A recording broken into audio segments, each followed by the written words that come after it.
All right, let's go on the record.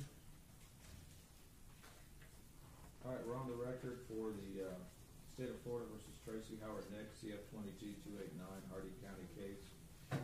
State, are you ready to proceed? State's ready to proceed, Your Honor. Defense, are you ready to proceed? Yes, Your Honor. All right, let's go over some of the rules. It's going to be one lawyer per side. Whoever is, when the state or the defense is doing direct, whoever objects becomes the only cross-examining witness and the only person to discuss anything at sidebars. We understand ourselves? Yes, Your Honor. Okay. I'm going to read when the jury comes in, note taken by jurors 2.1a. I'm going to read the stipulation. I'm going to read the defense instructions 2 before trial and 4 at the beginning of each day of the case. We'll then bring all defense and state witnesses inside, and we will do the rule of sequestration, and then we'll go right into openings. Anything further from the state? One thing on a side note, Your Honor, I did speak with Dr. Bowman yesterday. She was able to work it so she could come in 8:30 Wednesday morning. Okay, that's perfect. But she was very insistent on 8:30, so. That's fine. What we'll do is whoever's testifying, we're going to start with Bullock. If somebody in the afternoon ends and we need to do a cross, we're going to do Bullock first, down 8:30, and then we'll finish up the cross or whatever else. But that's it, Your Honor. I think we're good. Is that okay? Yeah, I think we're good. We've got them. Okay. Yeah, that's actually better. Okay. Okay, thank you. You're welcome. All right, I've given everybody a jury list. I'm going to actually give you a second one that I think I'm going to use better.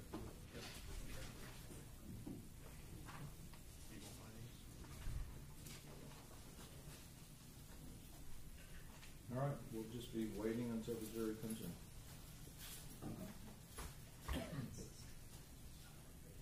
I'm sorry, Your Honor, I missed the order, but did you want to instruct the witnesses at this time? Now I got to wait till the jury comes. Oh. Jury's here? Jury's here, they're using the Okay.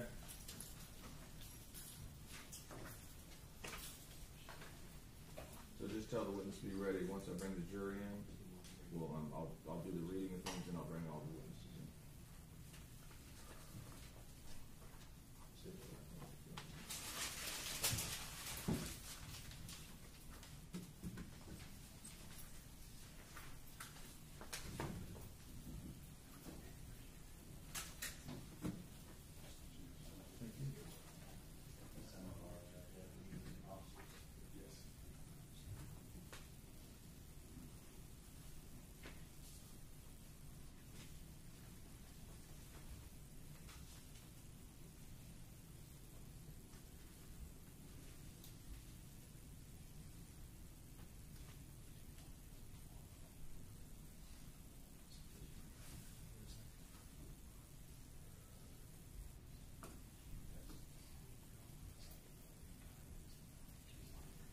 Who else? Ladies and gentlemen, this is kind of free rooms. Okay. That's what. Okay.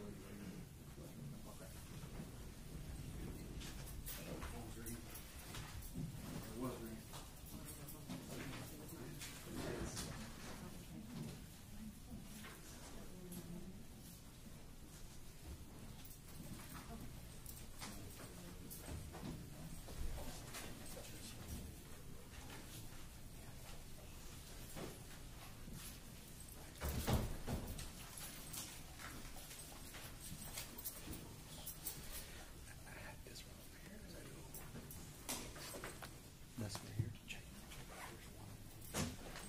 Oh, actually, there's another one.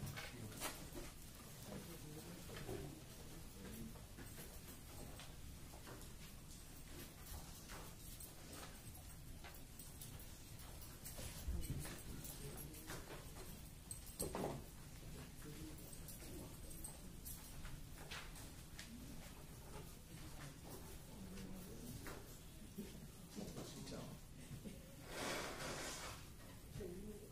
Yeah, I was going to tell you. Did you get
have any of those, ma'am, it's live stream.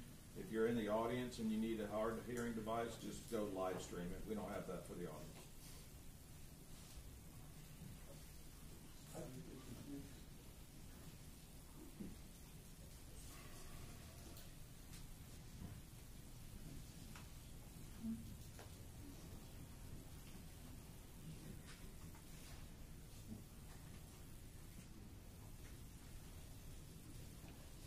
No more votes.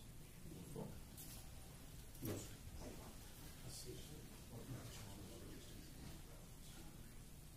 and gentlemen, if these are filled up, we're gonna have everybody else move back out.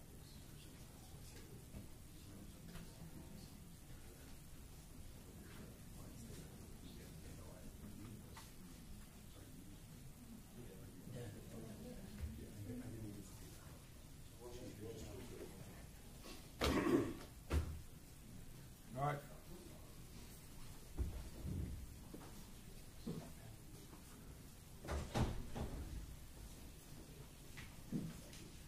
Good morning. I'm Judge Brandon Rayful. We're calling to order the case of the state of Florida versus Tracey Nix. All rise. We're going to bring in the jury.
Are you on? Yes. All rise.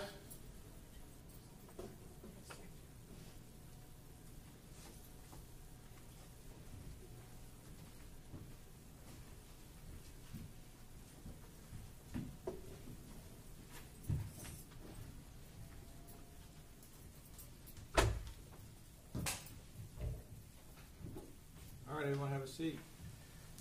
Good morning, members of the jury. I gave y'all some instructions yesterday when we wrote. Is there anything we need to go over about the instructions or anything? All right, let's go ahead and get started. Let me go over a few things. We have some more instructions. Essentially, the Sixth Amendment of the Constitution guarantees a trial by an impartial jury. This means that as jurors, you must decide the case based solely on the evidence and the law presented to you here in the courtroom. Until all the evidence and arguments have been presented and you begin to deliberate, you may not discuss this case with anyone, even your fellow jurors. That's very important.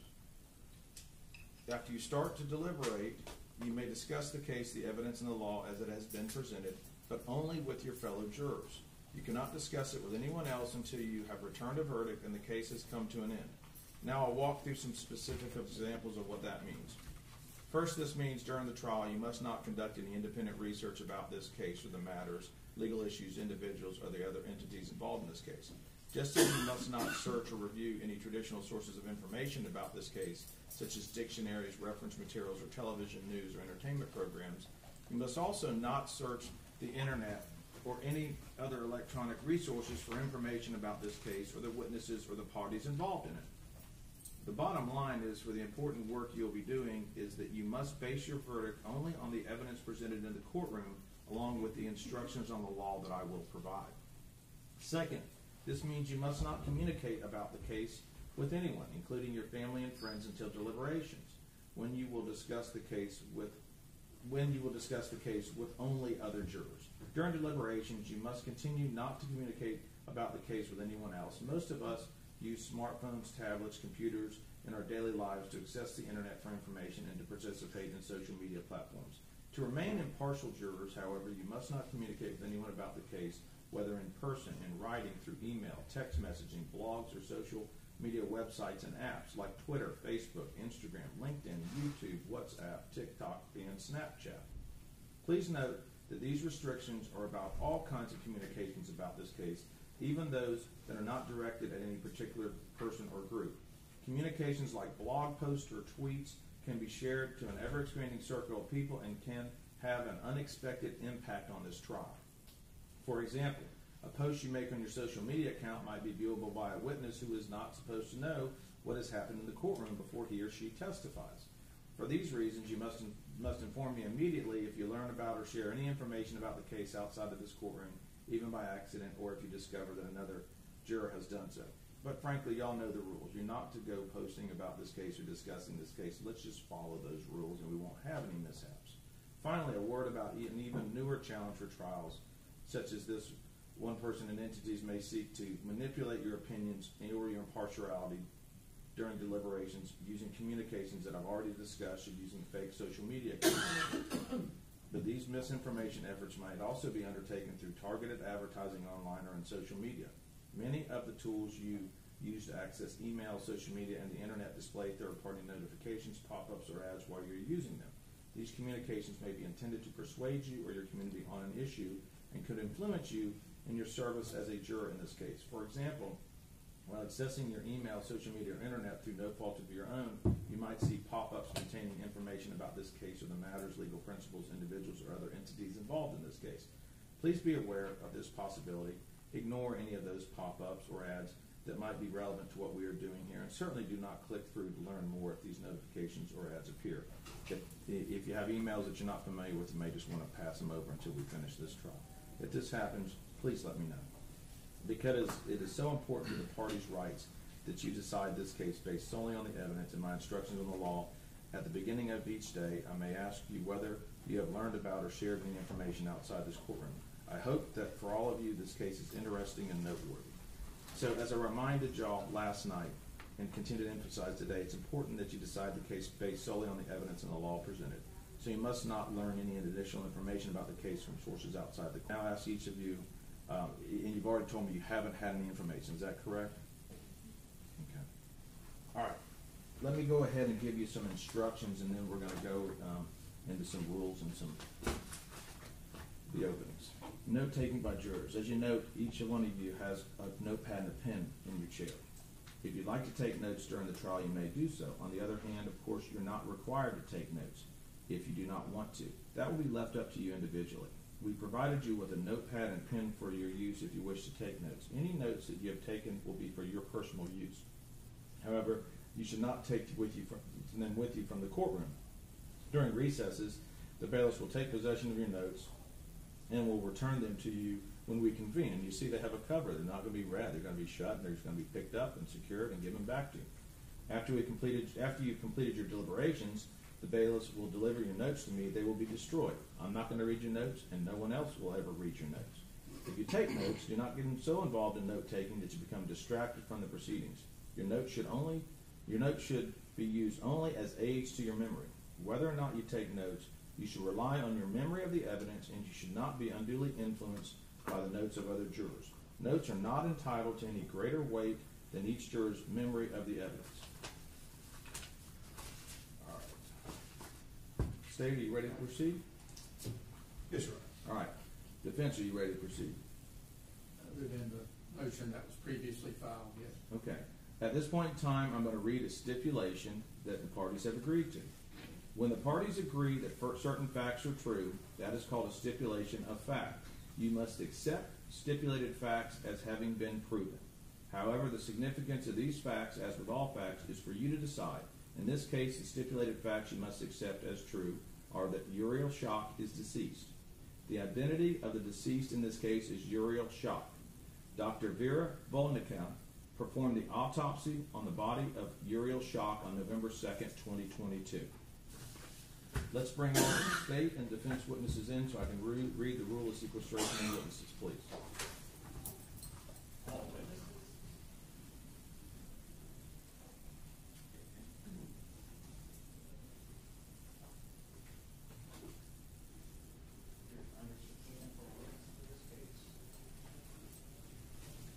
Come on up. All witnesses come through the bar, please, and we'll stand right here.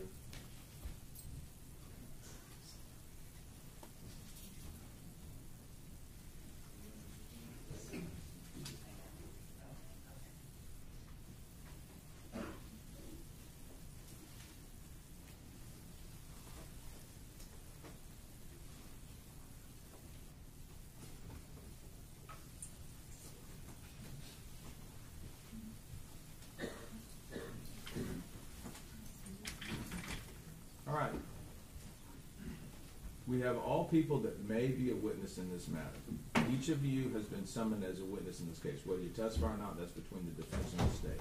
The court has invoked the rule of procedure which requires your exclusion from the courtroom at all times except during the time you testify in this case. When you come back in, the clerk will swear you in and you'll go to the witness stand. You are directed to remain out of the courtroom except when you're called to testify. Up to this time, it has been okay for you to talk to anybody and everybody about this case. However, while you are waiting to testify and after you have done so, you are not to discuss this case or your testimony amongst yourselves or with anyone else. You may, however, one witness at a time, discuss your testimony with counsel for either party in this case. You will now retire from the courtroom until you are called. Counsel for each of the parties is instructed to advise each of their respective witnesses not present at this time of the direction I have given, and each of them shall be governed thereby. Any violation of this direction may not only subject you to contempt of court, which could result in fines or incarceration, but may also disqualify you as a witness in this case. Does everybody understand? Yes, sir. Counsel, do you understand to advise the outside witnesses that aren't here? Yes, Your Honor. Yes, Your Honor. All right, thank you. Thank you. Wait outside and we'll be calling witnesses. All right, at this point in time, once the witnesses leave, we will start opening statements.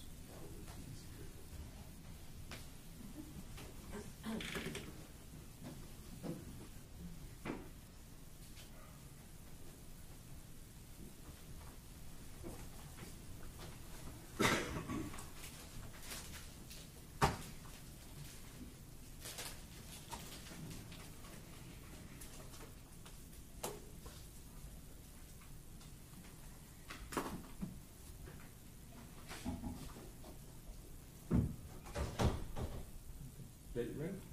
Yes, Your Honor. All right. Thank you. No problem.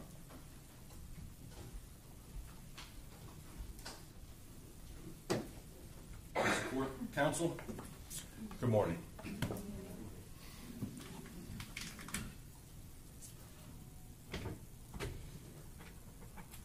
November 1st, 2022, 7-month-old Uriel Schock died alone and forgotten, trapped in a hot car. How did this happen? How did this tragedy happen? How did this 7-month-old baby girl come to be where she was? Her grandmother, the defendant, Tracey Nix. To understand how all this happened, let's go back to that day, November 1st, 2022. Tracey Nix that day, the defendant, went to a prayer meeting with some friends. Brenda Knight, Barbara Knight, Judy Terrell. They had a meeting. During that meeting, it was discussed that we should go to lunch. Let's go to Beef O'Brady's. Okay. The defendant didn't go there right away. You see, she has a daughter, Kayla Nix. Kayla Nix also has a daughter, Uriel Schock, also known as Yuri. That day, Kayla had a hair appointment. And with any 7-month-old, she needed someone to babysit so she could go get that done. So she called her mother. Who else would you call, right? A good babysitter that you can leave her with. So that's what Kayla did. And it was agreed that the defendant would come to Kayla and her husband Drew Schock's business and pick up little Yuri.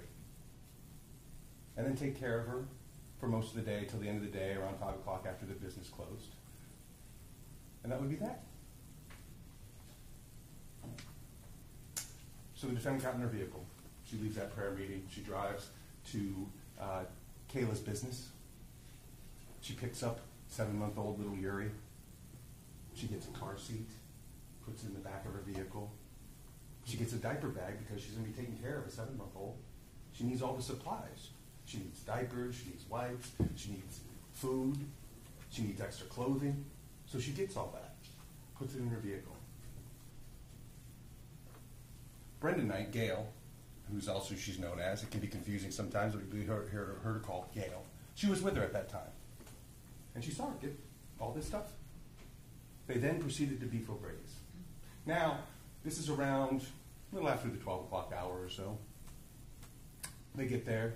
They eat lunch there.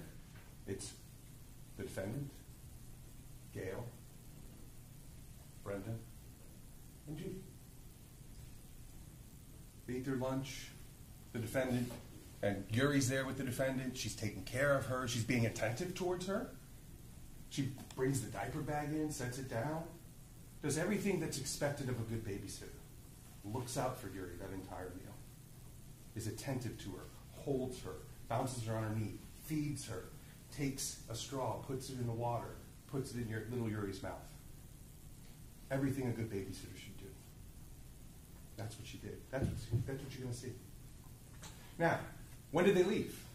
Well, you're going to hear from all the ladies that were with the defendant that day that Gail had a young grandson who was 5 years old. And she was pretty insistent to make sure they all knew, I got to go pick him up at 1:50. So they all know. We left probably around 1:40. Between 1:40 and 1:50 because Gail had to get there. She was insistent. They leave Beast. The defendant grabs Yuri, grabs a diaper bag, goes to the car, opens the door, puts her in the back seat, puts her in the car seat, like a good babysitter should, closes the door, gets in the vehicle, drives straight home. About a 10-minute drive. She gets home. She parks her car by the house, gets out of the vehicle, closes the door, goes in the house. Never grabs Yuri. Yuri's still in the back seat. Waiting. Sleeping. Whatever it may be, she's back there. Grandma doesn't get her.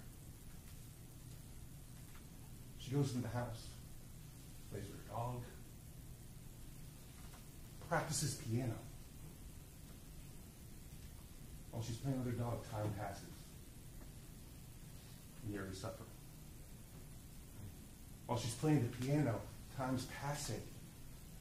And Yuri's alone in that vehicle. She's also, on her mind, what's her primary focus is that she's got another grandchild that she's supposed to spend time with that day, and she's focused on that. She's messaging back and forth with the mom, Rebecca Tucker. She's focused on all these other things. And while she's focused on that, time passes, and Yuri suffers.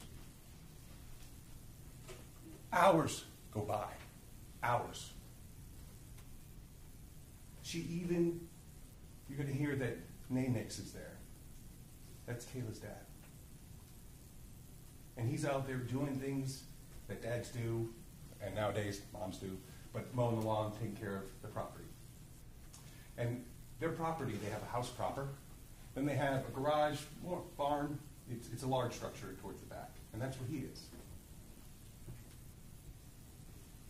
And the defendant thinks, oh, I should bring him some tea. So she grabs for herself, for him, gets into the vehicle where little Yuri has been this entire time. And now we're closer to the 5 o'clock hour. the entire time and drives to the back of the property next to that barn, or next to the barn/garage. And she's still there. And she's still not thinking about it. Suddenly, oh my God, she realizes it.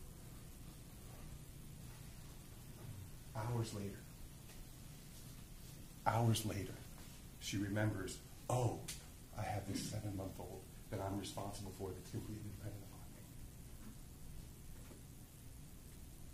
She obviously lets Nay know. From there on out, it's a mad rush. He grabs her out of the vehicle, puts her on the ground, starts doing CPR. 911's called. By that time, sometime in this period when Uri's being taken from the vehicle, put on the ground, that's when Rebecca Tucker gets there with the grandson that the defendant was so focused on. She calls 911. And you can hear it in her voice, the desperation. And all she can think about, Rebecca Tucker, is, I need to get my son away from this. This isn't good. And you can hear her tell the 911 operator that. It's like, my mother will call you, my mother will call you. And meanwhile, May is frantically trying to give CPR to this little 7-month-old. EMTs arrive to the scene, and they take over, and they do their best. They do what they can. But, unfortunately, they noticed it's too late. It's too late. They had to stop life-saving measures at the scene because they noticed she was already showing signs of rigor and lividity, and they'll explain what that is, but clear signs, she ain't coming back. So they stopped. She was brought to the hospital anyway because the scene is so emotional. There are people there that are obviously upset. The defendant is upset. Her husband's upset. Everyone there is upset. This is an upsetting event for everyone involved. So it was best just to bring her to the hospital. And from there, after she was brought to the hospital, there's no treatment. She's already gone. They brought her to the morgue. They brought her to the medical examiner. Members of the jury, that's what we're looking at here. Those are the events. That's how we got here.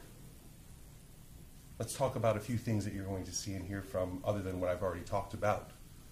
I said she was brought to the morgue. She was brought to the medical examiner's office. That's Dr. Barabone, and she performed what's called an autopsy. And she, based on her examination, when she viewed it, Uri died of hyperthermia. I don't think you need to be a doctor to understand that. Hypothermia is freezing. Hyperthermia, basically she overheated to death. That's what you're going to hear. And all the things that I talked about that the defendant was doing, you're going to hear that from her own mouth. She gave a statement. You're going to see and hear it. You're going to see a few other pieces of evidence, photos, things of that nature. You're going to see the body cam footage of when the detective showed up. And you're going to hear again from the defendant at that time. Members of the jury, at the end of this case, we're going to do what's called closing arguments. And in our system, you are given instructions on the law at the end of the case because we want you to focus on the facts. And that's what I would ask you to do. I know during jury selection, there was some talk of it's not about the act, it's not about the result. I disagree. Members of the jury, we are here today and for the next few days, not to determine whether or not Tracey Nix is a good person. We want to focus on her actions, inactions, and the results of those actions. And if you do that, and you focus on those facts as we go through here today, you're going to come to several conclusions. You're going to come to the conclusion that this was a tragedy, that this was negligence. But when you hear the law, you're going to determine that negligence was a crime.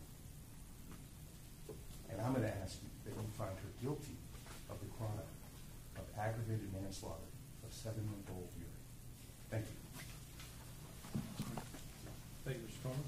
Mr. Let's Fletcher? go. County. Please, thank you. Go ahead, sir. Good morning, ladies and gentlemen. I intend to tell you our view of the case here, and first of all, tell you that you do focus on the actions of the defendant. Whether you hurt somebody's fingernail or whether you kill somebody, it's the actions of the defendant that the judge will tell you about in the jury instructions. No one's going to tell you this wasn't a horrible, horrible situation. What happened was a family tragedy. But again, it was a tragedy that does not amount to a crime under Florida law if you will listen to the evidence that is on or the jury instructions that he will read you at the end of this case. Facts are really simple. They're not really in dispute. I don't think you're going to hear the defense question too many witnesses about too many things. Again, it's not in dispute. I think the state will probably introduce, 3 videos, which we would introduce if they didn't, which will show you what I'm talking about, which will prove what I'm telling you, which will create a reasonable doubt in your mind. Tracey Nix is a loving mother, grandmother, retired school teacher of 39 years, principal for 17 years, good member of her church for 39 years, member of the choir, Sunday school teacher, and attends not prayer meeting, as they said, but Bible study once a week. They have a group. And you say, well, why am I bringing that up? That's because that's where Tracey Nix was headed that morning, was to Bible study with her group that meets every, I believe it's Tuesday morning.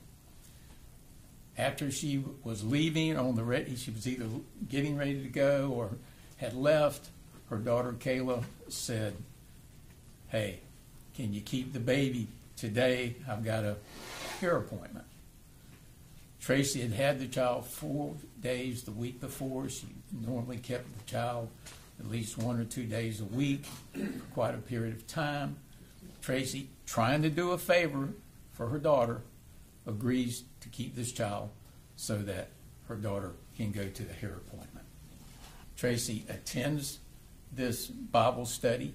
She then goes, she picks the child up, Uri, we'll call her Uri, picks Uri up, goes to Beef O'Brady's with lunch with the ladies, some of the ladies she had Bible study with. You can see, I think that state will introduce the video showing the attention that was given to Uri by Tracey Nix, how she was acting toward her, and you will see how much she loved and cared for this child. After Beef O'Brady's, Tracey took the child home. I think it's about an 11-minute drive. They were doing roofing at her house that day. She couldn't park in the garage. I think you'll hear her statement. She doesn't remember where she parked, but she parked under a tree because she couldn't park in the garage. So she was distracted by that. The dog was in the way. She was distracted by the dog. She got out. She forgot the child. She forgot the child in the car. There's no doubt about that. She went in the house. She spent some time. She was focused. She was supposed to take her grandson by another daughter out to go really Christmas shopping and then take him out to eat. She was concerned about that. She gets in the car. She drives out to the barn. She's talking to her husband, and she realizes what's happened. She forgot. There's no aggravating factors here that make this culpable negligence as opposed to simple negligence, forgetting something. We all do that. You will see her reaction. You will see how she feels when this happens. And completely devastated, completely. And I won't discuss it now because I think pictures and videos are worth thousands of words. I'll let you decide how she felt, how this amount occurred, what she did, what she said, and how she felt. So the defense position is this was negligence. It was simple negligence. It was an accident. Under Florida law, it does not amount to culpable negligence. If you will follow the jury instructions in this case, read the instructions on culpable negligence, I think you'll be able to take them back in the jury room with you. You will see what I'm saying. As horrible as this tragedy is, it's not culpable negligence. Thank you. All right. State your first witness, please. Yes, Your Honor, the state would call Tracey Nix.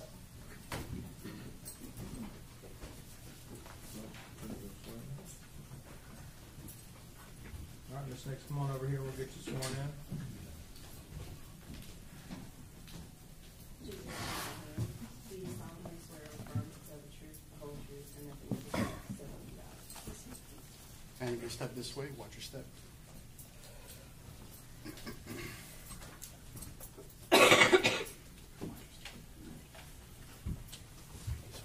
Yes. Your Honor, may I adjust the podium? Yes, please. Thank you. Just understand if y'all put anything on the video, just move out the way. I will make sure I am not blocking. You don't have to move out. I'll just turn the mic off.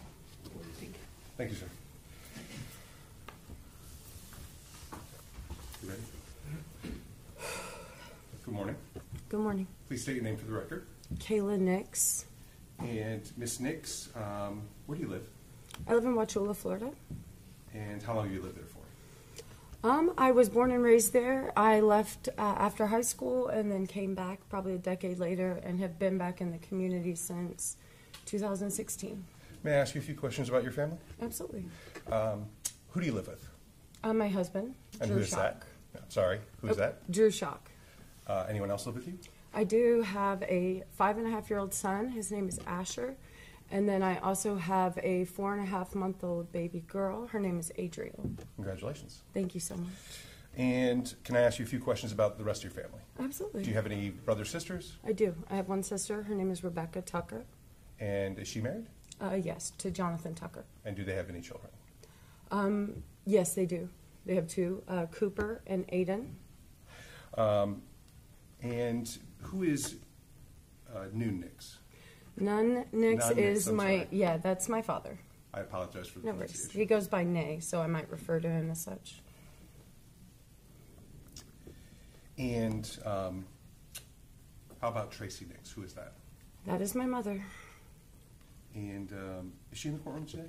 She is. Could you identify her by an article of clothing she's wearing? Absolutely. She is wearing a dress with purple, pink, black, and white.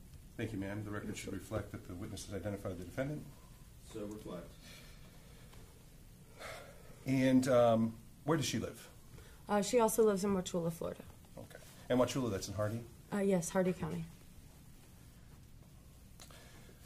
Now, I'm sorry about this, but I have to go back to November 1st of 2022, okay? Okay. All right.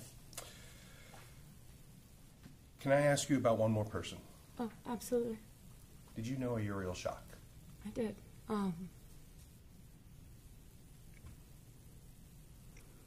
I did. That's my daughter. Excuse me. She was born in 2022, and she was my rainbow baby that I got to have a beautiful 7 months with before I was notified that she was deceased. Okay. And we're going to get there, ma'am. I'm sorry. Okay. But she was 7 months old around November? Mm-hmm. Yes. Okay. And so that day, November 1st of 2022, what were you doing that day, ma'am? My husband and I own a small business in Wauchula, A1 Safari Glass. I have always been a full-time mom first before my career, and so every one of my children actually go to work with me every day that I attend work, unless they're sick. And so did Yuri go to work with you that day? Yes, my daughter went to work with me that day, and typically my routine was to leave at lunch so that I could get the baby home, get them fed, and then let them nap, let her nap in, her own room. So. And I'm sorry, you called Uriel Yuri? Yes. Okay. Yeah, Yuri. And so, well, did you follow that plan that day, or was it different? Well, that day began out most similarly to all my other days. Get up in the morning. My daughter and I went to my office. We began the work day. I remembered I had a hair appointment, and I reached out to my mother at that point and asked if she was busy. Let me ask you this: how did you reach out to her? Via text. Okay. And were you able to get a hold of your mom? Yes, I was. And what was the nature of that conversation you had with her? I don't remember specifically if we actually had a phone call or if it was exclusively text message, but the question was, I have a hair appointment at this certain location, and she responded that she had a lunch with a few of her friends. Those friends are people that I've grown up with my entire life. So I certainly felt comfortable in that circumstance, allowing my daughter to go to the restaurant with my mom. That restaurant was pretty much in the same block as the hair salon that I went to. So I knew I would be nearby. Excellent. And how long was she going to take care of her? From pre-lunch, whenever she picked her up to go to the lunch, I probably left 20 minutes or so before she arrived at my office to pick up my daughter. And then the plan was for my husband to stop back by their house at the end of the day when he leaves our business, pick up our daughter, and come home. And the end of the day, what's the end of the day for your business typically? 4:30 or 5.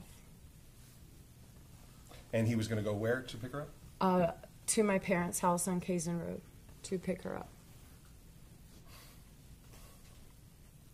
So, you went to your hair appointment? I did. Yes. And from the time that you completed your hair appointment, when was the next time you heard anything about your daughter? I finished my hair appointment pretty soon. It was not a long appointment. I'd say it was about 75 minutes. And at that point, I went home to begin dinner and move the laundry and just start an evening routine that I would typically do at home with my child. So I went home expecting my husband to pick up my daughter from my parents' house. Okay. And the next time that I heard another thing about her was Officer David Drake outside of my home in Wauchula. And we'll get there in a moment, if you Okay. don't mind. Absolutely. So between the time that you saw the officer and the time that you left your hair appointment, did you have any communications with your mother? I do not believe that I did. Okay. Now, let me back up for one moment. I apologize. Does your mom have everything she needs to take care of Uri whenever she takes her, or do you have to supply those to her? Absolutely. I always pack her bag for the office, so she comes every day that we leave the house. She does come with a bag full of multiple supplies items. But then at her house, my sister had children, and they actually lived in her home for a while. So there was a bedroom dedicated to just whatever grandchild was at the house at that time. And so she actually has a crib there, changing table, or no, not a changing table, just simply a dresser with diapers and clothing and all of the things. And then on that day, did you supply your mom with anything to help take care of Uri? Absolutely, yes. I sent her with a standard bag that I would pack for myself. So she would have multiple clothes, diapers, wipes, creams, food. And does she have a car seat in her vehicle, or does one have to be put in there? One has to be put in there. Okay. So when she picked up Uri that day, she would have also had to put the car seat in? Absolutely. She typically put her seat in behind the driver's seat. Okay. So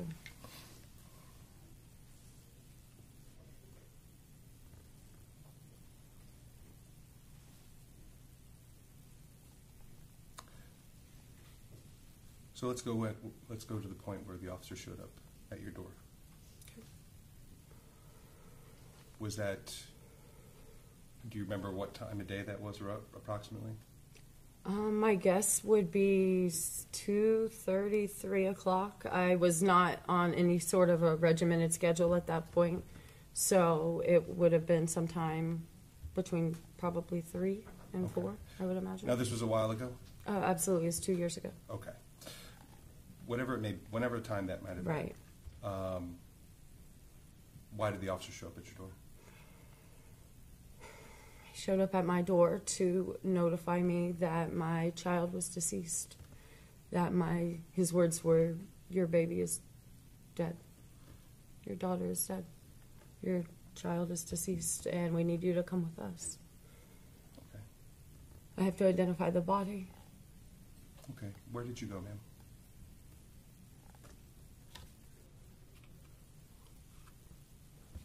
I got in the vehicle with the sheriff that came to get me. They did not believe that I should be driving, which I agree. And he took me to the Florida Advent Hospital in Wauchula. Okay. And you said you had to identify Uri? Yes, I did. And you saw her? I was not with my husband in that moment, and so as soon as we found each other in that parking lot, which was sheer insanity, then we went in together to look at our daughter and identify her body. I'm sorry we had to go through this. I have no It's further okay. questions, okay? I appreciate that. Thank Thank you. you. Thank you. Just hold on one second, I need to make a note.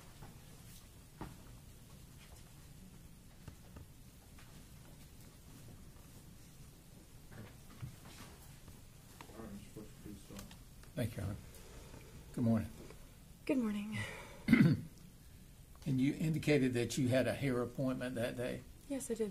And when did you make that hair appointment? I would typically make them at the end of my last hair appointment. So it would have been 5 or 6 weeks, but I never added to my calendar. They send a text reminder to your phone. So I was reminded of that text that morning. So it was just a few hours before you were supposed to be there Yes, sir. when they bothered to tell you that you were supposed to be there. Didn't give you much time. Correct. Well, I was my fault for never entering it into my calendar, but that was the text that reminded me that morning that I had not made arrangements. Something that probably happens a lot in doctor's appointments, hair appointments, and other things. I mean, to be frank, most of the time my children go with me pretty well everywhere. I believe that was one of the first times that I went to my hair, did one appointment that was just a personal thing, that wasn't a doctor's appointment, that wasn't concerning one of the children. So we'll say it was a kind of a last minute deal. The child care plan was, yes. And you notified your mother for the first time, approximately what time? My guess would be that text would have come in 9 to maybe 10:30. So I only had a few hours. Did you have any knowledge that your mom had a Bible study scheduled that day? I did not know it, obviously, when I reached out to her. She might have mentioned it, although it's been 2 years.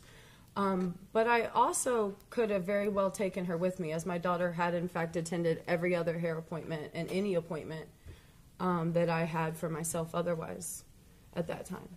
So this was the first time it was doing something for myself, not a medical appointment. And did your mother advise you that she had this meeting? I do not recall. Okay. But she agreed to take the child. She did. All right. And she was supposed to take care of her most of the day until about 4:30?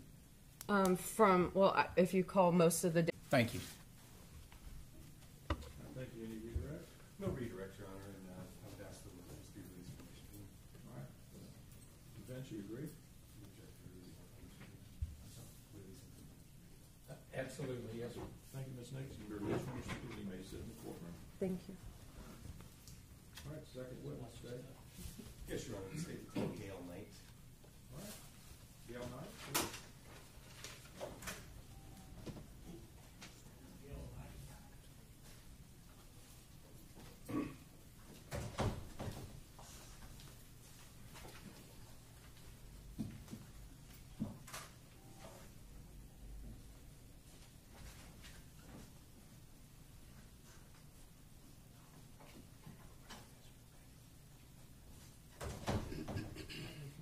I'm gonna get you sworn in, please. Please raise your right hand.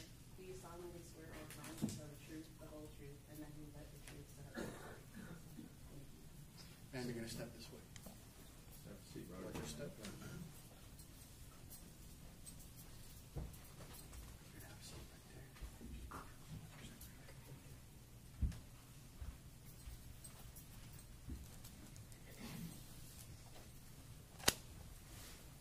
May I proceed, Your Honor? Yes, sir. Go ahead, Mr. Coleman. Good morning. Good morning. Could you please state your name for the record? My name is Barbara Gale Knight. What do you go by? Gale. I'm going to call you Miss Knight. Okay. Miss Knight, how are you employed? I'm a retired school teacher. Excellent. And how long do you teach for? 33 years. And do you know a Tracey Nix? I do. Who is that? Tracey Nix is a friend of mine. She taught with me at Watchell Elementary. And how long have you known Miss Nix? Probably 40 years. Did you know a Uriel Schock? Yes, I did. Who was Uri? Yuri was Tracy's granddaughter, Kayla's baby daughter. And I would like to go back to November 1st of 2022, okay? Yes, sir. Do you recall that day? I do. Thank you, ma'am. Did you see Miss Tracey Nix that day? Yes, I did. Where did you see her? At Bible study. Actually, prayer group. Prayer group? Yes, sir. Okay. And is this something that you do regularly? Yes, it is. And when you say group, I'm assuming there's a group of people. Yes. And is Tracey Nix one of those? Yes, she is. And so on that day, what do you recall approximately? I know it was a long time ago, but approximately, if it's just morning, afternoon, whatever it may be, approximately when that prayer group happened. 9:30 to 10:30 in the morning we meet on Okay. on a Tuesday morning. And who were some other people that were there with you? It was at Brenda Knight's home. Judy Terrell was there. Tracey Nix was there. Priscilla Knight was there. Shirley Webb. You don't have to go through the whole thing. There are usually 6 to 8 of us. there. Let me make it easy for you. Is there a group of you that got together later on that day? Yes. Who was that? Brenda Knight, Judy Terrell, Tracey Nix, and myself. Excellent. Thank you very much. And so was there some decision that you folks would meet up somewhere later on that day, that you a decision made at that meeting that you were going to meet up somewhere? Yes. Okay, tell me about that. What were you guys going to do? We were going to meet for lunch And where was that to be? at Beef O'Brady's in Wauchula. Okay. And so were you all going together, or were you guys going to meet each other there? How was that going to work? We were going in separate cars. Tracy and I were going to meet Brenda and Judy at Beef O'Brady's. Is there a reason why you and Tracey Nix were going to meet them there? We were going to go by A1 Safari and pick up Uri and meet Brenda and Judy there. Okay. And once again, Uri was Tracey Nix's baby granddaughter. Yes. Okay. Yes. And so did you guys go to A1 Safari? Yes, we did. Okay. And what happened when you got there? We went into one of the back offices, and the baby was there, and we got the baby, talked a few minutes, got the baby, and went back to the car and drove to Beef O'Brady's. Okay.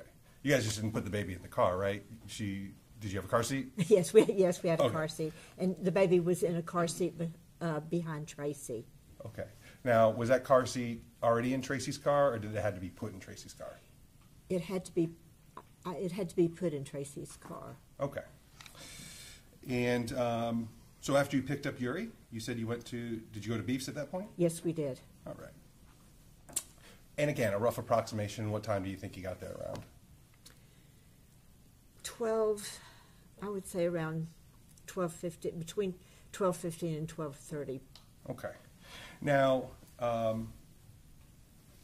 so when you got there, who all was there? Okay, when we got there, Brenda and Judy were at the table, and some friends of ours from church were at a table opposite us. Okay, and who did you sit with? When we came in, I sat at this table with Judy, and Brenda and Tracy were on the other side. And Uri was there? Uri was there. Okay. And is it safe to say that Uri could be the center of attention sometimes? Very much so, yes, Okay. very much so. And who was focused on taking care of Uri? Tracy, And did she give all the things that Uri needed at that time? yes, she did. She was very attentive. Okay. And did you guys have lunch there? We did. Let me ask you this. Did you have something else you had to do that day? I did, yes. What did you have to do that day? My young niece was in kindergarten at Wauchula Elementary at that time, and I was very aware that I had to be in line to pick her up.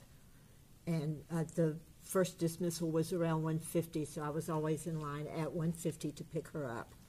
And I believe I might have said earlier it was grandson, but it was granddaughter. Great niece. Great niece. I am so sorry. That That's is much okay. different, but still, someone you're responsible for. Yes. Yeah. And I'm sorry, what time did you have to pick her up? And I was in line to pick her up at 1:50 when I got her every day. Well, I didn't get her every day. The days that I picked her up. And was this one of those days? Yes, it was. Did you let everyone else know that you had to? Oh, yes, we were all looking at watches because she's a 5-year-old kindergartner and she wanted me to be there. And so what time do you think you left that day? We left before Brady's probably 1:40-ish, I would say. Okay.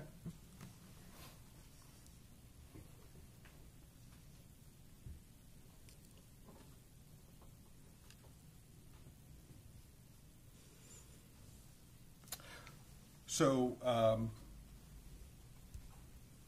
you guys are leaving. How did you leave? Meaning, did you leave with Tracey Nix or did you leave separately?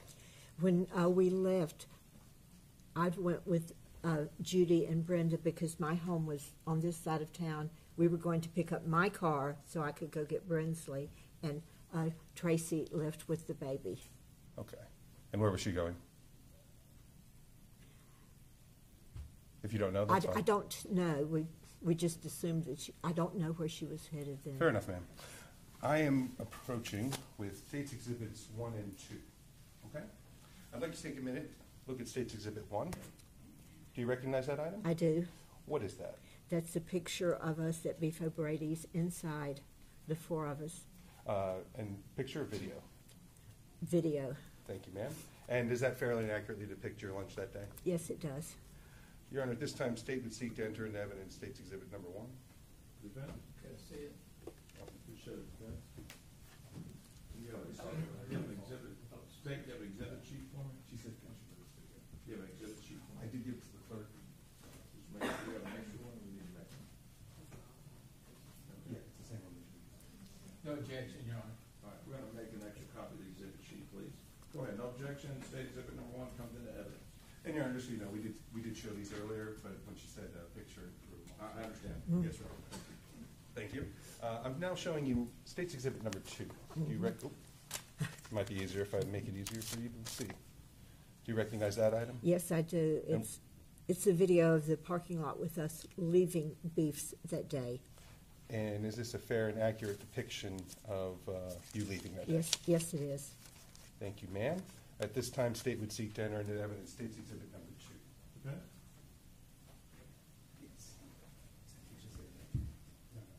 Okay.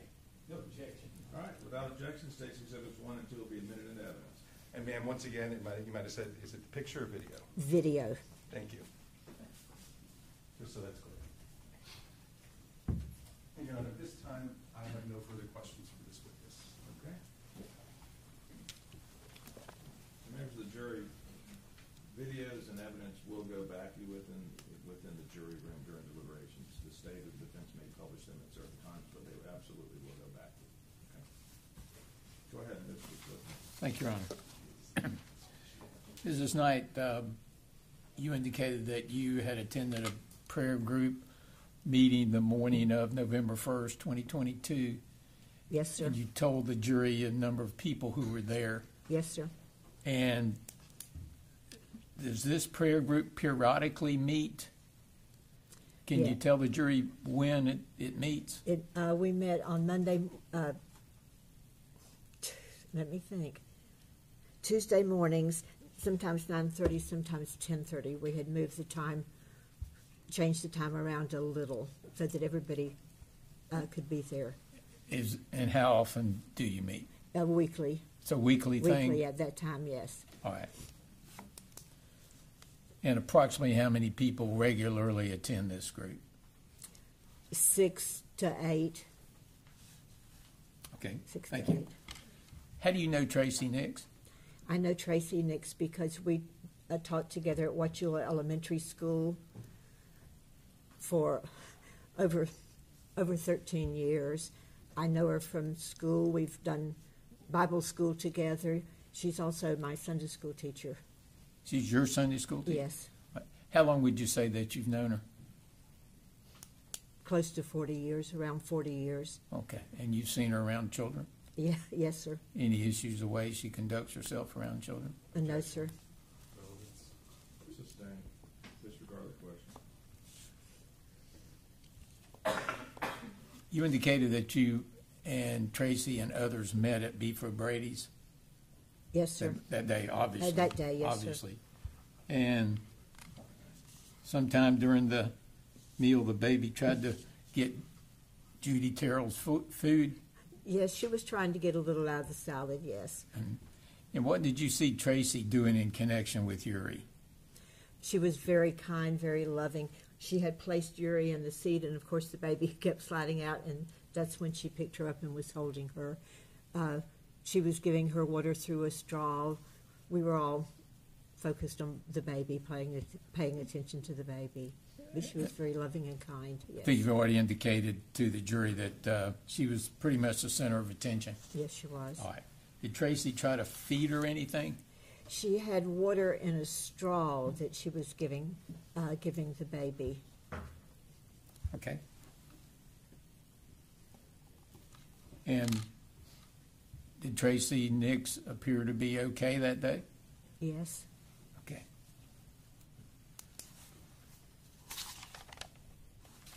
Thank you.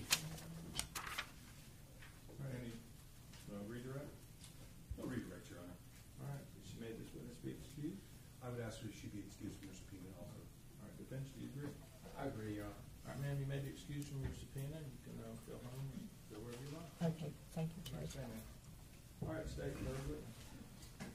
Yes, Your Honor. The state would call Judith Terrell. All right, Judith Terrell.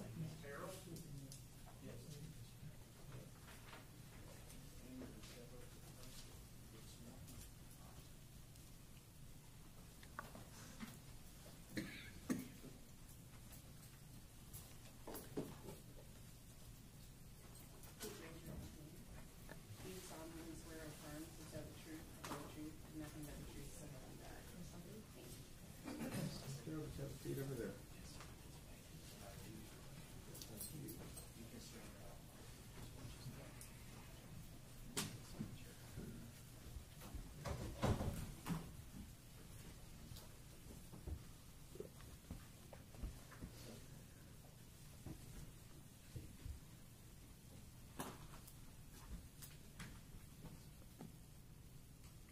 May I proceed, Your Honor? Yes, please, go ahead. Please state your name for the record.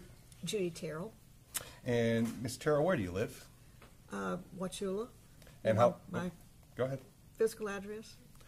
No, that's fine. Wauchula's fine. And how long have you lived there for? 70-something years.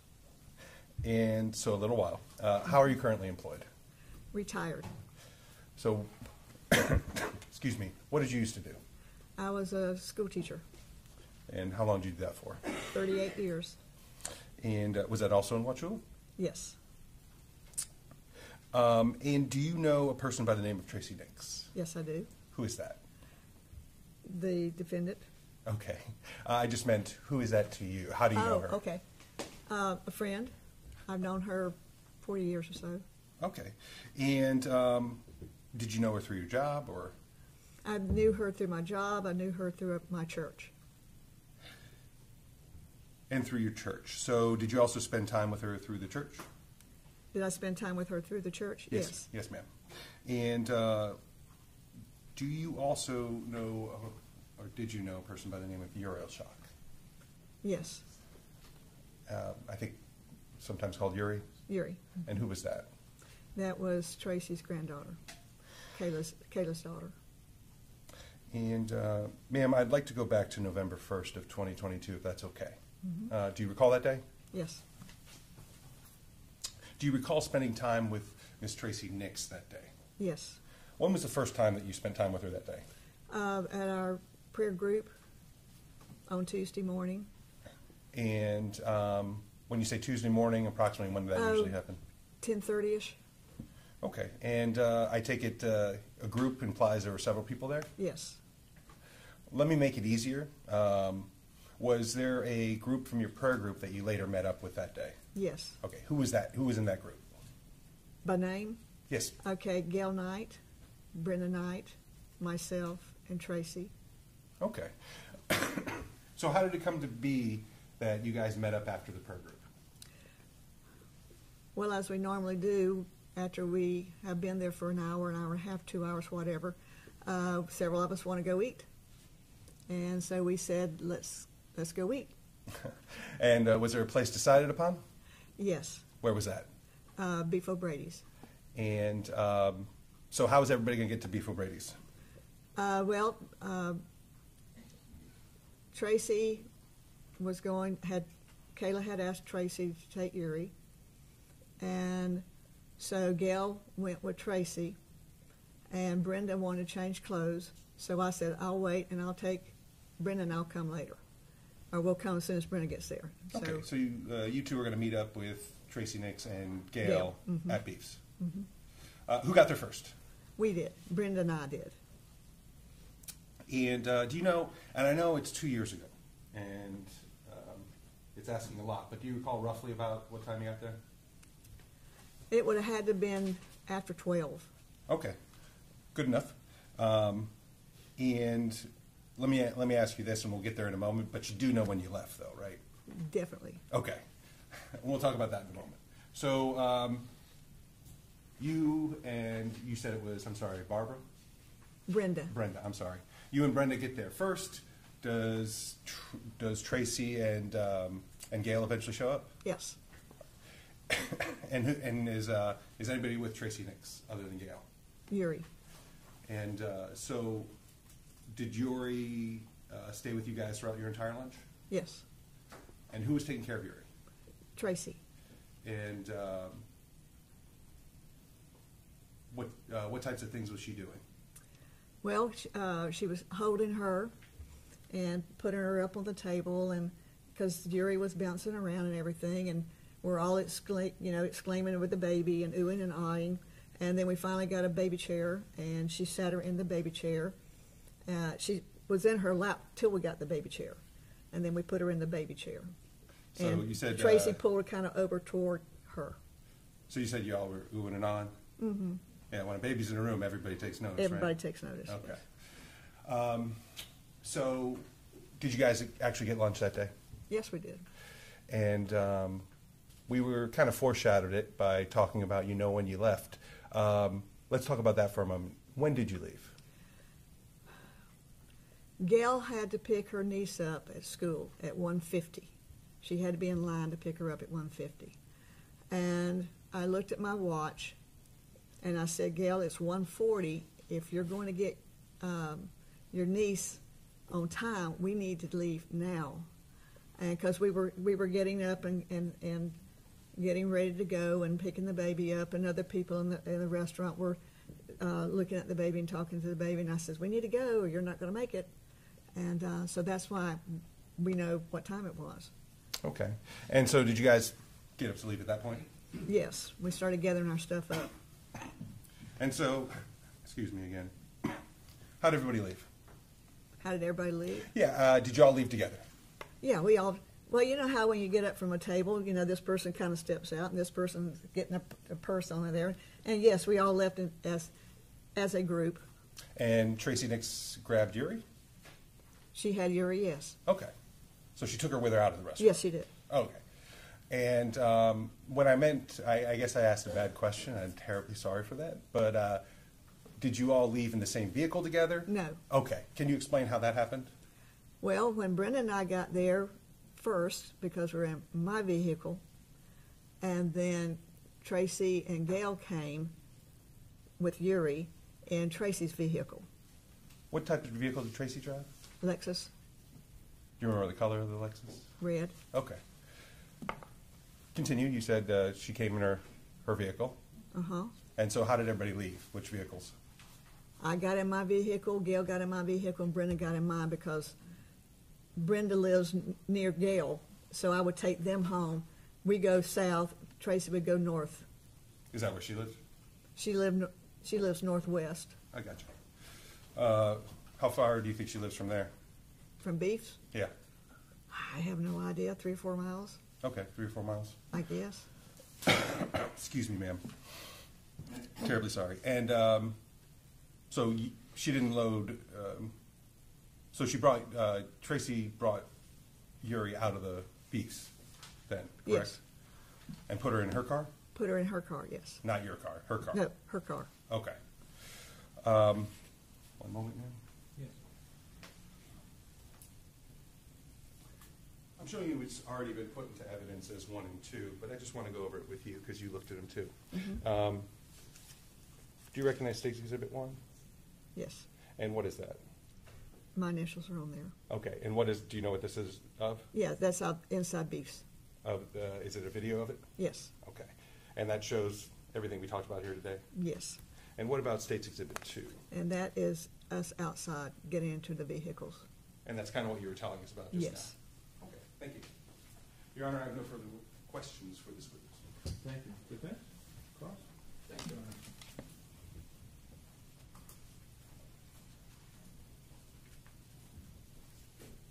Good morning, Ms. Terrell. Good morning. You indicated that you had known Tracy for how long? 40-something years. Okay. And how do you know her? Through school activities and through church activities, mainly church activities. Mainly church. All right, we'll talk about the lesser first. You said through school activities. What is your connection, relationship with Tracey Nix through the school? School system. We would have meetings together or whatever. I was a high school teacher. She was elementary. Okay, not the same school then? No. All right. And over what period of time did that occur? On and off for 40 years. 40 years? Or 38 years, rather. Okay. And then I know you had answered in response to the state's question that you had known her primarily through church activities. Mm-hmm. Is that for 40 years also? Pretty much so, yeah. Pretty much so. And what are we talking about when you say church activities? We sang in the choir together. We went to choir. We were at choir gatherings together. We went on several children's weekend trips together. She is one of my Sunday school teachers now. All right. That pretty much explained 40 years worth of relationship at the church. All right. So she was around kids a lot that you saw. Okay. Would it be fair to say that all of you were oohing and awing over this child at lunch that day? Yes. Okay. And you also indicated that Tracy was paying a lot of attention Definitely. to Uri. Definitely. Okay. Did she try to find some formula for her in a diaper bag? She had the diaper bag, and she looked in there to see if there was something in there for Uri, and she didn't. She found some clothing and stuff. All right. Was she doing anything in connection with a straw? Yeah, she has a glass of water, and she put the straw in there and brought up a little water in there, and then gave it to Uri. Okay. And one last question. You indicated that Gail Knight had to pick up her, I think it was grandniece Yes. from kindergarten. Yes. Is that a routine thing that she does? She takes her 2 or 3 days a week, and Tuesday was one of the days that she was to pick her up. All right. Thank you, ma'am. Thank you. Any redirect, State? No need, Your Honor. All right, State. I would ask her to be released. Okay, ma'am. Defense, do you agree about, defense, do you agree she can be released from her subpoena? They have this month. Okay. At this point? Hang on one second.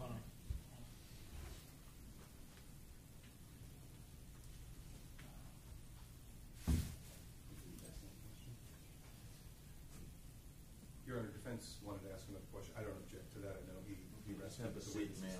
We'll have. Outside? No, just have a seat here. I have no more questions. I have no objection to another question. All right, without objection, I'll let it go this time.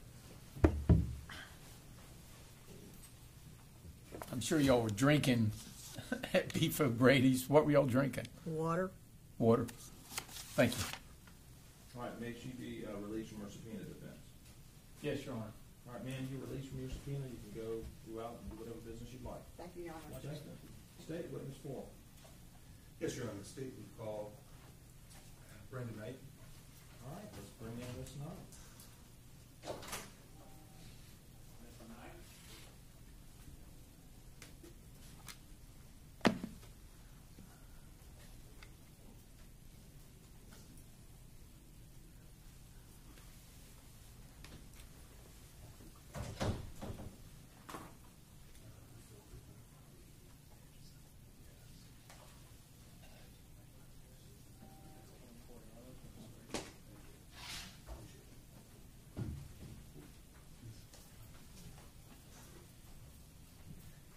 Come on up, Miss Knight. We'll get you sworn in. Welcome to Polk County. Please raise your right hand. Do you solemnly swear or affirm to tell the truth, the whole truth, and nothing but the truth, so help you God? I do. Thank you.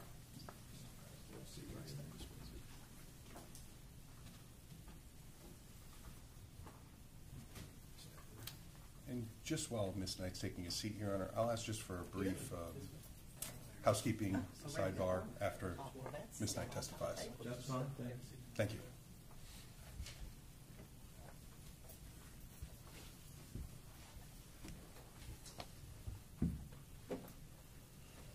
May I proceed? Yes, go ahead, sir. Good morning. Good morning. Please state your name for the record. Brenda Knight. And Ms. Knight, where do you live? You want my address? You can just give me your city, ma'am. Okay, Wauchula. I live in Wauchula, Florida. How long have you lived in Wauchula? 75 years. So a little bit of time. Yes. Yeah. Okay. And how are you currently employed? I'm retired. Congratulations. What did you used to do? I was a teacher, And, 32 years. you already got out in front of me. So did you teach a specific grade, or you teach all different types of grades? I taught in the middle school. So the rough grades age. 8, mostly, some 7th and 6th. So the rough ages, right? I loved it. Okay. I did. Well, do you know a Tracey Nix? Yes, I do. And how do you know her? My experience with Tracy has been through the church. She was joining our choir, and I had been singing in the choir for years. And she came when she was married to Nay, and there she was in choir. And so we became friends and worked together in Bible school and children's choirs and adult choir for all these years. Did you also know a person by the name of Uriel Schock?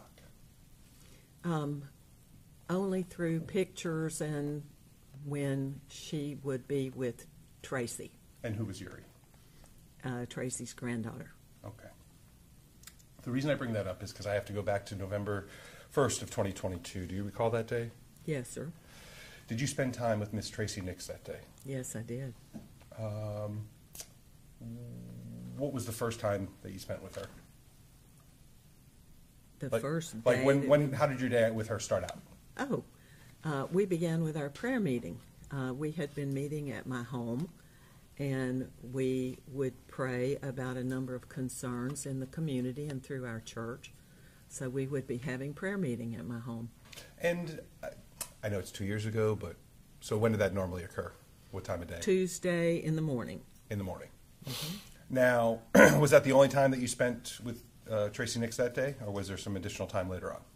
That day, when we concluded our prayer time, several of us decided to go eat lunch together. And so Tracy and I and Gail and Judy went to eat lunch, and we had Uriel with us.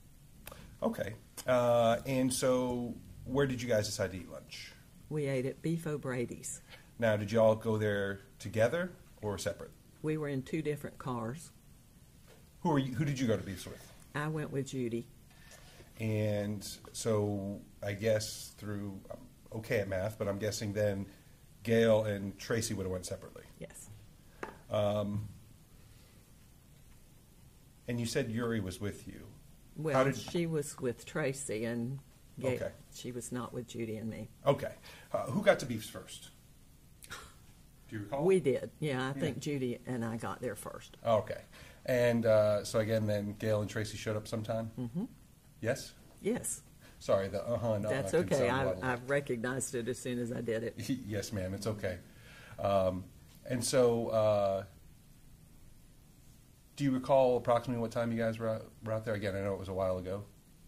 Well, it would have been around noon. It was lunchtime. Sure. And so did you guys all have lunch? Yes, we did. And you said Uri was with Tracey Nix. Mm-hmm. Yes? Yes. You're fine. I'll practice. Yes, ma'am. And so, who was taking care of Uri while you guys were having lunch? Tracey. And was she paying attention to her? Oh, yes. Feeding her or giving her at least something to drink, stuff like that? Yes, we were all getting a kick out of her giving the child something to drink from a straw, which for a little one, you can't really do that unless you hold the liquid in the straw and kind of hold it over them and let them drink from the straw. It was cute. And Yuri's like a baby at this time. Oh, right? yes. Yeah. Yes. Were you guys paying Uri attention? Certainly. How about anybody else in that? She's getting a lot of attention. Sure. How about anyone else in that restaurant? Yes. We saw some friends from church who, of course, wanted to ooh and ah over the baby, and we spoke with them. It's funny how a baby can become the center of attention, right? She was. Okay. Now, did you guys eventually leave that day after you had lunch? Mm-hmm. Yes. You caught yourself that time, thank you. I did. And so, do you know when you guys left? Well, I know that Gail had somewhere she had to be. She was picking up a child after school. So we had to leave by then. It was some before 1. Okay, so some before 1. Okay, fair enough. But you definitely had to leave before that so she could get her. Yes, so that she could pick up the child at school. And ma'am, are you aware of videos of your guys' lunch, right? Yes. And you've seen those videos? Yes, I have. And videos of you guys leaving also, correct? Yes. Okay. They're already in evidence, but I just want to show them to you again. States 1 and 2. States Exhibit number 1. Do you recognize that? Yes, I do. What is that? That's my signature right there, and that was inside. Okay. And Beefs? Yes, inside the restaurant. And States Exhibit 2? And that one's in the parking lot, and yes, that's my signature there. Okay. And this isn't, these show your video at lunch and leaving, correct? Right. No further questions, Your Honor. All right, thank you.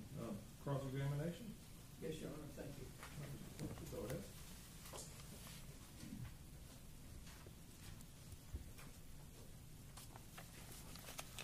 Good morning. Good morning. You indicated, I think you said some things about you and Tracey Nix at church, and did you know her through school also? I really did not. She was not teaching at the junior high at that time. I think later on she did become employed by the junior high. Okay. All right. And I know you talked about you were both in choir. Yes. Yeah, how long that has occurred? Well, it has still been going on until some of these things have occurred. Sure. All right. How would you describe your relationship with Tracey Nix? We were co-workers in a lot of church activities involved with children. We worked together with Bible school. Tracey served as a principal for a couple of years, and I was one of the teachers, and Tracey did an amazing job.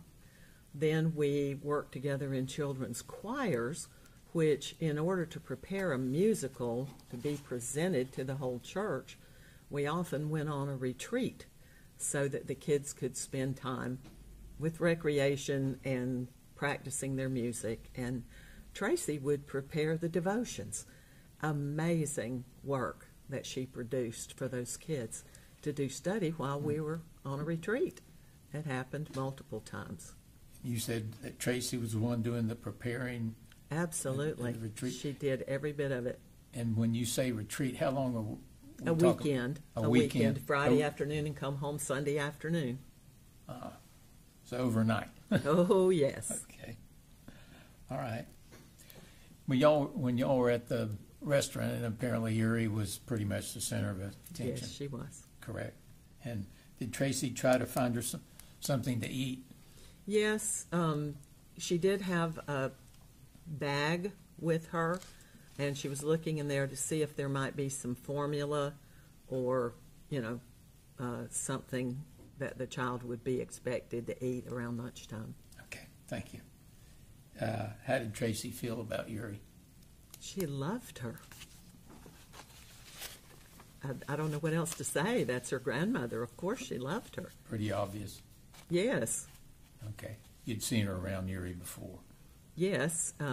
She had had Uri with her at my home that day and taking care of her and watching her play on the floor, and it was obvious.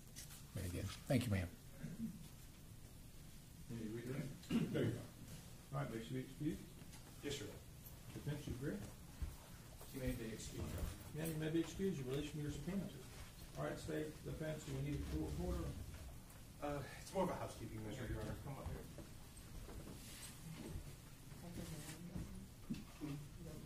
No, no, go for it.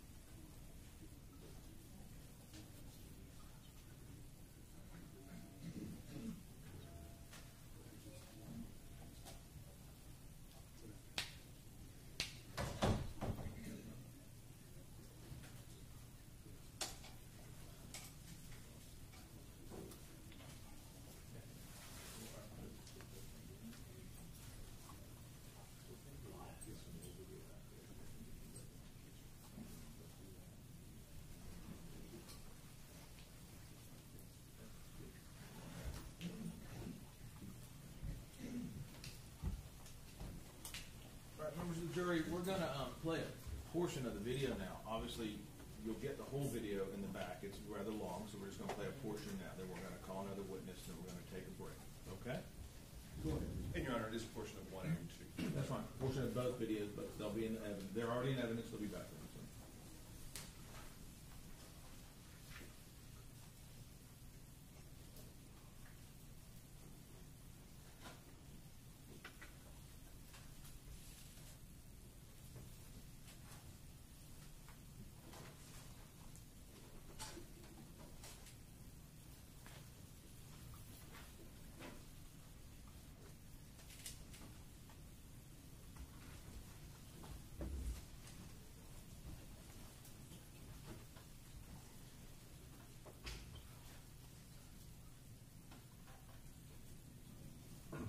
And just so it's clear for the record, Your Honor, Go ahead, Jim.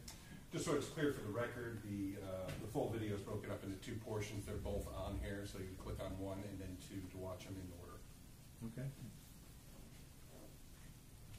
Since I can't see very well from here, You can move.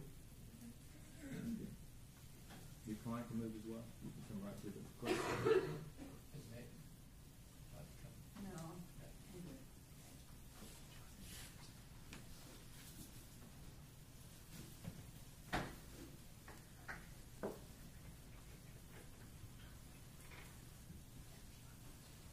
For the record, Your Honor, I'm going to fast forward a bit at this point. That's fine.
discussed it.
Once again, Your Honor, the state will skip forward in time.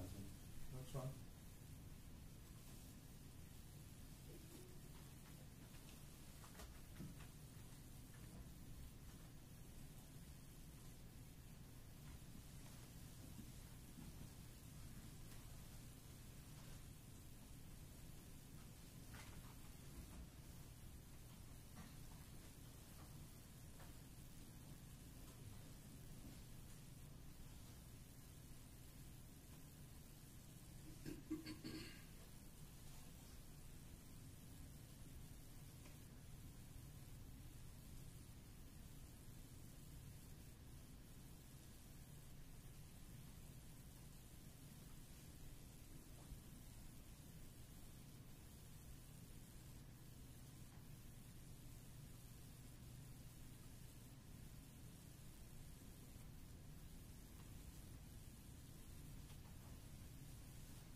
Your Honor, the state will now move to the second part of the video and just briefly for it.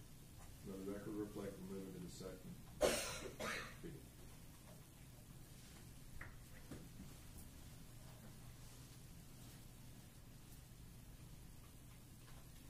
Second part, I should say, still on State's Exhibit 1. Still on State's Exhibit 1. Yes, thank you, Your Honor. And once again, I will skip forward in time.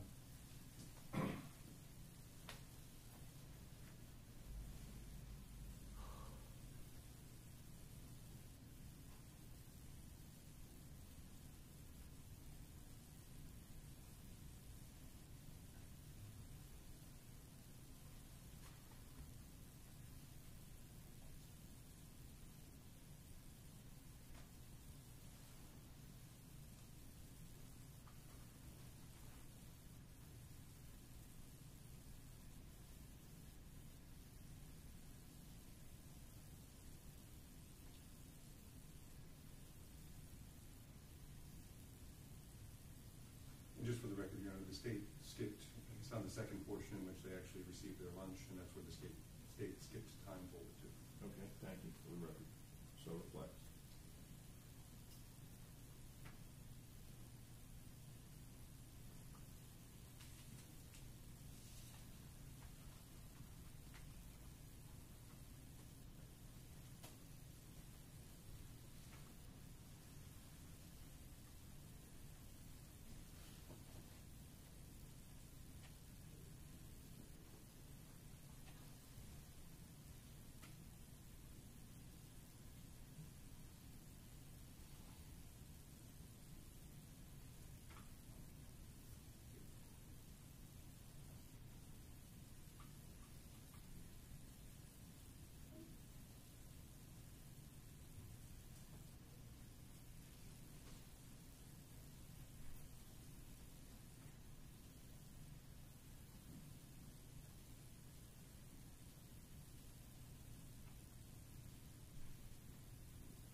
they would skip towards when they fix it. All right, with the record, so reflect.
For the record, the state is now closing State's Exhibit 1 and is finished publishing. I'm going to ask permission to publish a portion of State's Exhibit 2 at this time. So, permit, go ahead, sir.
the state has concluded publishing State's Exhibit number 2.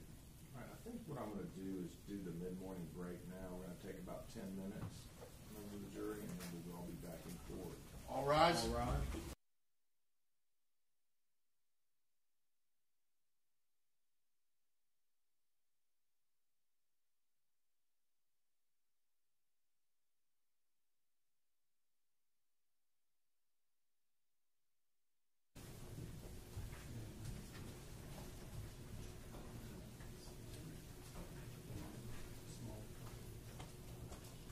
You may be seated.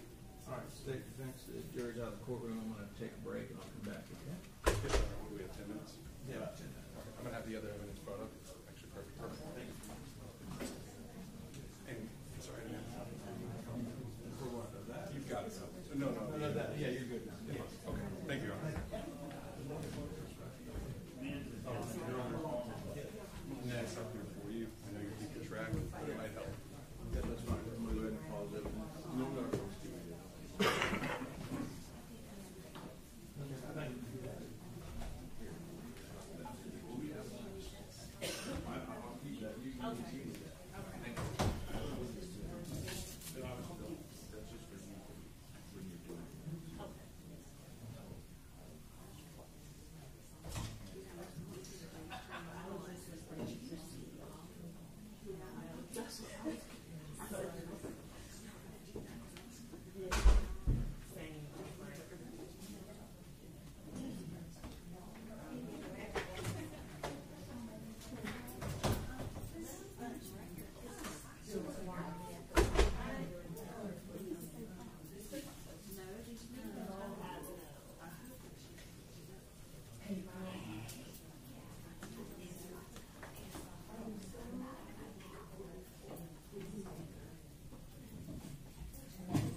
please. All right, everyone have a seat. State your defense. You ready? Your Honor, we're missing Mr. Cole. No, that's where there's no response to these days. Okay. Fine, Mr. Coleman. Have a seat, everyone.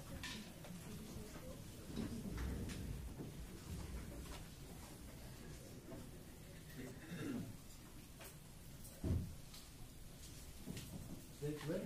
Yes, Your Honor. All right, let's go ahead. All rise. Bring the jury in. Yes, Your Honor.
Yes.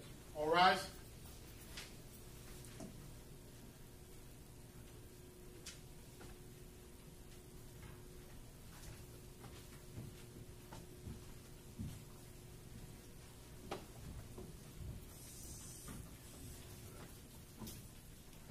All right, everyone have a seat. Members of the jury, anything I need to know about, or are we good? All right, thank you. Thank you for following the rules. State, call your next witness, number 5. Yes, Your Honor. State will call Rebecca Tucker. All right, Rebecca Tucker, let's bring her on in and swear her in.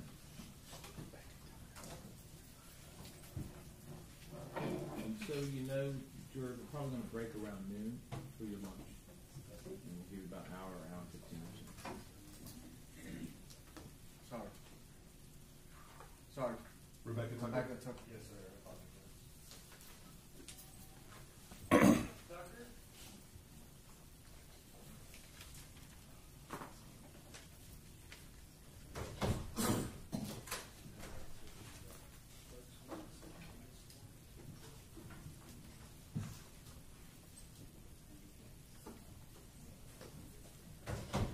Secretary, come on over here, we'll get you sworn in. Please raise your hand. Do you solemnly swear or affirm to tell the truth, the whole truth, and nothing but the truth, so help you God? Yes. You gonna step this way, man?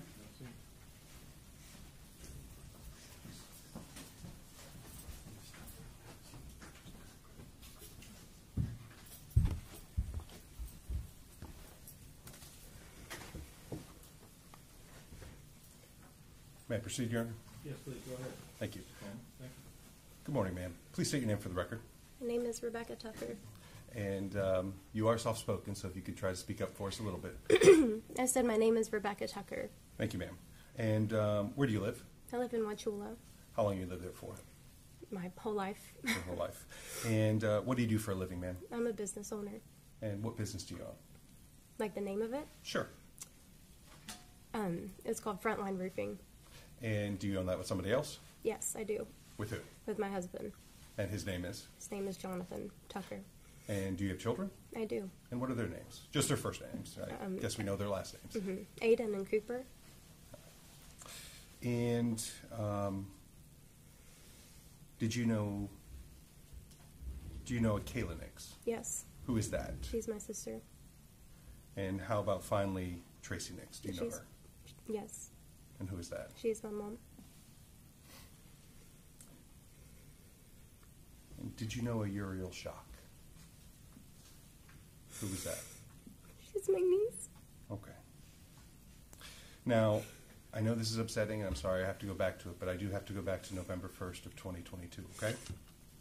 Yes? Yes. Okay.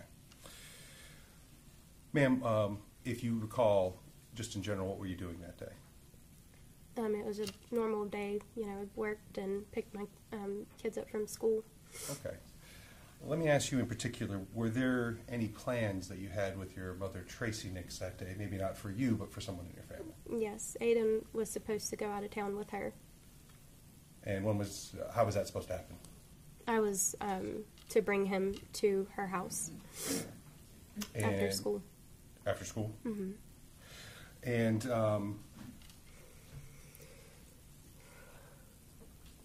how did you communicate with your mother that day? Through texting, I believe. And so, do you know, you said it was supposed to be after school? Yes. What time was approximately after school? Between 4 and 5 p.m. I don't know exactly what time. Okay, but roughly around then. Right. And did you bring Aiden to your mother's house that day? I did. And was it roughly in that between 4 and 5 o'clock hour? Yes. And what happened when you got out to your mom's house? Or let me ask you this, where does your mom live? She lives on Kazan Road in Wauchula. And what was going on when you got out there? Whenever Aiden and I got out of the vehicle to check on my boys' 4-H pigs that they had at the time, I saw my mom and my dad doing something by my mom's vehicle, and I wasn't really sure, what it was, so it didn't take long at all to figure it out. And your mom's property, is it just her house, or? No, so you have the house, and then the barn is in the back. So where did you see your mom's vehicle? It was down by the barn where we went. All right. And she was doing something, but you didn't think of anything at first? No, I couldn't see because their backs were to me. Okay. Did you come to find out more soon after? Mm-hmm. What did you see?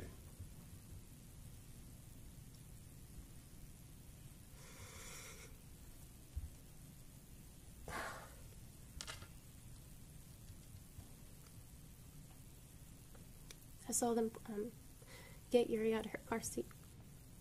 And when you said them, who were you talking to? My mom or my dad, I'm not really sure which one was the one that got her out, but it was one of them. And your dad's name? His name is Nay.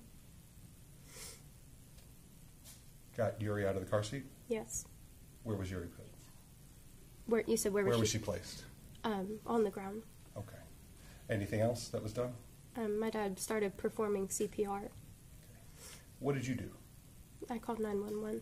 All right. You said you called 911? Yes. All right. And obviously, was that for Uri? Yes.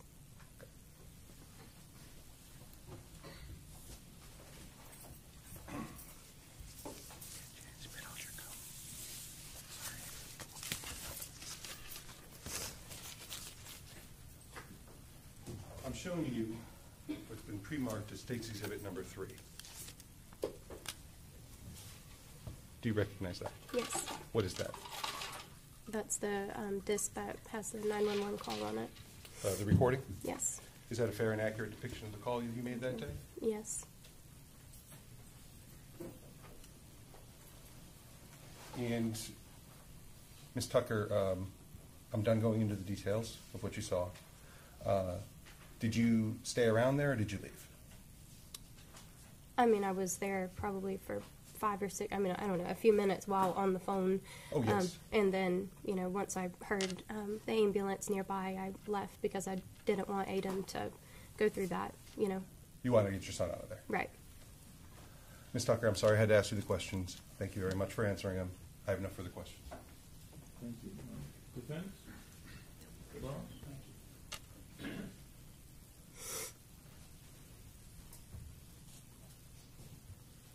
Good morning, Ms. Tucker. That particular day, was your mom going to take Aiden, you indicate, I think, out to eat? Yes. And was he also supposed to do something else, like, say, find Christmas gifts or look at Christmas gifts for him? Yes. Okay. And while you were there, did you observe your mom? I did. while my dad was doing CPR, she went around to the other side of the barn, and while I was trying to figure out what, excuse me, what had happened, I walked, around to where she was, and that's where I saw her on her hands and knees and was, just completely, pale and breathing really heavy, and I don't know. It all happened so quickly. Was she gagging? Mm-hmm. Yeah, I'm pretty sure she threw up. And was she breathing heavily? Yeah. Did you call that hyperventilating? Yes. Okay. Could you see her eyes? Yeah, they were huge. Okay. I assume that was a pretty traumatic experience. Yep. Okay. Thank you. Steve? No further questions, Your Honor? All right, may she be released? Yes, Your Honor. Defense? All right, and thank you, may be released. State, call your next witness. Before we call the next witness, Your Honor, we'd like, once the witness has left the stand in the courtroom, we'd like to publish State Exhibit number 3. All right, let's do that after she leaves the courtroom.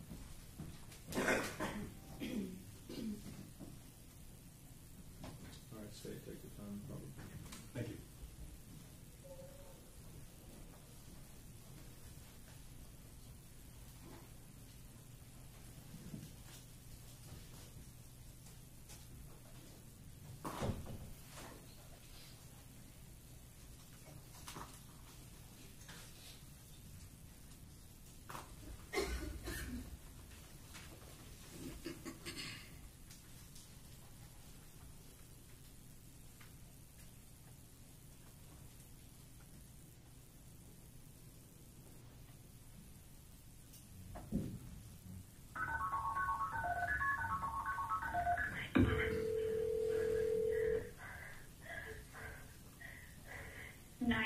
Where is your emergency? 1478 Caven Road. What's happening at 1478 Caven Road? I'm with my niece and the clock. I don't know. I just pulled up, but we need EMS, like, immediately. Please. All right. Your niece was left in the car? Is she breathing? I don't know what that happened. I have no idea. I can't even fathom this right now. My nephew just... Can you get to her so we can answer some questions? No, I don't know what's going on. I can't. My mom is I can't. I literally can't. I have no idea. Talk to your dad if he's with your niece? My dad, it has her right now. My dad has her. Oh, Lord. How old is your niece? Oh, my God. This is really, really, really bad. Oh, no. Oh, ma'am. Oh, yep. My name is Rebecca Tucker. My parents are named Tracey Nix. Okay. Ma'am, how old is your niece? I don't know. She's only a couple months old. Okay. I need you to be with her because I need to know if she's breathing, and I need to know now. It doesn't seem like it.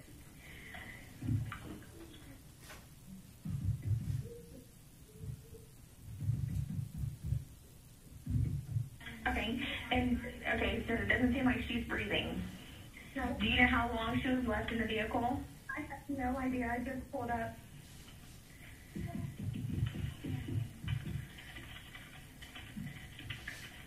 Please. Okay, I have help on the way, but I'm going to stay on the phone with you while you're there. Oh, Lord. Okay, I have my 12-year-old son. Okay, how old is your niece? Is it going to be the baby? 8 months old. Okay. Okay, please, and I'm going to take you home. I can't be here for this. Okay, I understand. This is Kayla's, the youngest one? Yes.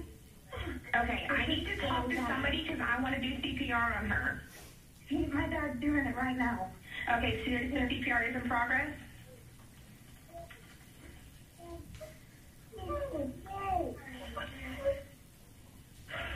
Are you doing CPR? Oh my God, she's dead. Okay, how does she look? Her eyes are open. She's not moving or breathing. I hope it's not vaginal breathing. My son's home. That's correct. Hey, are you almost done, baby?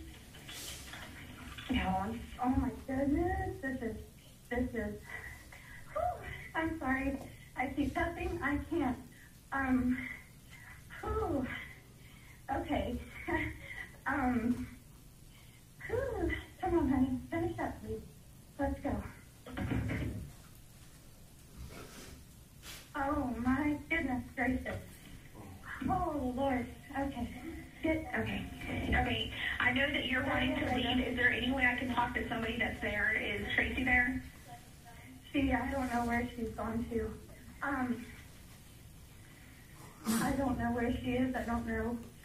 Okay. Does your dad know how to do CPR on an infant? Yes, he does. Dad, you're doing it, right? Yes, he's doing it. Oh my goodness. Okay, I know you just got there. Is there any way that somebody can answer how long she's been like this? Mom! I don't know where she's at. How long was she in the car? A while. She was in the car. Took her to work with you. Okay. All right, ma'am. Okay, so she took her to lunch with her, and then whenever she got back, she was just left in the car? Yeah. Yes, ma'am. I know y'all want me to say I have to take my son home. He cannot. I can't do this with him here. So, can your mom call me? Yeah.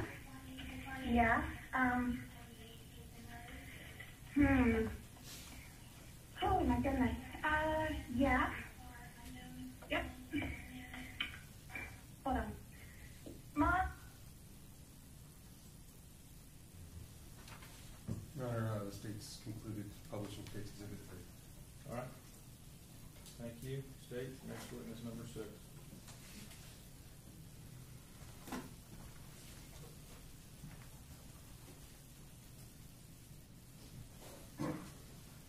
Yes, Your Honor, the state would call Uriel Schock. And I did admit that this can be evidence without objection, right? This was admitted to evidence without objection, correct? That's correct, Your Honor. All right, and Uriel Schock, thank you.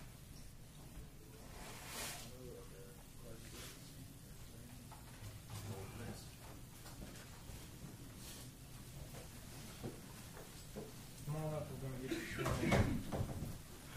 Please raise your right hand. Do you solemnly swear or affirm to tell the truth, the whole truth, and nothing but the truth, so help you God? Thank you. All right, sir, just have a seat right here and we'll get started in a second. Yes, ma'am.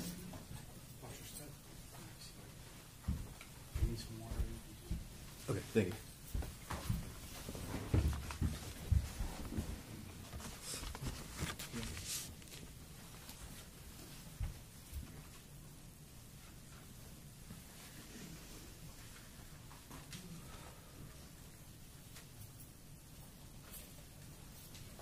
May I proceed, Your Honor? Yes, sir, go ahead, Mr. Coleman. Please state your name. Gabriel Coon, I think it's kind of obvious, but how are you employed? by Hardy County Fire Rescue. How long have you worked for Hardy County Fire Rescue? Actually, it'll be 9 years tomorrow. And what do you do for them? I'm a firefighter paramedic. I think we might have an idea, but why don't you just tell us what that is? So firefighter paramedic, of course, you know, the firefighter part, you know, we're in charge of suppression of all kind of fire incidents. Then the paramedic part is just the EMS part, emergency medical services. So any kind of emergency, medical emergency that people have, we'll go out and respond to it. So we're dual certified in both of those. And do you require any specialized training when it comes to the medical aspect? I'm sure at the firefighting, yes. I don't mean to ignore that. I did with Hardy County Fire Rescue, I did 4 years as an EMT and 5 years as a paramedic. So it's about 3 months to 6 months for EMT school, another 11 months with paramedic, and about 6 months for to become a firefighter. So you pretty well trained on rendering medical assistance? Yes. And I'm sorry, how long you said you've been doing that again? 9 years tomorrow. And let me ask you this, sir. Were you doing the same type of duty since it was 9 years on November 1st of 2022? Yes, sir. And let's just get to why you're here, okay? Do you recall participating in attempting to treat 7-month-old Uriel Schock on that day? Yes, sir. I was a charged paramedic. Can you explain how you became involved? So I was on a rescue that day. So we got dispatched to the call, and I believe it came out as a cardiac arrest. And with the additional notes, they said that the child has been left in the car since around noontime. Okay. And so how did you get there that day? We was in a rescue, the ambulance, and so we drove there to the scene. And do you remember where you went to? Yes, we went to, you want the address? You can refresh your recollection if you need to. Yeah, 1478 Kazan Road in Wauchula, Florida. And what was going on when you got out there, sir? So when we arrived on scene, I think we was more directed to go towards the back of the house. As we was approaching, I guess it was the grandfather. He was kind of in a hysterical state. He already had pulled the child out of the back of the vehicle and had her on the ground. You know, like I said, he was hysterical, crying. It looked as if he was trying to do CPR. When we arrived, we parked the rescue probably about a couple feet away from it. I exited out of the vehicle. I walked around, picked the patient up, and at that time, you know, I can feel how hot she was. Let me stop you there, sir. And when you say patient, are we talking about Uriel? Yes, sir. And was Uriel a child? Was she an infant? Yeah, she was an infant. Okay. Now, you said you picked her up, you noticed she was hot. Yes. So when I picked her up, I could feel it through my gloves. She was just hot to touch. She had on, I would say, something that you would normally put a child in during the wintertime. It was like a long sleeve onesie, like a real fuzzy onesie. Did you notice anything about the onesie she was in? Yes, it was very damp. Damp, you said? Damp. Okay. From, sweating. Okay. So once you pick her up, what did you do at this point? At that point, we went ahead, because we used the back of our rescue. We use it as more of like a controlled environment. So we entered into the rescue, and that's when we started proceeding to do CPR efforts at that time. And so is doing CPR on an infant a little more different than you would normally do? It can be. It could be a little bit more traumatic. But okay. Now, what else are you doing? You're doing CPR, or what other types of medical treatment are you rendering? Yep. So we're doing CPR, which is chest compressions at that time. The other person that was on the truck with me, he started an IO, which is intraosseous, which is basically, instead of going with an IV into the vein, it just goes straight into the bone, which was in the lower leg area, the tib-fib area. So we can begin giving medications a little bit quicker at that time. And as he's doing that, I was beginning to intubate the patient because we needed to secure an airway. But at that time, when I was getting ready to insert the blade into the patient's mouth, I noticed that she was clenched, which means... Let me stop you there. You were getting ready to? What do you mean she was clenched? Which means her jaw was just kind of locked in place at that time. Usually we'll have to push medications like succinylcholine to kind of get them to relax. But at that time, once we started doing, further evaluation, we noticed that she started to have rigor mortis that was already set in. And I think we all have an idea of what that is, but what is rigor mortis? So that's just stiffening of the muscles and stuff. Once you kind of like pass away or death occurs, the chemicals in the muscles start to leave, and that's just when your muscles and stuff starts to constrict and stuff. But where did you notice the rigor? In her limbs, in her upper limbs. And how does that show? Just the arms itself will be just kind of in place. Okay. Stuck in place there. And so, did you make any other observations other than the rigor? Yes, that she also had lividity also, which is the pooling of the blood. So once the body, stops circulating blood, with the help of gravity, basically whatever lower portions to the body, gravity just pulls the blood down to the lower parts of the body. And what did that lead you to believe, sir? That she's been dead for a while. And so, what did you do at this point? Did you continue your life-saving treatment? No, at this point, we went ahead and radioed over to Advent Health Wauchula and spoke with the doctor on hand, Dr. DeWan, and we gave him our findings at that time, and he gave us the go ahead and basically call it a signal 7, which is dead on arrival at that point. And even though there was nothing that could be done, what was done with Uri at that time? At that point, we just basically just transported to the hospital because it's in our protocol. All pediatric cardiac arrest must be transported to the hospital at that point. So regardless of her status, you still took her to the hospital? Right. Right. All right, sir. I don't think I have any further questions for you. Okay. Defense any cross-examination? No question, John. All right, we're gonna do one more witness, and I'm gonna deal with another matter, okay? Yes, sir. Okay. And Your Honor, this witness can use. Yes, you may be excused, All sir. right, thank you. You may be excused, correct? That's correct, John. All right, thank you. All right, state witness number 7. Thank you. Say we call Kyle Bodek. All right, let's bring him on in, please.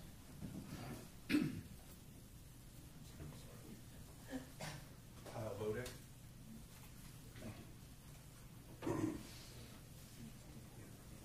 Raise your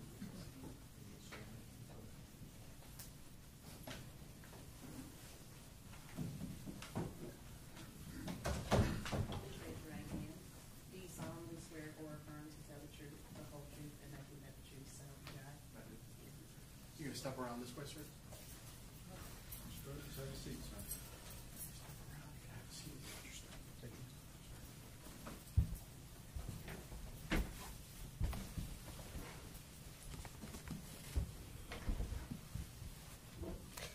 State your name, sir. How's it going? James Kyle Bodek. And what do you do for a living, sir? I'm a firefighter paramedic for Hardy County Fire Rescue. And how long have you been doing that for? Going on 12 years now.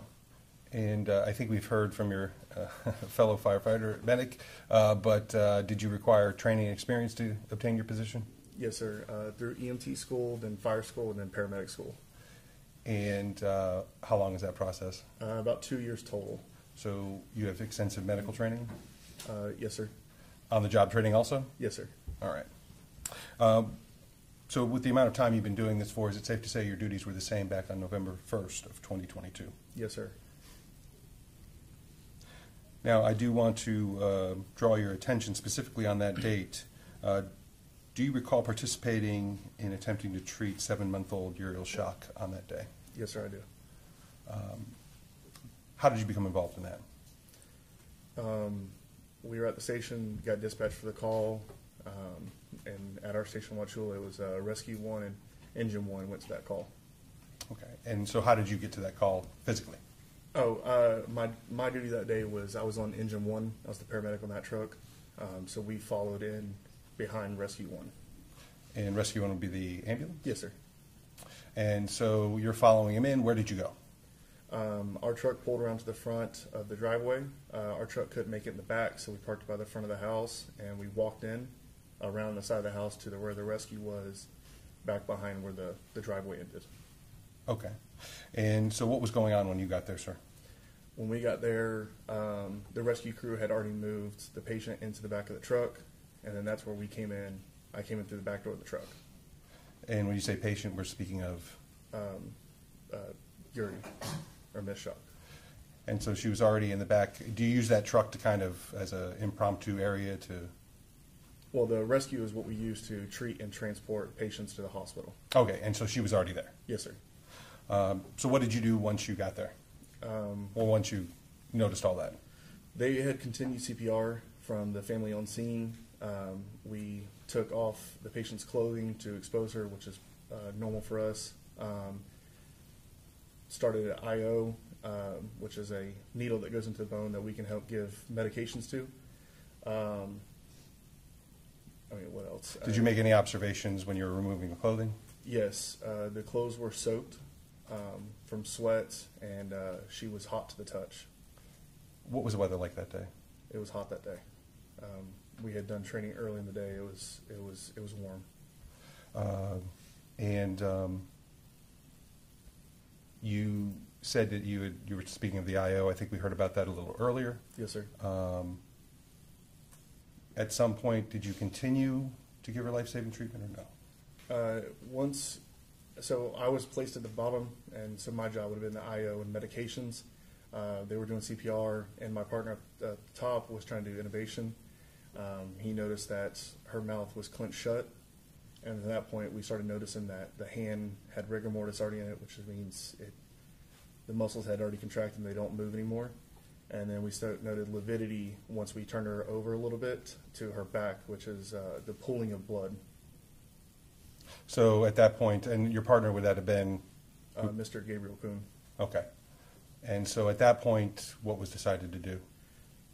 We were already trying to turn the truck around to get to leave, and once we saw those signs, those are obvious signs of death for us.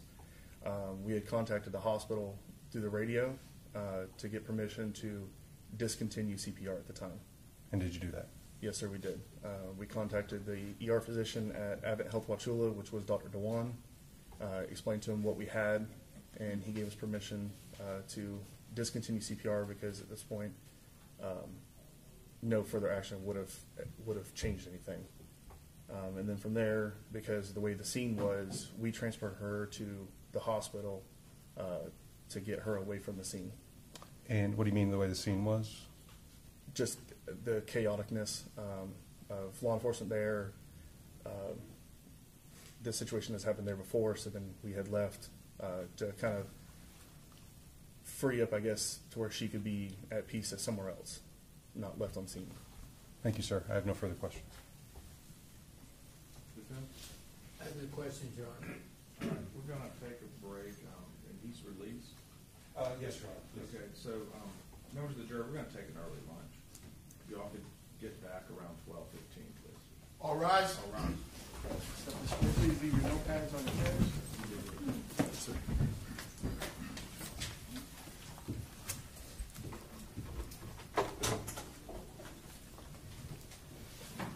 Say leave, you can leave some.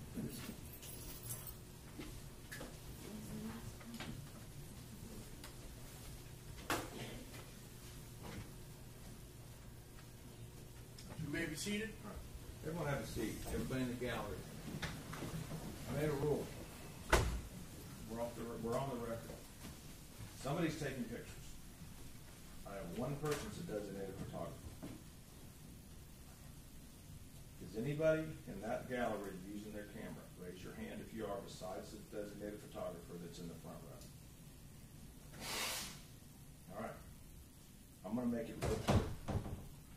We have the TV. We have the live stream. They have rules. They're following the rules. If I catch a cell phone in anybody's hand, except the designated photographer and the reporters in the front and their people that work for them that know the rules, you're going to be ejected from this courtroom and you will not be allowed back in. Does everybody in this courtroom understand that? This is a very serious matter, and I'm going to enforce the rules. If you cannot handle that, go home and watch it on live stream. Don't do it in my courtroom. We are adjourned. I do need to speak to the lawyers in the back on the record.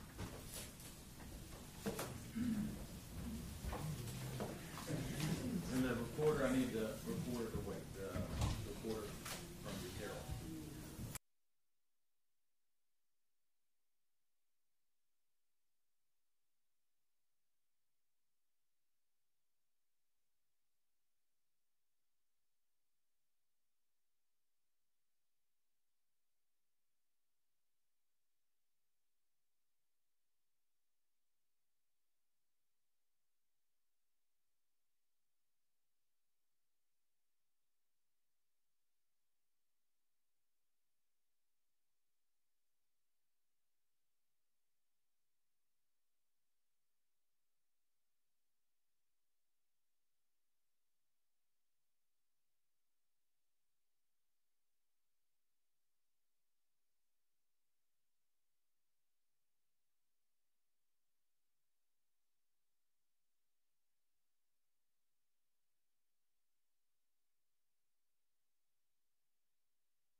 I needed to address that because I need to get ahead of it.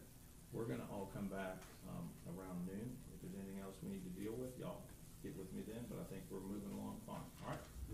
Thank you. Adjourn till, noon as lawyers. All rise.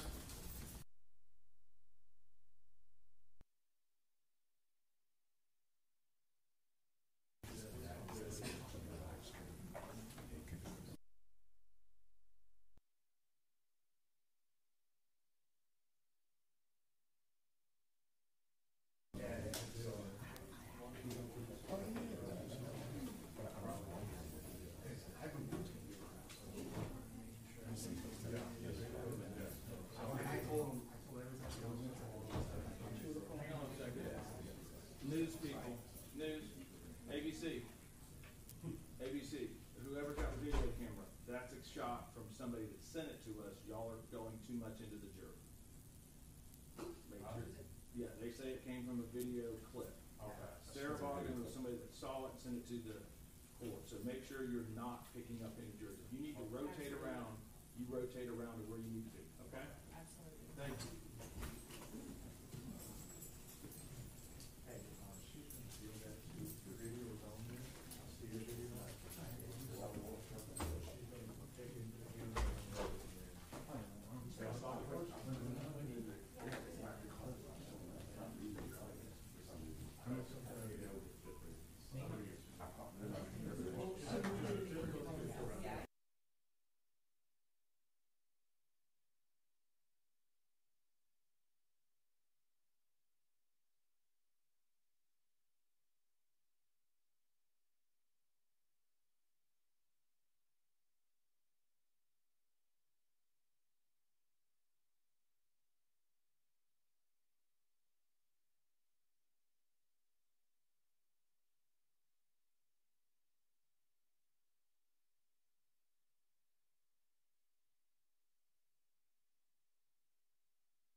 you guys doing? Sit where you want, sit where you want. You want to bring everybody else over? When the spaces are up, I'm sorry, that's the room we have.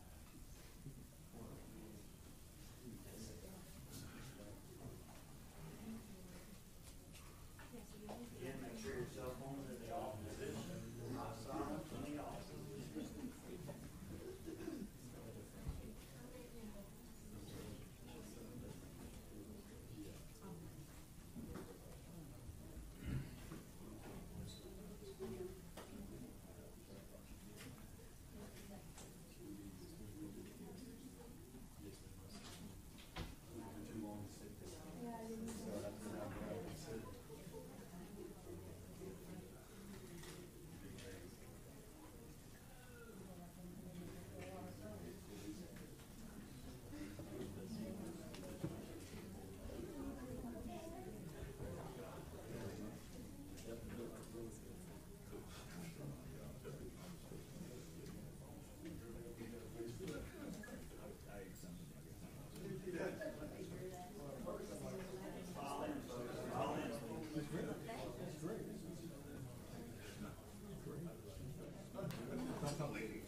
Folks, again, just a friendly reminder, all cell phones in the off position. They should not be out. All right.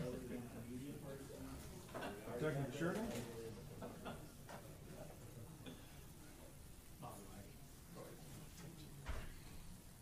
Had a guy do a jury trial with a shirt tail hanging to his knee one time.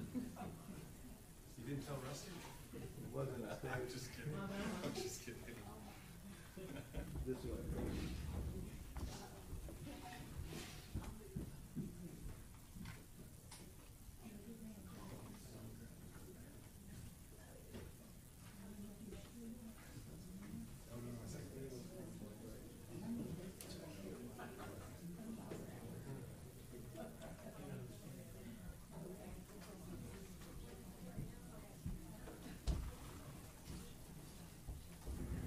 All right, are we ready? Okay. All right, where's the, tell Phyllis to bring the jury in. All right.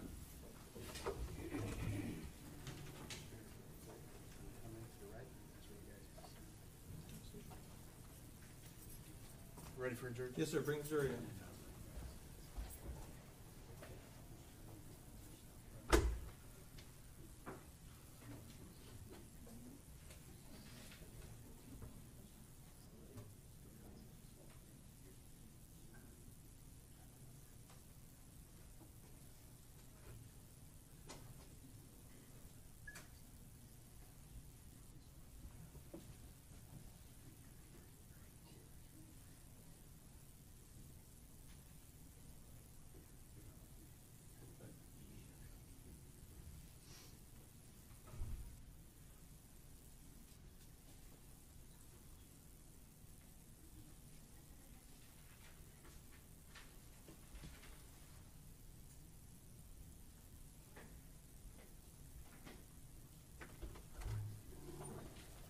Ready, Your Honor? Yeah, bring one in. All rise.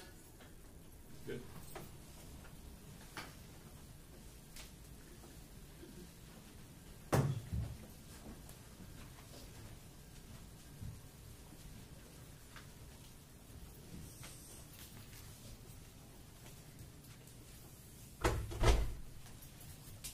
All right, everyone have a seat.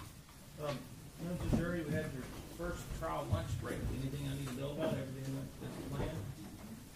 No discussions amongst anybody? Okay, if that happens, y'all need to let me know. State, call your next witness. Yes, Your Honor. The state calls Officer Lyle Parks. All right, I think that's your eighth witness, correct? All right.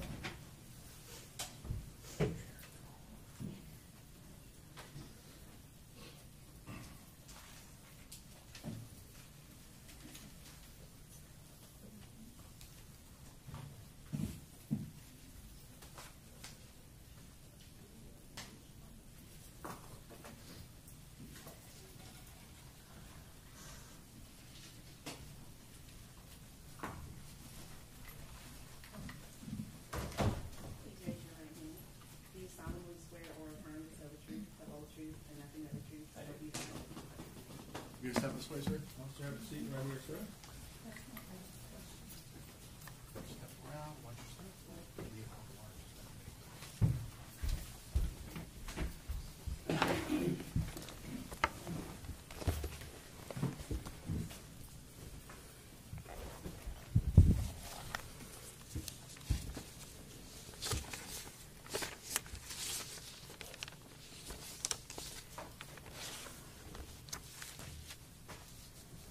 May I proceed, Your Honor?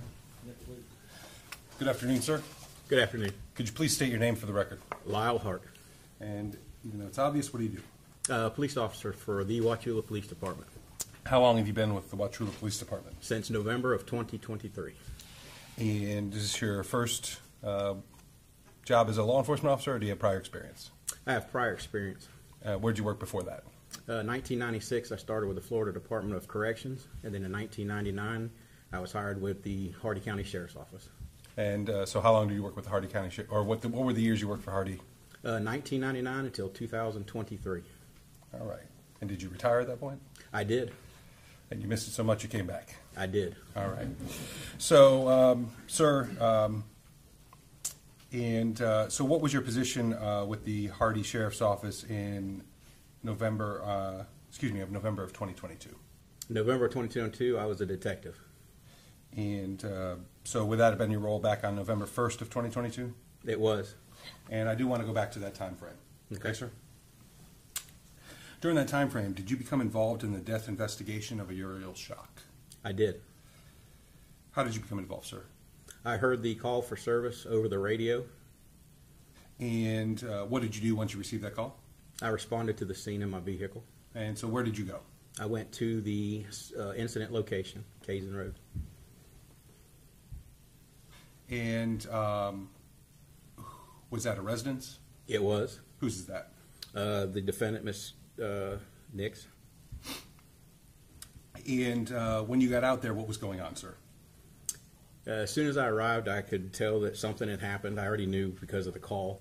And the husband had his knees down, sitting on his knees in the yard, had his hands in his face. He was crying. I think Tracey was walking around very frantic. And do you know approximately what time you got out there? I don't know exactly what time it was. Okay. And so you see this that's going on. What else is going on, sir? Medical units are arriving. Other law enforcement are arriving. And when you say medical units, you're referring to? The ambulances. And so the address you went out, sorry about the question, but is that in Hardy County? It is in Hardy County. Okay. And what did you say Tracey Nix was doing? She was walking around. She appeared to be in a frantic state. She was crying as well. And did you discover what was going on out there? I did. What happened?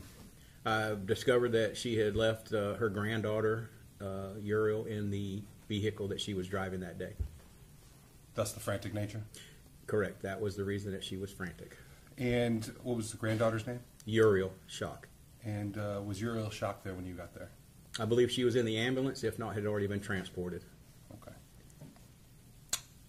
So what did you do next, sir, once you're out of that scene? My supervisor advised me to go to the hospital, the Advent Health in Wauchula, and take possession, not possession, but be there for the scene of the child and begin photographing Uriel Schock. And so you took photographs? I did.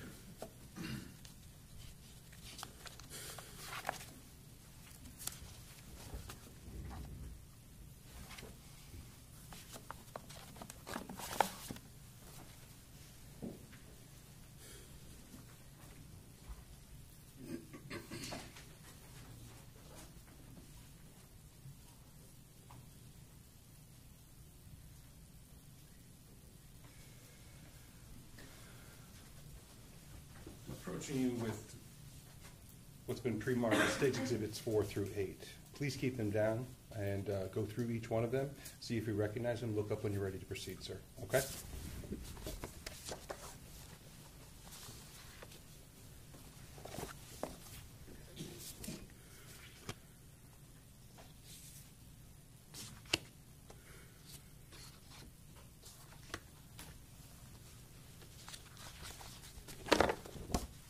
Are you ready, sir? Yes.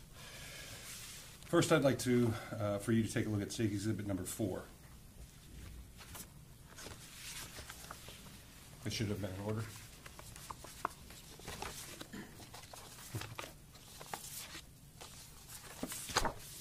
Okay. Do you recognize that item, sir?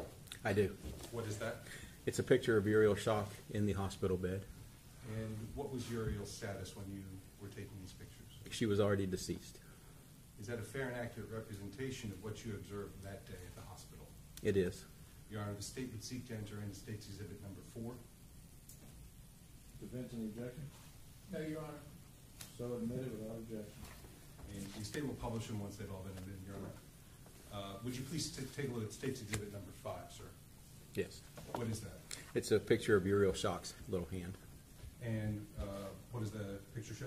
The hand is clasped shut, like gripping. And is that a fair and accurate depiction of what you observed that day in the hospital? It is. Your Honor, the state would seek to enter in State's Exhibit number 5 at this time. Defense, No objection. admitted without objection. Would you please turn to State's Exhibit 6? Do you recognize State's Exhibit 6? I do. What is that? It's a knitted, crocheted blanket that the hospital provided for Uriel Schock. Is that to place her in, I guess? It was to cover her up to comfort. Okay. And does that fairly and accurately depict that blanket that you saw that day? It does. Your Honor, the state would seek to enter in State's Exhibit number 6 at this time. Defense, No objection. admitted without objection. Number 6. And finally, State's Exhibit, or second, finally, State's Exhibit number 7. Do you recognize that item? I do. What is that? It's the little red or pink onesie that Uriel was wearing that day. And does that fairly and accurately depict the onesie as you saw it that day? It does. Your Honor, the state would seek to enter State's Exhibit number 7 at this time. Defense, No objection. admitted without objection. Number 7. And finally, State's Exhibit number 8. Would you please look at that? I did. What is that? It's a little teddy bear. And why was that photographed? I don't know why I photographed it, but I put it in with Uriel before I zipped up her body bag. Is that something that was with her? It was. And is that a fair and accurate depiction of what you saw that day? It is. State would seek to enter State's Exhibit number 8. Defense, No objection on relevance, Judge. so gone.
All right, members of the jury, I'm sustaining the objection on the number 8. You're not to consider that as evidence, which is repetitive.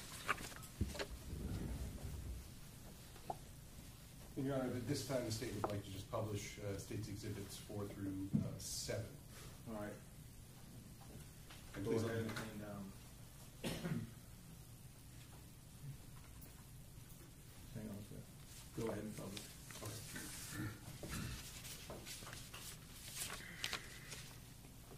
Go ahead and give me number 8, please. Do you have 8? Yes.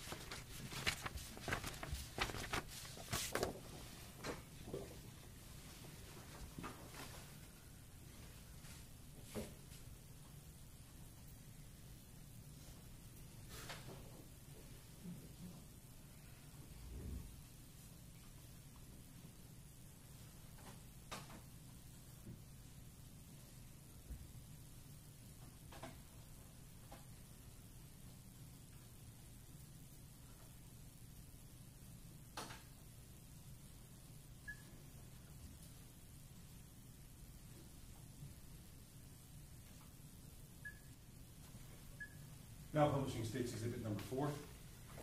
And once again, sir, what was this? That is Uriel Schock in the hospital. States Exhibit number 5. And once again, sir. That is her little clenched hand as she was laying on the bed in the hospital. States Exhibit number 6.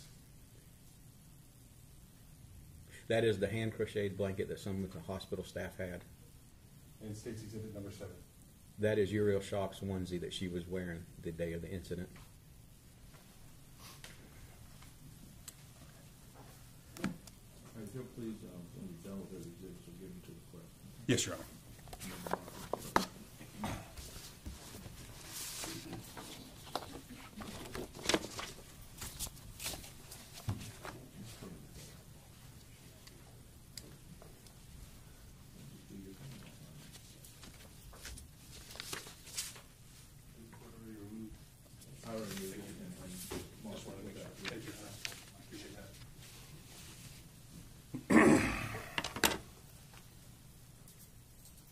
Did you do anything further at the hospital, sir? Yes. What else? As the family arrived, I unzipped the body bag and tried to make it a little presentable so they could say their goodbyes. Okay. And following that, sir? I contacted the medical examiner and was advised by him to have Uriel Schock sent up to him. So went to the medical examiner's office? She did. She did, yeah. Following making sure that Uriel went to the medical examiner, what was your next step in this case, sir? I interviewed the 3 ladies that had lunch with Miss Nix at the Beef O'Brady's. And who would that be? If I can look at my notes. If you need to refresh your recollection, please do so, then look up when you're ready.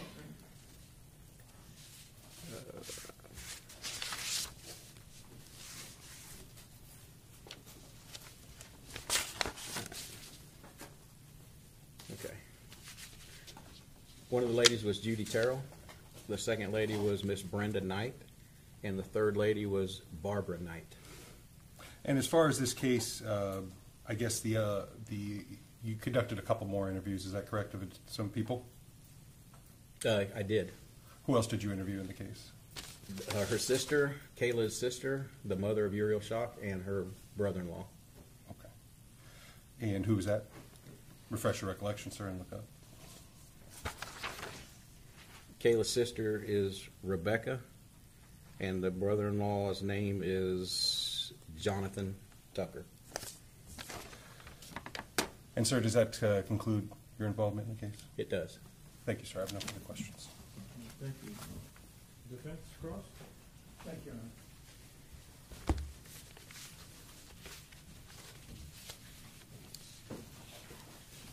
Good afternoon. Good afternoon, sir. You indicated when you first got there that you saw Nay Nix. I did. Okay. Do you know him? I do. Okay. And how long have you known him? I don't know him personally. I just know of him personally. Know of him? Yes. And what was he doing? He was on his knees in the grass, and he was crying. Okay. And you indicated that you saw Tracey Nix also. I did. And what was she doing? She was walking around. She was hysterical, frantic. She wasn't screaming. She was just, you can tell when somebody is not normal, walking around in a frantic state. Okay. Anything else that you noticed about Tracey Nix? Nothing other than that. I was there a brief time. All right. And you never saw her go behind the barn? Look at my notes to see.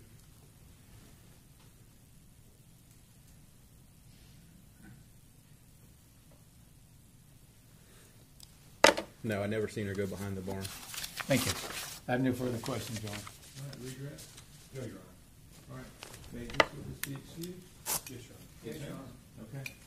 Thank you, officer. You're excused from your subpoena. You can go wherever you need to go. Yes, sir. All right, state, call the next witness. Yes, Your Honor. State you call Detective Shane Ward. All right, Shane. Come on out and get us sworn in.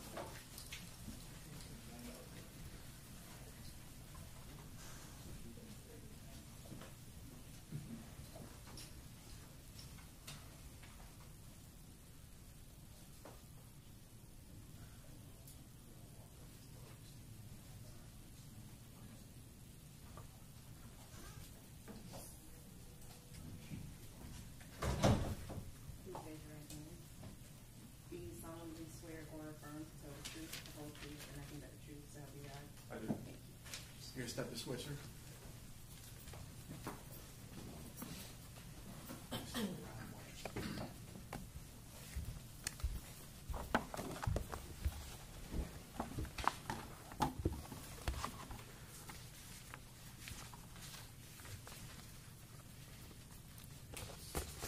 Please state your name, sir. I'm Detective Shane Ward. How are you employed, sir? I'm employed as a detective with the Hardy County Sheriff's Office. And how long have you been employed there? Since March of 2006. And you said your current duties are detective? I'm currently a detective, yes. What's a detective do? Investigate persons and property crimes. And is your position the same now as it was back in November of 2022? Yes. I want to take your focus and attention back to November 1st of 2022. Did you become involved in the death investigation of Uriel Schock? I did. How did you become involved, sir? Upon being notified of the call, I did respond to the scene of the incident. And what was the scene of the incident? I believe it came in as an unresponsive infant. Oh, I mean, where was it? Where was it? The address was 1478 Kazan Road in Wauchula, Hardy County. And is that a residence? Yes, sir. Do you know whose residence that is? That is the residence of Miss Nix, Mr. and Mrs. Nix. And so, do you know approximately when you got out there? My approximate time, the EMS, I believe, had just left or had just arrived, so it was right around the time of EMS arrival, and I have that documented right around 5:06 p.m. 5:06 p.m.? Okay. Approximately, yes, sir. And so, what did you observe when you got to the property? I observed Mrs. Nix's 2019 Lexus SUV parked in the backyard. Her husband, Mr. Nix, was also still present at that time, and Mrs. Nix was also still present on the property at that time. I believe there was a car seat laying next to the vehicle. That's pretty much my independent recollection of what I initially observed. And you said it was what were the vehicles again? I'm sorry. Her vehicle, I believe, was a 2019 Lexus SUV. And were there any other vehicles, or? There were more vehicles on the property, I believe. I don't have an independent recollection of exactly what vehicles or where they were positioned on the property without reviewing photos. Did you notice a lawnmower, or? I believe there was, yes, sir, a lawnmower next to a barn, really close to the vehicle. Any observations that you made about the vehicle? The Lexus? Nothing significant that I can recall about the vehicle. Okay. And so what did you do once you get on the scene, you're assessing the situation? What was the next step you took, sir? I did speak with Mr. Nix and just asked for an explanation of what had happened, asked him to kind of recreate what he did, what he saw. There was also some people working on their roof at the time. Several workers had been working on the roof that were there when this all happened. So I proceeded to also identify them and speak with them and see if they saw anything that was pertinent to our investigation. Okay. And so you interviewed them and you interviewed Mr. Nix. What else did you do while you were out there, sir? After speaking with Mr. Nix, my primary responsibility at the scene was to draft and execute a search warrant for the vehicle and the premises, the property. Was that the vehicle we're talking about? Was that the Lexus? Yes, sir. Okay. And is that what you did, sir? Yes, sir. And so did you participate in the search of that vehicle at all? I did, yes, sir. Was it more of a... It was more of a observing. I understand. And so you drafted the search warrant, you ensured the vehicle was provided, support in the search of the vehicle. What else, if anything, did you do after that, sir? We also, made sure that the vehicle, we did bring it back to the sheriff's office, secured it at the sheriff's office in a secure facility at the end of the evening when we were finishing up our search of the property. I also in this case, I did draft and execute a search warrant for Mrs. Nix's phone, and I also assisted by obtaining surveillance video from the Beef O'Brady's restaurant, where she was at lunch that afternoon with the victim. So I guess you received information that the Beef O'Brady's might have video of that? I did, and I believe Detective Samandel, Detective Fletcher actually, she requested that I assist her and get that video. And is she the one that was kind of leading up the investigation? She eventually was the case agent, yes, sir. Okay. And what is a case agent, just so we... She's the primary detective or investigator assigned to the case. So she makes sure that basically is in charge of the case, organizing the case, logistics, and things like that. So following the video, any other further involvement in the case? Did you interview anyone else? I did. I believe I spoke with her daughter on scene that day, Rebecca Tucker. Okay. And so you spoke with her also? I spoke with her as well as Mr. Nix on scene. Okay, sir. Any further involvement? Nothing that I can recall. Well, in that case, sir, I have no further questions. Thank you. Okay. Lieutenant, Cross?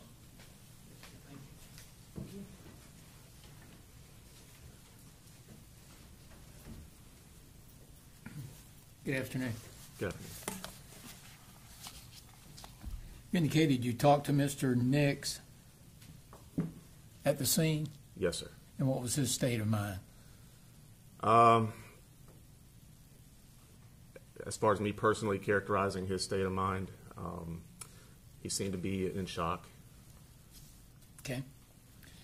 And you indicated that you drafted a search warrant for, I think, the vehicle as well as the phone? Yes, sir. Okay. Was Mr. Nix cooperative with you? Yes, sir. Okay. And did you ever talk with Mrs. Nix? I don't have any recollection of speaking with Mrs. Nix in any substantive manner. Was she at the scene? Yes, sir. Okay. Do you know if she was cooperative with law enforcement? From everything that I've observed throughout this case, she was cooperative. Okay. And you didn't ask either one of them for permission to search the vehicle as opposed to getting a search warrant? I did not. Okay. Is that for, say, safety reasons or just being extra careful? In a situation like that, we'll always get a search warrant. Because of the nature of the case? Because of the nature of the case. Okay. Yes, sir. And would that also apply to the search of the phone? Yes, sir. Okay, even though they were cooperative with you? Yes, sir. Okay. Let me see. You wrote a fairly long report. None of the people on the roof noticed anything out of the ordinary? They had been working on the roof all afternoon. They had not really been paying attention to anything going on the ground. They did not have anything pertinent to provide to the case. Very good. Thank you. Dave, redirect? No redirect, Your Honor. All right, Chief, free to leave. Yes, Your Honor. All right, defense, you agree? Fletcher, do you agree it's free to leave? I'm sorry, yes, sir. All right, thank you, Detective, you're free to go, you're released from your subpoena. Thank you. And before the state calls the next witness, Your Honor, can we have a sidebar brief? Let's have a sidebar.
of the jury, we're going to take a 5-minute stretch break. Just very limited, okay? Just give us some time to get some things shuffled around. All rise. All rise. Step this way, please. Leave your notepads on your chairs.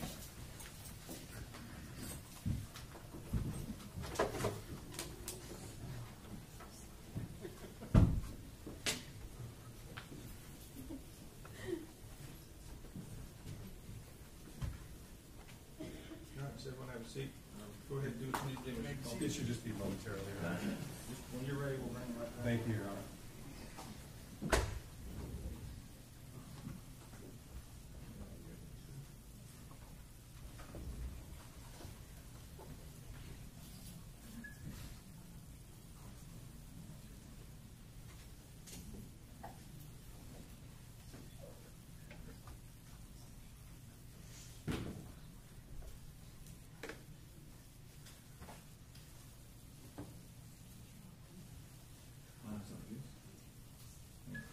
Yes. That's me.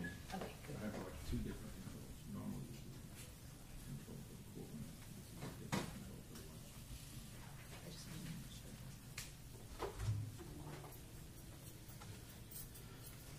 My courtroom, you're white man. And they went on side.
That's your PowerPoint. That's your PowerPoint? Yes, Your Honor. Go back and let's see 7 real quick. Make sure it skipped out. Yes, I took Okay, it we're out. fine. I deleted it. Okay. I just didn't want there to be any mistakes. Correct. If I pushed the wrong way. I just didn't know if you had to put a blank something in there, but it took it. No, I just replaced it. All right, y'all ready? Thank you, Your Honor. Yes, it seems right. That goes for the jury. All right. I'm gonna go blur on the screen. Mr. Coleman, I'm gonna blur the screen from the live stream, okay? Yes, Your Honor, and just to let you know, it's just property photographs. Okay, then I'm gonna leave it then. Okay. Yes, sir.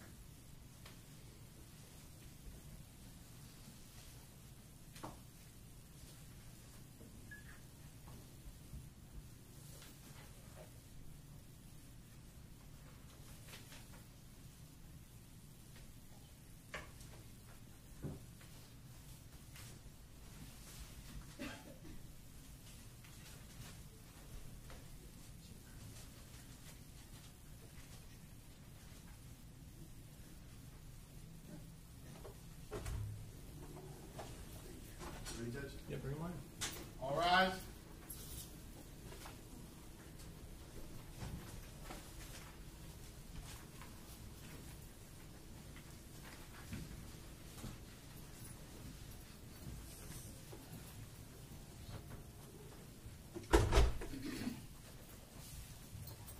All right, everyone have a seat.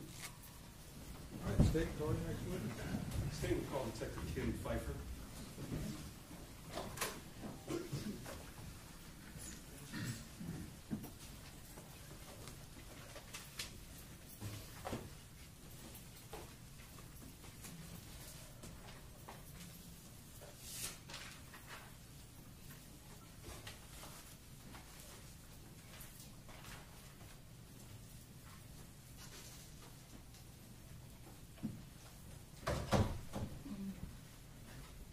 Go ahead, Detective, we're gonna get you sworn in.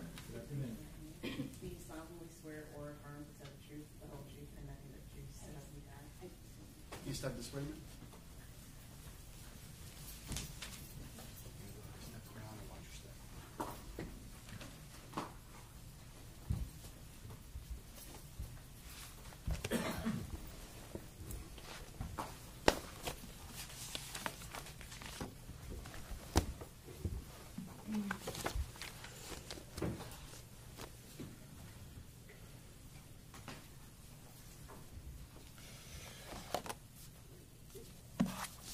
May I proceed, Your Honor? Yes, please, go ahead. Thank you. Please state your name for the record. Kim Pfeiffer, And how are you employed? detective at the Hardy County Sheriff's Office. And if you could please speak up a little bit. Oh, sorry. No problem. And how long have you been at the Hardy County Sheriff's Office? Just shy of 23 years. What are your current duties? I'm a detective and crime scene. Well, I want to focus on the second part. What do you mean? What is crime scene? Whenever there is a crime, then they will call out crime scene to come and process the scene.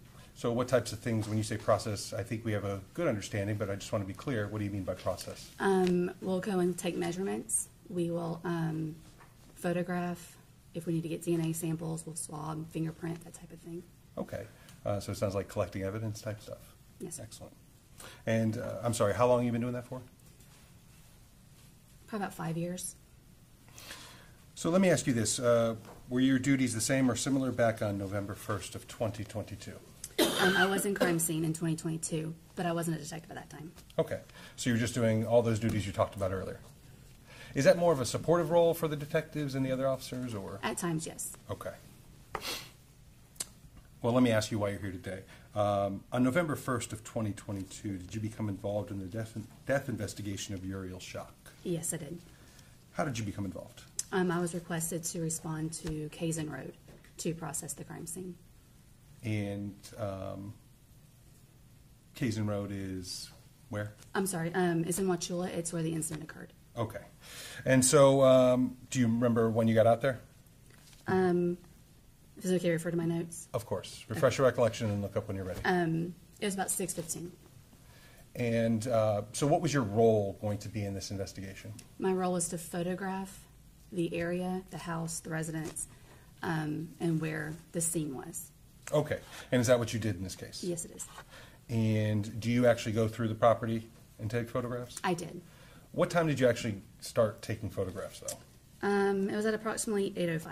Okay. So was it dark at that time? It was. Were you still able to take photographs, though? I was. Okay.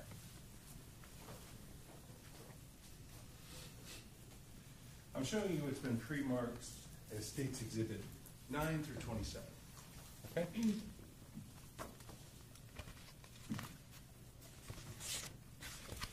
What I would like you to do is we're going to take this one at a time. All right? So if you would first grab States Exhibit number 9, please. They're in order. They are in order, Your Honor. Yes. It's also on the back. Yes, Your Honor. And the label will be on the back on each photo. Do you recognize States Exhibit number 9? I do. What is that? This is the address, the mailbox And for the residents, what was the purpose of taking that photograph? to show where we were at, the numerical. Your Honor, at this time, state would seek to enter States Exhibit number 9. Defense? No objection, Your Honor. Admit without objection. And the state would like to publish as we admit each one. Absolutely. Thank you, Your Honor.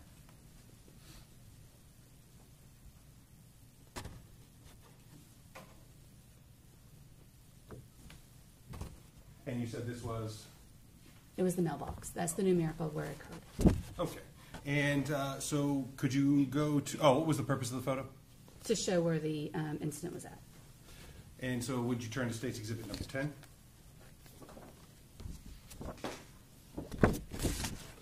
And what is that? This is the front of the residence.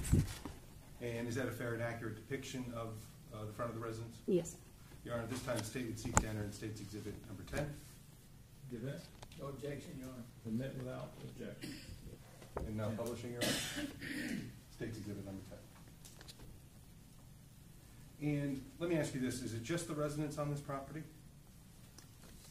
There is just a residence. There's a barn in the back Okay, of the property. Was this the only structure on the property? Oh, yes, it was on structure. Besides the barn. But there was also a barn? Yes. Okay. Look at States Exhibit number 11, please. What is that? This is the front of the residence. Once again, is it from a different angle, I guess? Yes. And is that a fair and accurate depiction of what you saw that night? Yes, it is. Your Honor, state would seek to enter in State's Exhibit number 11. Defense? No objection, Your Honor. All right, admitted without objection, number 11. Now publishing.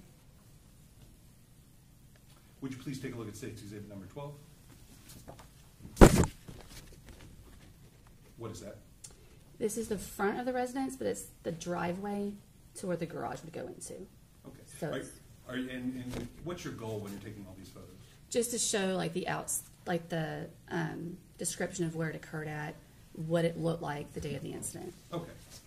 And once again, we're talking about State's Exhibit number 12? Yes. And is that a fair and accurate depiction of what you saw that day? Yes, it is. Your Honor, the State would seek to enter in at this time State's Exhibit number 12. Defense? Judge, I don't have any objection, and we need to say time, I don't object to any of the photographs. Okay, so State's Exhibits 9 through 27 come in without defendant's objection, correct? Is that 27, is that many? I didn't realize it was that many. There's 9 through 27. Here's the 18. Do you agree? 9 through 27, yes. Yes, sir. All right, all admitted without objection. Publish as your wish. Thank you, Your Honor. I'll just publish as we go then, and we'll talk about each photo. So if you would, that was State's Exhibit 12 we were just talking about, correct? Yes. All right, let me get there first. So again, there's some reflective things in the background there. What is that? That's the dump trailer from where they were working on the roof that day. So there was roof work going on? There wasn't when I got there. No, I meant, But yes. that's the reason for that. Okay. Would you now turn to State's Exhibit 13? What are we looking- This is the garage Of the home? of the home, yes. Okay. State's Exhibit number 14, what are we looking at here? This is the more of the picture of the dump trailer where it was at. So we're just kind of like slowly taking the picture like that. Are you giving us a reference of where that is to the garage? To the garage, it's just north of the garage on the side of the house. State's Exhibit 15? This is another picture of the dump trailer, but the back of the yard. Okay, so now we're in the backyard? Yeah, we're slowly going toward the back. 16? This is the back of the house. Is from the backyard again? Mm-hmm. Yes? Yes. State's Exhibit number 17, what are we looking at here? So this is the driveway. This is now we're facing south toward the road where the mailbox was. And is the home here on the right side of the Yes, the photograph? home is on the right. What are we looking at State's Exhibit 18? So this is the backyard. This is where we're facing north, and it's the fence that kind of divides the backyard from, because there's a barn. So there's a barn right behind that fence. You can, and there's a vehicle. You can kind of see the reflection in there. Okay, but so now where you're standing, are you standing at the house looking back? Yes. Okay. State's Exhibit number 19? So I am now on the other side of the fence, facing south toward the house. So now you're looking back at the house? Yes? Yes, sir, sorry. State's Exhibit number 20? This is another picture facing that way. State's Exhibit 21? This is the red Lexus and the lawnmower. This is on the other side of the fence, facing north, where they said the incident occurred at. So would this be on, I guess, we're calling it the barn garage side? Yes, on the side of the fence, yes, where the barn is. State's Exhibit 22? This is a picture of the car seat with the lawnmower in the car. And the car seat's on the ground? The car seat is on the ground. State's Exhibit 23? It's another angle. You get more of the car in this angle with the lawnmower in the car seat. And I guess this would be in line with the rear passenger side? Yes, sir. Or, excuse me, rear Driver's side. State's Exhibit 24? This is the car seat with a pink headband.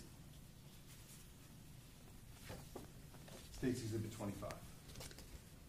This is the passenger side of the red vehicle. And once again, can we also see?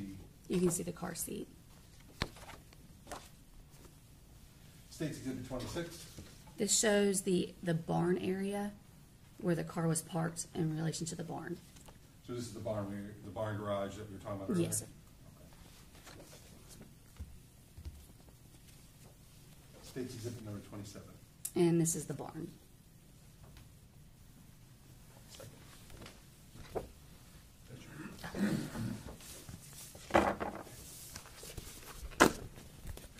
Does Your Honor want them?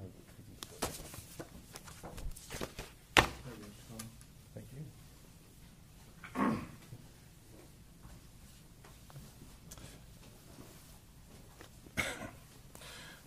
So you went through, you took your pictures, you documented the area. What, if anything else, did you do while you were out at the property?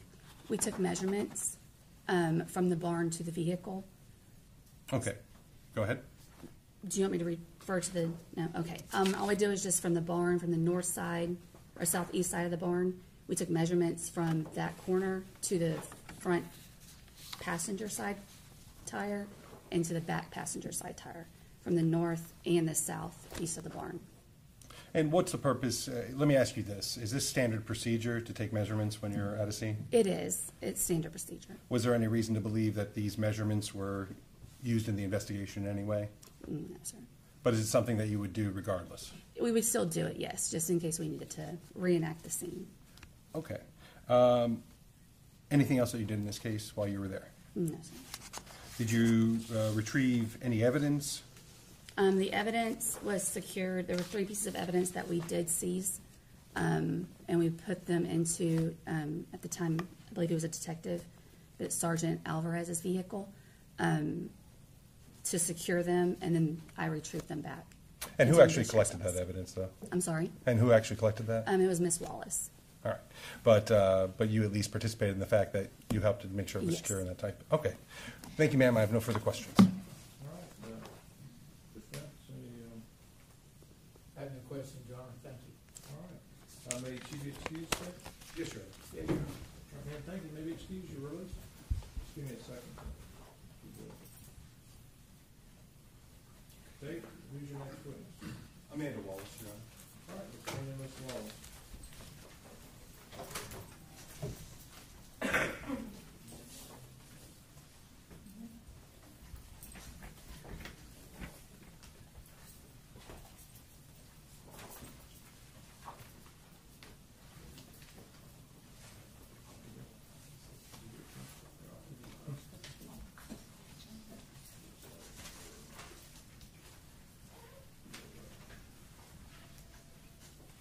Come on up and we'll get you sworn in.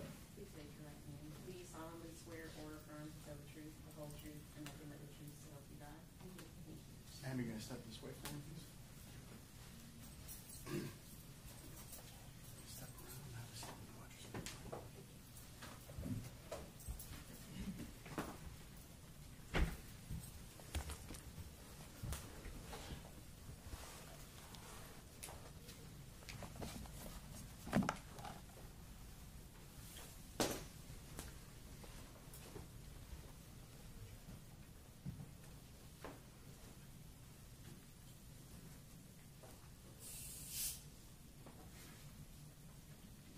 Mr. Coleman, you still have your TV on if you need it. Yes, Your Honor.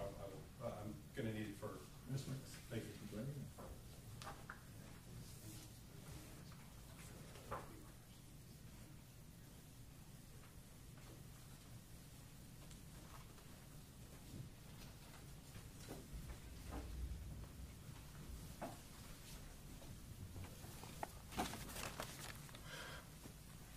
May I proceed? Yes, sir. Go ahead, Mr. Coleman. Please state your name for the record. Amanda Wallace. And how are you employed, Ms. Wallace? I am currently employed by the Wauchula Police Department as the evidence and crime scene technician. And I think we've heard a little bit about crime scene technicians' duties. How long have you been doing that for? With the Wauchula Police Department, almost 2 years. And what about previously? A year with the Hardy County Sheriff's Office. And were your duties the same there? Yes. Now, your year with the Hardy County Sheriff's Office, would that also encompass the date of November 1st of 2022? Yes. And on November 1st of 2022, did you become involved in the death investigation of Uriel Schock? Yes. And I think you've kind of already given us an idea, but what was your involvement? I collected evidence directed by law enforcement that they wanted seized. And would that be physical items? Yes. And how about photographs? I did not take photographs at the scene. That was done by Detective Pfeiffer. But I meant in the case you took photographs. Yes. Okay. Well, let's talk about how did you become involved in this investigation? I was contacted by Captain Drake to respond to 1478 Kazin Road in regards to a death investigation. And if you could speak up just a little bit. And so, do you know what time you got out there? I arrived on scene at 1951 hours. So help us out there, those of us that are not familiar with military time. It would be 7:51 p.m. And thank you, ma'am. And so what was going on when you got out there? Whenever I arrived, law enforcement was there. I was briefed by Detective Alvarez. He advised me to stand by as they were waiting on a search warrant. So I stood and waited. Okay.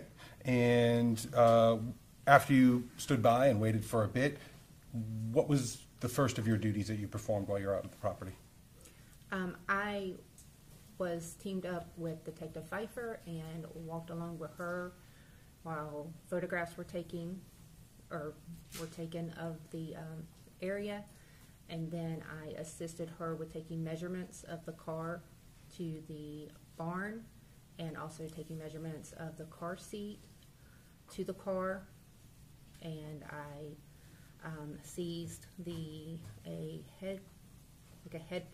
headband and a car seat. Okay. And well, let's talk about that for a moment, okay?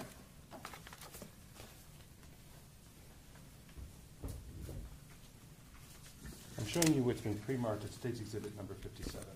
Have you seen that item? Yes. What is that item? It's one pink headband bow. And you can hold it down.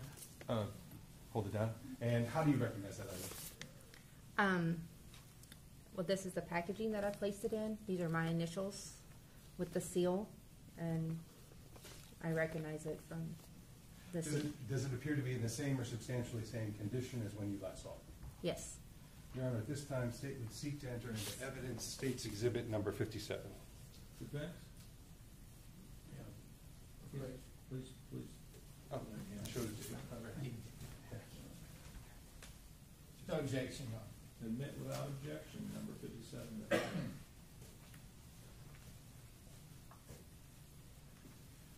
And what was the other item that you collected along with the headband? It was a gray and pink infant car seat.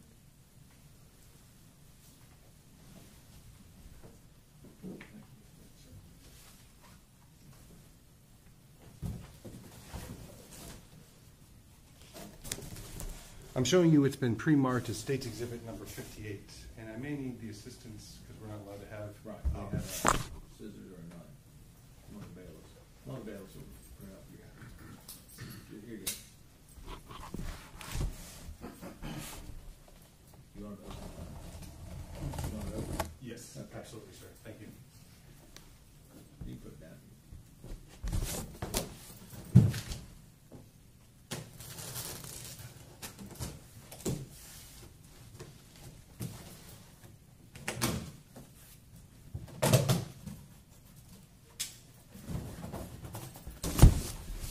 And you may have to stand, and that's perfectly okay. But if you would, if you could, let me help.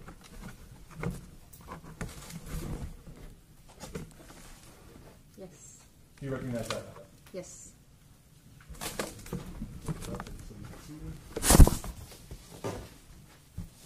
And what is that item?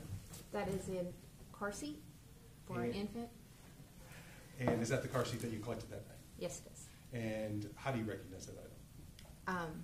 Well, I recognize the item from the way that it looks, and also on that box it has my evidence label and my initials on the evidence tape. Does the car seat that you collected that night and we saw here today appear to be in the same or substantially same condition as when you collected it? Yes. Your Honor, at this time, the State would seek to enter in State's Exhibit number 58. Defense? Any objection? No, sir. Admit without objection, 58, car seat. And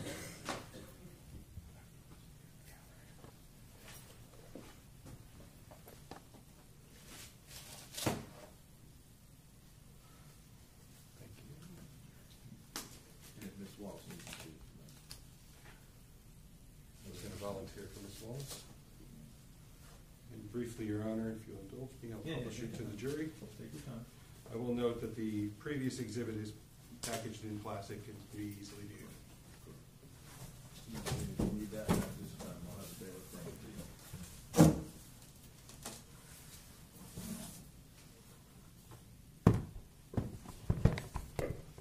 you. And this is the car seat that you collected? Yes. That was on the ground that we saw in photos? Yes.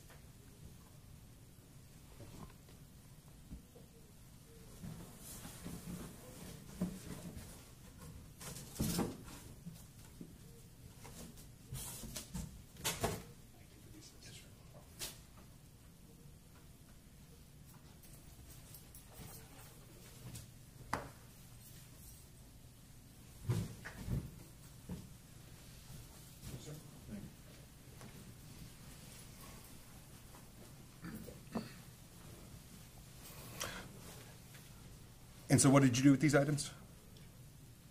Once they were seized, I secured them in Detective Alvarez's vehicle and turned them over to the custody of Detective Pfeiffer, and I returned to the Hardy County Sheriff's Office. And when you got back to the Hardy County Sheriff's Office, did you continue to perform some of your duties? Yes. What was the next thing you did in this case, ma'am? At that time, I accepted the Lexus vehicle into the evidence room that was brought in by Robert's Mushrush Towing. I'm sorry? It was brought in by the tow truck. Okay. And so you received the vehicle. Yes. What was the next step, ma'am? Once the vehicle was brought in, I awaited for Detective Pfeiffer to return. She brought those items to me. I secured them into the evidence room and locked the evidence room and set the alarm. And what about a onesie? Did you ever receive that into this case? I did. That was received the following day. Okay, and we'll come to that in a moment. So what was the next step that you took in this case?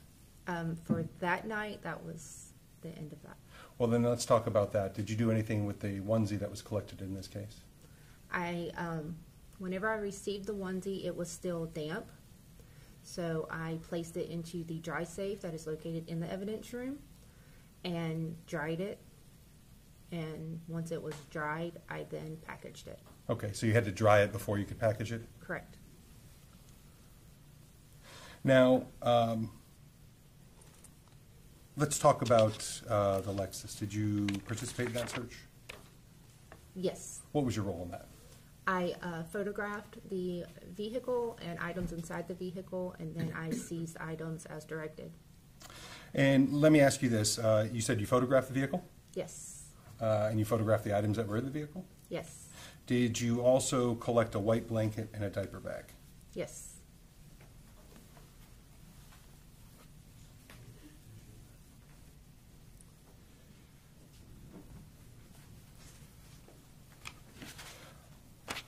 Let's start out with the photos. I'm presenting to you items that have been pre-marked States Exhibits 28 through 45. Okay? We're going to take them one at a time.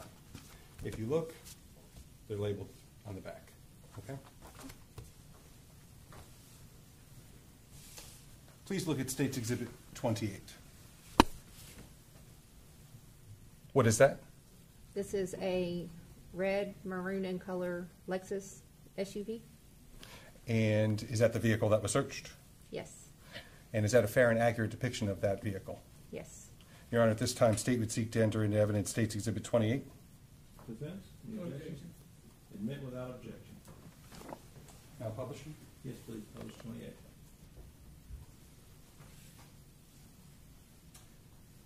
Please look at States Exhibit 29. What is that? This is the rear seat of the maroon and colored Lexus. Does that fairly and accurately depict what you saw that day? Yes. Your Honor, State would seek to enter in States Exhibit 29. I didn't understand what she said.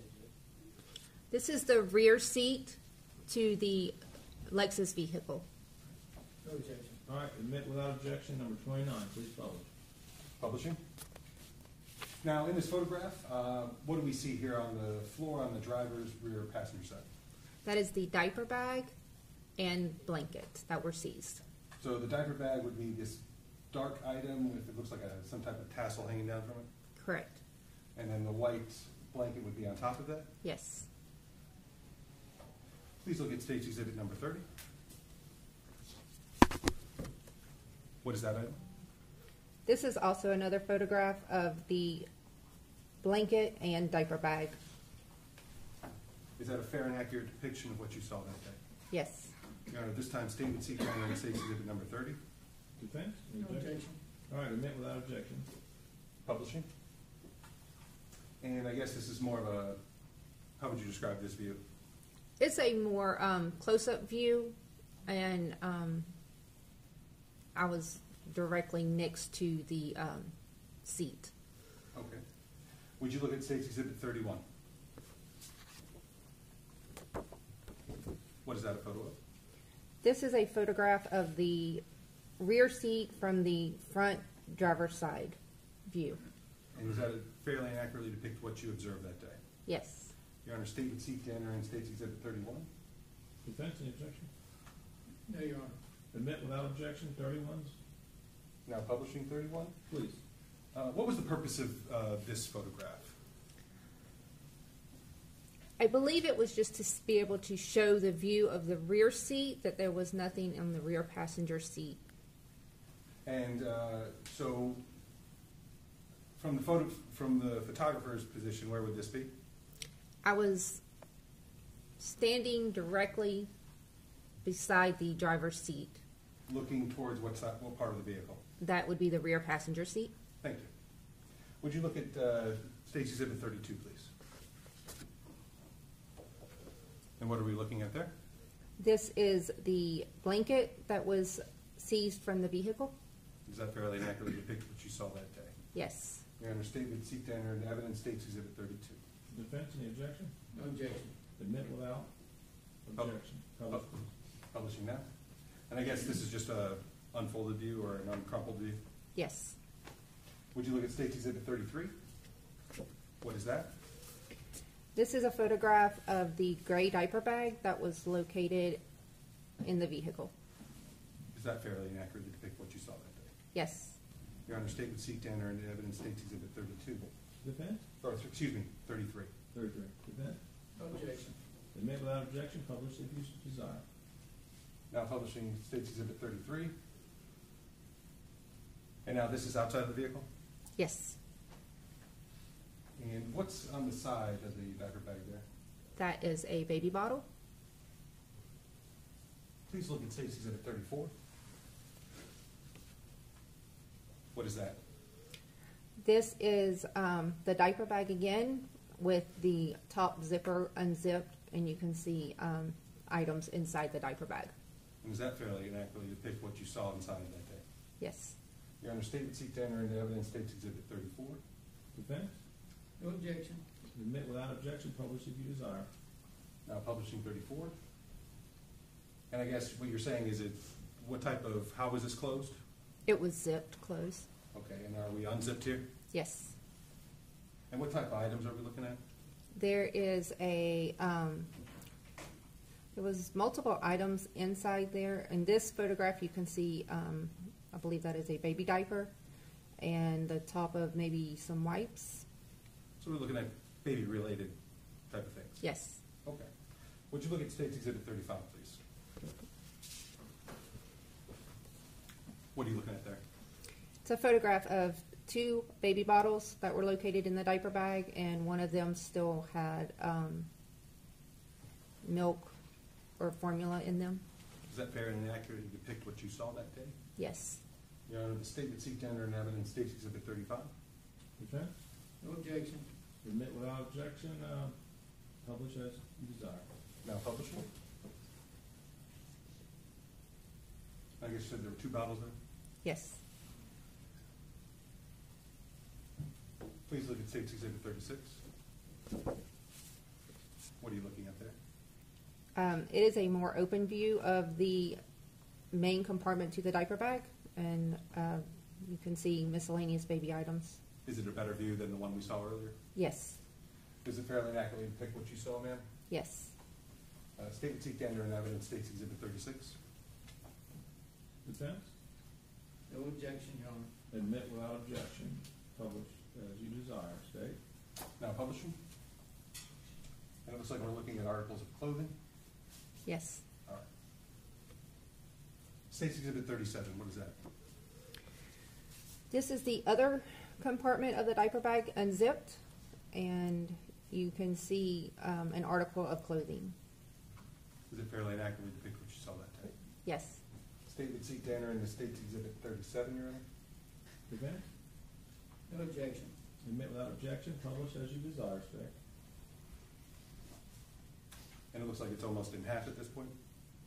Yes, the diaper bag had multiple zipper compartments, and the last photograph we looked at was the larger compartment.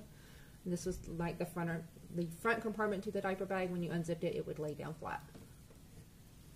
And are we looking at what, more supplies? Yes. Would you look at State's Exhibit 38, please? What are we doing here?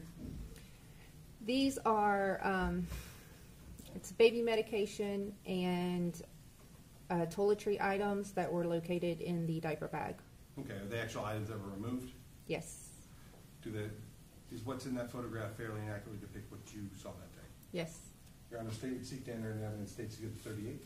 Defense? No objection. Admit without objection. Publish as you desire. State. Now publishing. Please look at State's Exhibit 39.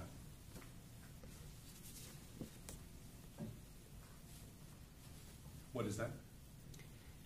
These are the contents that were in the larger compartment of the diaper bag, and you can see baby wipes, more clothing items, the bottle, a baby toy, and some diapers. So again, more supplies? Yes. Does that fairly and accurately depict what you saw that day? Yes. Your Honor, State would seek to enter into evidence, State's Exhibit 39. Defense? No objection. Admit without objection. Publish if you like. State. So all of this that we see in this photograph came out of that bag? Yes. Please look at 40. What does that depict?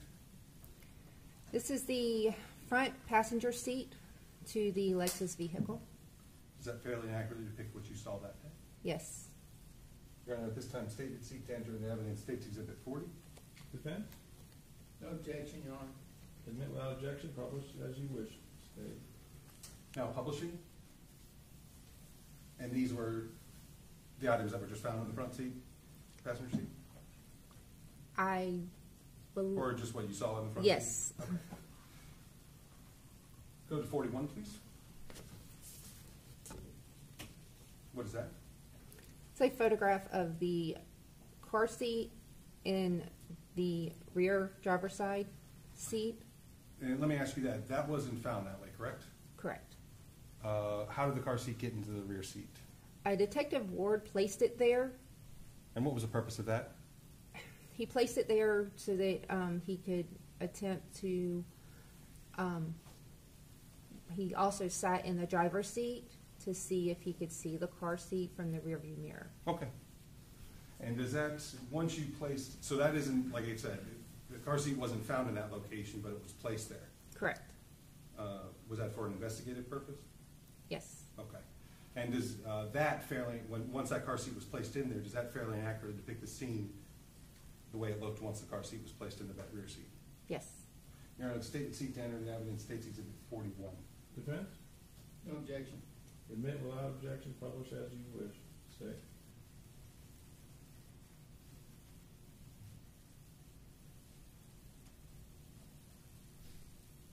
And so it's clear this is the driver's side Yes.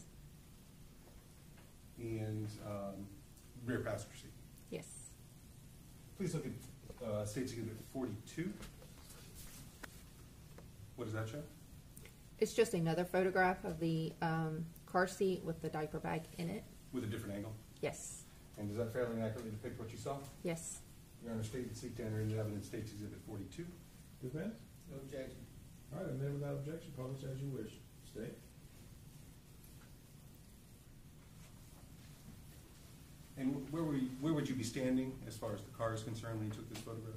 I was standing just outside of when the car door opens, on the rear passenger seat. Please look at State's Exhibit 43. What is that? This is a photograph from the front passenger view of the car seat and the rear driver's side seat. And does that fairly and accurately depict what you saw that day? Yes. Your Honor, state and seek to enter into evidence State's Exhibit 43. Defense? Could the witness repeat? Yeah, please repeat, ma'am.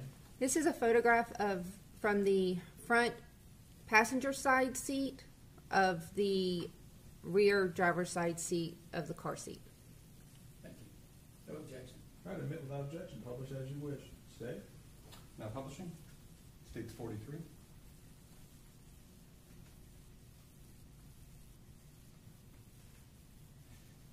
And from these photos, is that the handle to that? Is the car seat rather close to the driver's seat? I did not measure, but it was within close proximity. Okay, thank you. Would you look at State's Exhibit 44? What is that? This is a photograph of the rear seat from the rear view mirror. It's taken from the front seat of the rear view mirror looking into the back seat. Does that fairly and accurately depict what you saw when you took that photograph? Yes. Your Honor, statement seek to enter into evidence State's Exhibit 44. Defense? No objection. Admit without objection, publish as you wish. State? Now publishing 44.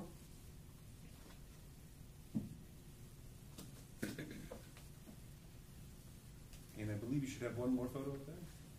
Correct. Would you please look at State's Exhibit 45, and what does that show? It's just another photograph of the rear seat from the, or of the rear view mirror looking at the rear view seat. Okay, different angle again, or? Yes. Okay. And is that fairly and accurately depict what you saw there? Yes. Your Honor, at this time, State would seek to enter into evidence State's Exhibit 45. Defense? No objection. All right, admit without, publish as you wish. Okay. Now publishing.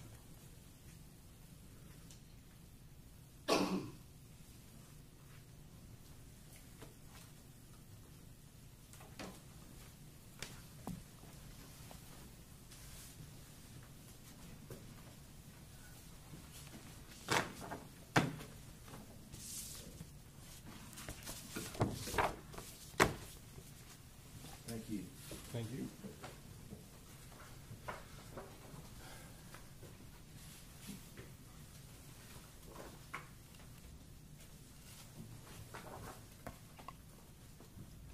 So besides photographing, you did collect some items also?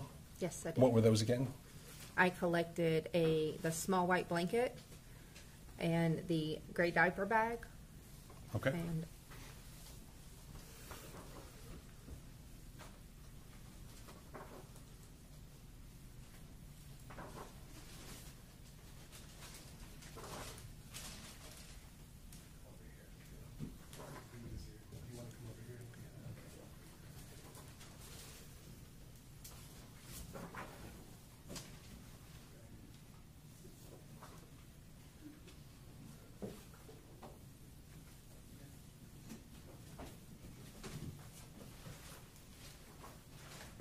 I'm approaching you with the pre-Mars at State's Exhibit number 59. Would you please look at that?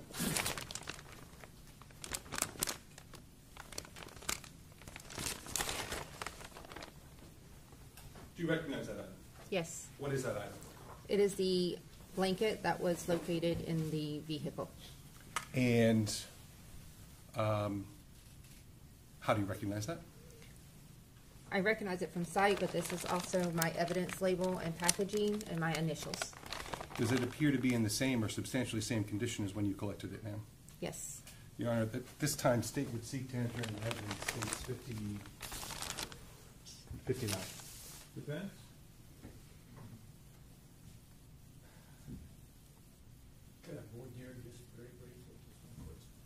question?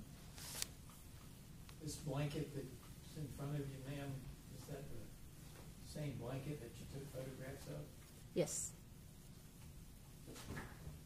No objection, Your Honor. Admit without objection, publish as needed.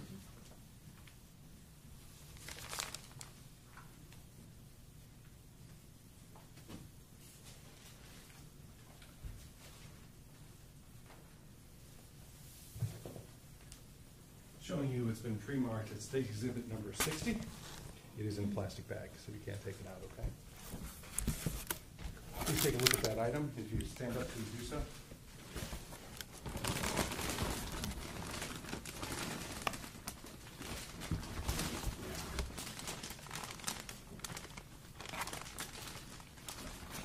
Do you recognize that item? Yes. What is that item? That is the diaper bag that was located in that vehicle. And how do you recognize that item? I recognize it by sight. This is also the packaging that I placed it in, along with my initials. And does that appear to be in the same or substantially same condition that from when you collected it? Yes.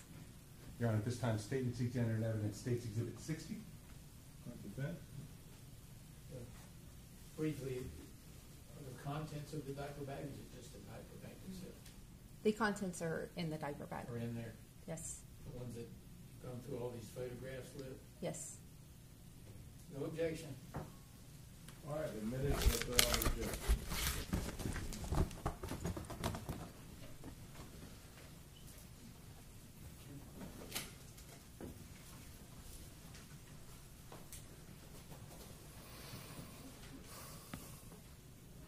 Other than that, ma'am, did you perform any more of your duties as far as this case was concerned? I downloaded the photographs and submitted them into evidence. Other than, it sounds more of an administrative thing. Other than that, anything else? No, sir. Thank you, ma'am. I have no further questions. Thank you. Defense, Frost? Yes. Ma'am, you had all the items you photographed, you actually had over here. Sir? You had the actual items over here of those photos, the items depicted in those photos? Yes. Okay. When you took those photos, can you tell us about what time of day it was? It was approximately, the search warrant began at approximately 2:16 p.m. and I seized the diaper bag and the blanket at approximately 2:55 p.m. Okay, of what day? of November 4th. November 4th. Okay, and this incident occurred when? I'm sorry, The incident we're here about, what day did it occur? November 1st. Okay, so it was 3 days later. Correct. All right. So you don't know where any of these items were, we'll say at the time that all this happened. Those items were located in the vehicle. The vehicle came into the evidence room on November 1st. The evidence room was secured. When did you first observe these items? I noticed on scene that there was something in the car, but I cannot tell you exactly because we were dealing with the car seat. Okay, so you don't know what was where on November 1st. Correct. Thank you.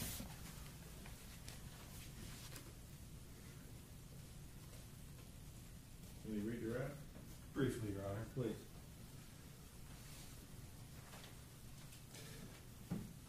Just to be certain that the jury heard that the car was secured on November 1st, correct? Correct. No further questions. All right, may she be allowed to leave? Yes, sir. Yes, Your Honor. All right, ma'am, you were subpoenaed, you're releasing the subpoena to go about whatever business you want to do. Thank you. Let's take a 10-minute break for everybody. Does that work for the jury? Okay, if I need to give you more or less, let me know. All rise. All right.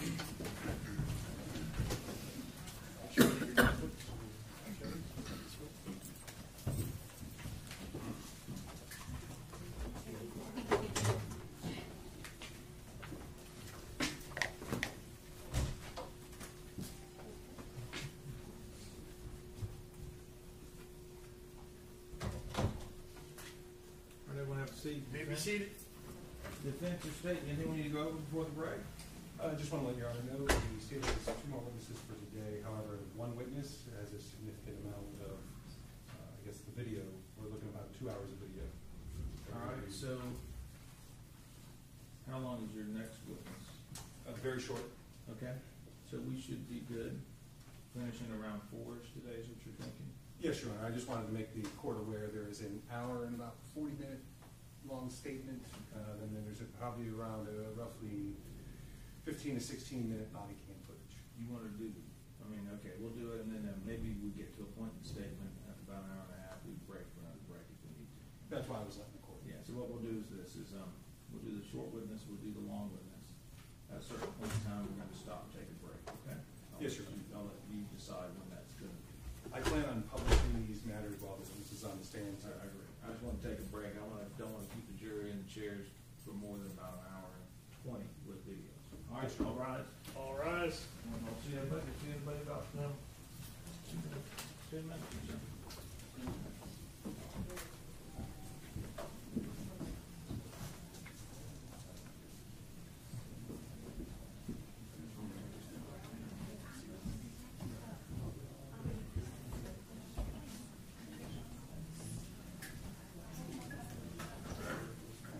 Court stands on recess.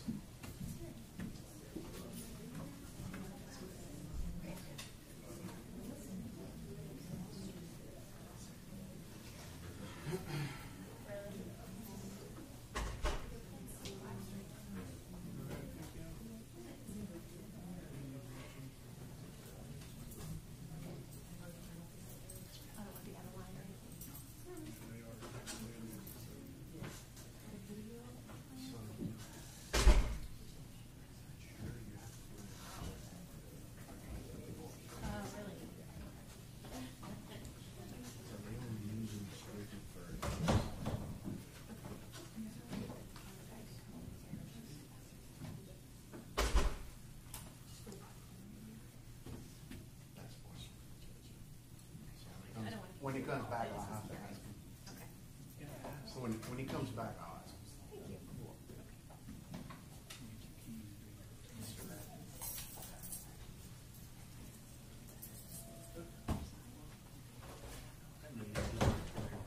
Huh? I'm not. I just have it on display. For real. It was given to me as a present. I just have it on display. I was up to it. But it's what it is. I work overtime.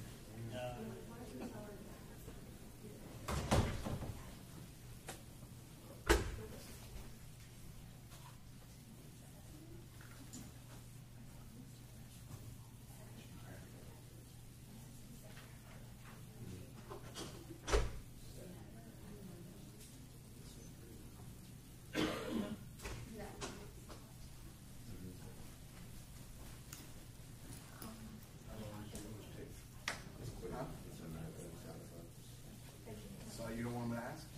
I guess not. Thank you.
Have an attorney there?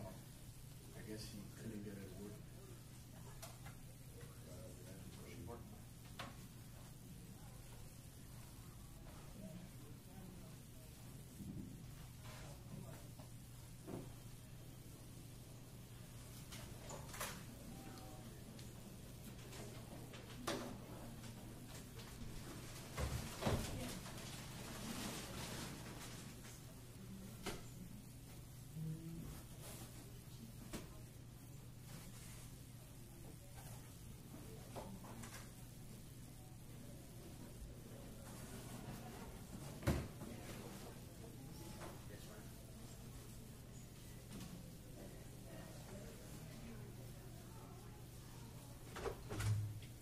Can y'all get in?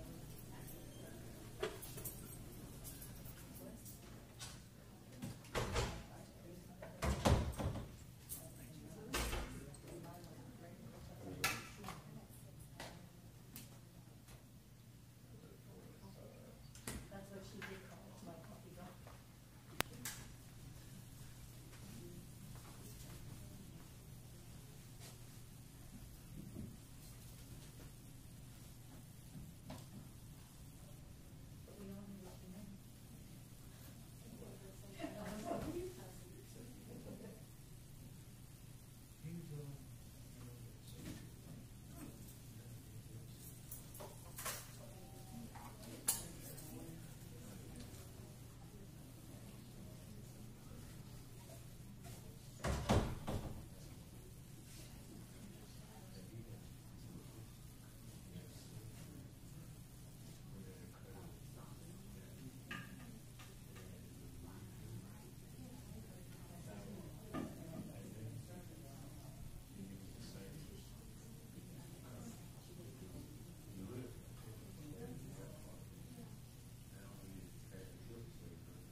Doing it old school, man.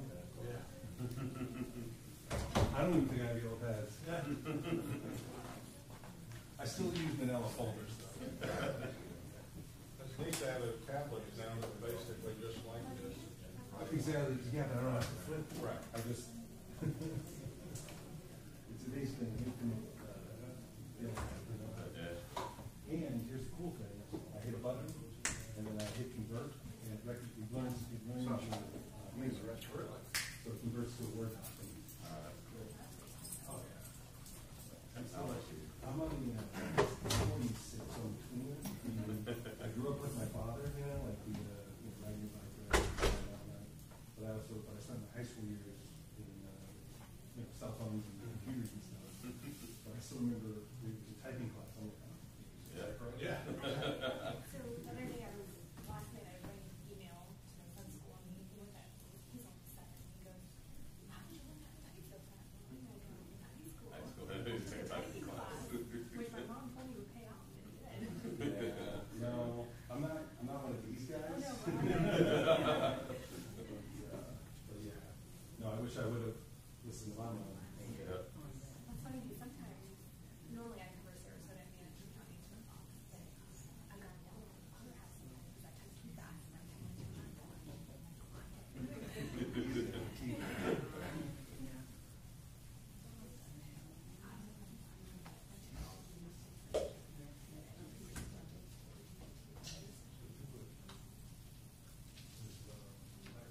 You guys try to set me up, right? No, we would It was never like do sticky that. litter, and I've had it before where I did it in court where you just push down too hard, next thing you know. It's all in the floor. Yeah.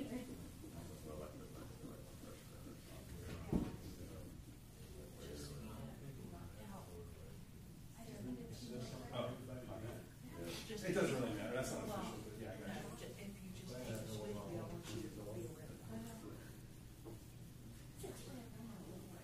Thank you, ma'am. Appreciate you.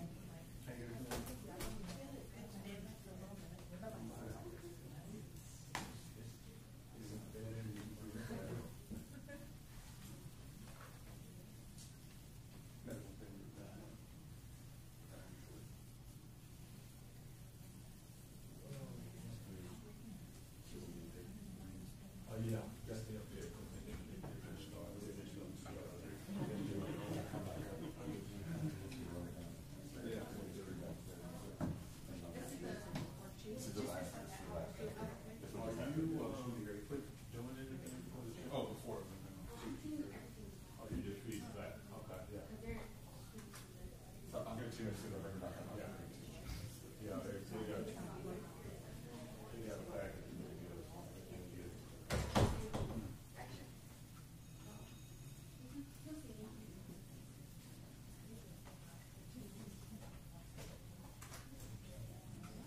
back in session.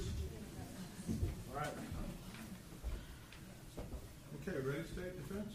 Your Honor, Mr. Davis and Mr. Fletcher have used the restroom on the floor, so Okay. I'll be back in just a minute. When they come in, we'll get the jury in. I see him outside. Everybody have a seat. Just go get the jury lined up in the hallway.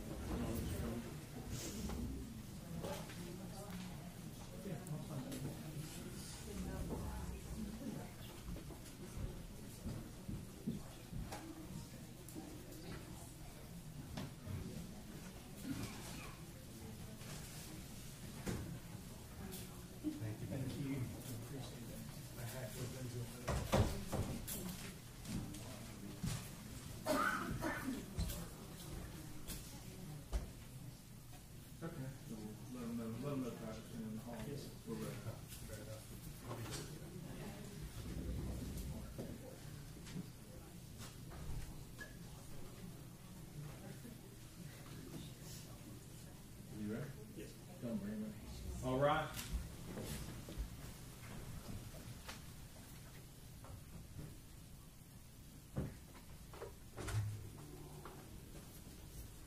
Ready, Your Honor? Yeah, bring them on in. All rise.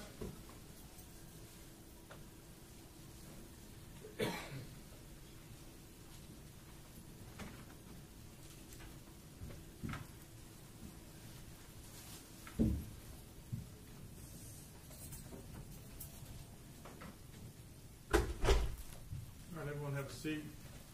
Members of the jury, everything's good? Nobody talked about anything while we're out about this case? No, sir. All right, thank you. Let's go ahead.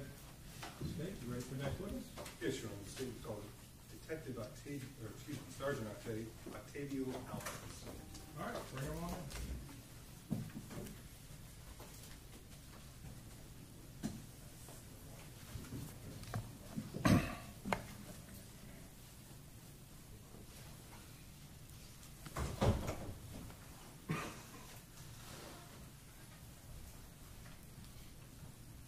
Come on up, sir.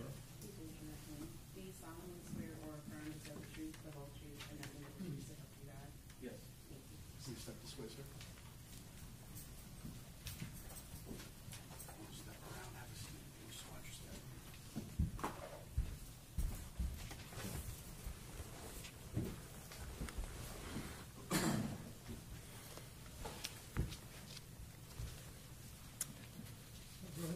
Thank you, Your Honor. Please state your name for the record. Octavio Alvarez. And what is your employment? I'm a deputy sheriff with the Hardy County Sheriff's Office. And what are your current duties, sir? Right now, I'm a sergeant in the patrol division.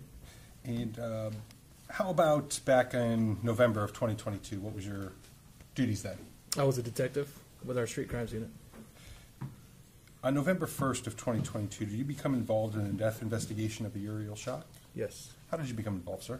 I heard across the radio the dispatch come out of this call for service, responded to the address on Kazan Road, and upon my arrival, that's when I got involved with the case. And what was going on when you arrived at the scene, sir? When I arrived, I parked somewhere in the front yard. I can't recall exactly where, and then I walked towards the back, towards, I believe it was like a shed or a barn or something. And what was going on in that area?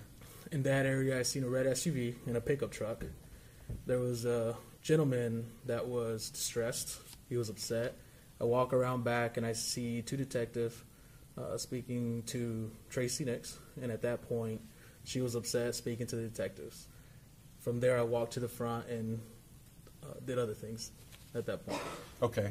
What was the, as far as what other things are you referring to? So from there, I went and I was instructed to translate for Detective Ward. There were some workers on the roof that were working during this prior to our arrival, and I interviewed or assisted in interviewing for different workers. So as he's asking the questions, you're just translating, and I'm assuming, do you speak Spanish, sir? Yes, sir. And is that what you were doing? Yes. Okay. And were you translating for his questions to them? Correct. And how about their responses? Correct. Yep. I was translating back. Yes. Okay. And then what else, if anything, did you do in this case as far as the investigation was concerned? I also assisted in interviewing Uriel Schock, and Lieutenant Nicholson was also present there, and I just stood by. the rest of the scene. And I believe maybe some items were stored in your vehicle also? I cannot recall that. I know it was in a report, but I cannot recall myself. Okay. Other than that, sir, did you have any further involvement in this case? Not that I recall, no, sir. All right. I have no further questions, Your Honor. Briefly, Your Honor, if it please the court. Thank you. Mr. Fletcher, go ahead. Good afternoon. Good afternoon. You indicated when you got there you saw a gentleman who was upset, and who was that gentleman? I think it's pronounced Noon Nix. Last name was Nix? Correct. I'll say, at least compared to you, an older gentleman? Correct. Okay. And you said he was upset. Can you be specific for the jury? I do recall that he was crying, and I believe he was near a pickup truck, I think it was, or one of the vehicles that were in the back, but he was crying that I can recall. Okay. And had EMS gotten there then? I believe they were gone at that time. They're already gone? Yes, sir. Okay.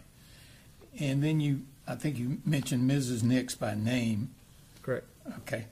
And you said she was upset. Yes. Can you be specific? How do you know she was upset? I do believe she was crouched down as detectives were trying to talk to her, consult her. She was, I know she was crying as well. And you know what detective who was trying to console her? Yes, at the time it was Detective Samandel, with now Detective Fletcher and Detective Ward.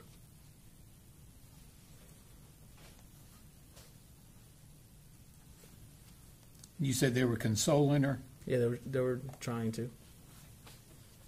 Okay. And I think you indicated you interviewed Uriel Schock. Is that correct? Correct. That's not the mother of the child. Correct. That's not. Okay. All right. Thank you. Thank you. Any further direct? No, Your Honor. May this witness be released from the subpoena? Yes, Your Honor. Yes, Your Honor. All right, sir, you're released from the subpoena. Go back to whatever business you have. Yes, sir. Thank you. State, next witness. Statement called Detective Alice Fletcher. All right, have Detective Fletcher come on in.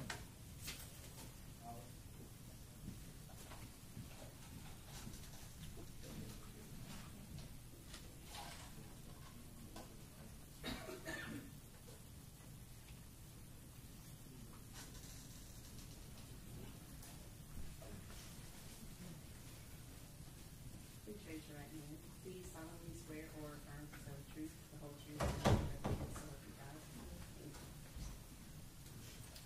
Yes, sir.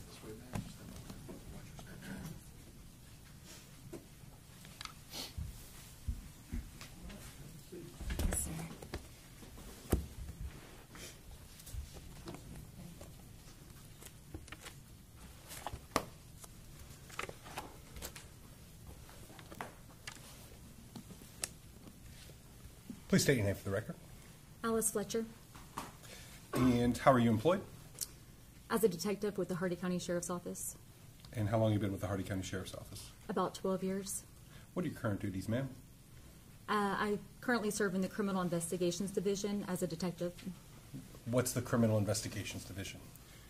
We investigate crimes, specifically more felonies, And how long have you been doing that for? about 5 years. Okay, sorry about that. I think I've already asked you that. And are you, so that would, it'd be safe to say that your duties now are very similar to back in November 1st of 2022? Correct. Is your name the same? No. Okay, what was it back then? Alice Samandel. So if we've heard Samandel throughout this, they're talking about you? Correct. What is your name now? Fletcher. All right. Now, on November 1st of 2022, did you become involved in the death investigation of Uriel Schock? I did. How did you become involved? A call came out over the radio of a cardiac arrest at 1478 Kazan Road at about 5 p.m. on November 1st of 2022. So I jumped up and reported to the residents. And I think we've already covered this, but I just want to make sure that address is at where? What city is that in? Wauchula, Florida. And what county? Hardy County. Now, you said approximately 5 p.m. Is that what you said? Correct. When did you get out there? I got out there, as soon as the call came out, I responded. So shortly after the call came out is whenever I arrived. And were you working that day? I was. You remember what the weather was like back then? I do. What was the weather like that day? It was hot. I recall being on scene outside and sweating, and temperatures were reportedly in the 90s that day. Okay. Now, what was going on when you arrived? Well, let me ask you this. I think it's been covered, but I just want to make sure. Do you know whose property that was that you went out to? I later learned whose property that was. Well, after being there. Correct. Okay. Whose property was that? Tracey Nix and her husband, Nay Nix. Okay. So what was going on when you arrived on scene? When I arrived on scene, the ambulance was already there and several other units were already there. So I immediately learned from other officers on scene that Uriel had been left in a car and was currently in the care of the rescue team. So I went and observed Nay Nix, who appeared really distraught next to a vehicle on the north side of the residence in a pasture. He said he couldn't find his wife, Tracey, so I went and started looking for her. So you tried to help him find Tracey? I did. And that's Tracey Nix? Tracey Nix, correct. Is the person you know as Tracey Nix in the courtroom today? She is. Could you identify her by an article of clothing she is wearing? Yes. She is wearing a maroon, black and white, multicolored dress. Let the record reflect that the witness has identified the defendant. The record so reflects. Now, let me ask you this. At the Hardy County Sheriff's Office, you're issued, I guess, various equipment, correct? Correct. Is there a certain type of equipment that you were wearing that day that might have captured some of the events you're telling us about? Yes. What is that? Body-worn camera. And what is that? I think pretty much everyone knows what it is this day and age, but what is that? It's a small box that we wear on our uniform, and when we interact with the public, we activate it. It has voice as well as visual recording properties to it. We typically leave that activated through our interactions with the public, and then we later submit those for evidence, just for record keeping. Okay. And did you have that on this day? I did. When you were just describing the scene that you walked in on, did your camera catch what you were talking about? It did. Now, you said you you were trying to help Mr. Nix try to locate the defendant, Tracey Nix. Is that correct? Correct. Can we pick up from there? Correct. Were you able to locate her? We were. Okay. And where was she? She was located on the west side of the barn, which is on the north side of the property, north of the residence. And I think we've heard a little bit about the property, but there's a house and also what else on this property? Like a barn. All right. And so she was behind that? Yes. And did you speak with her? I did. Is the exchange that you had with her also captured on that body-worn camera? It is. Rather than go through what the nature of that discussion is, let's take a look at that, okay?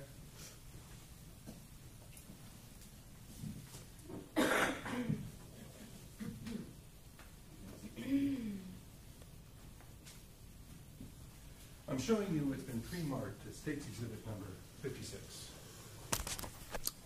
Do you recognize that? I do. And what is that? This is the evidence entry of my body-worn camera from that day.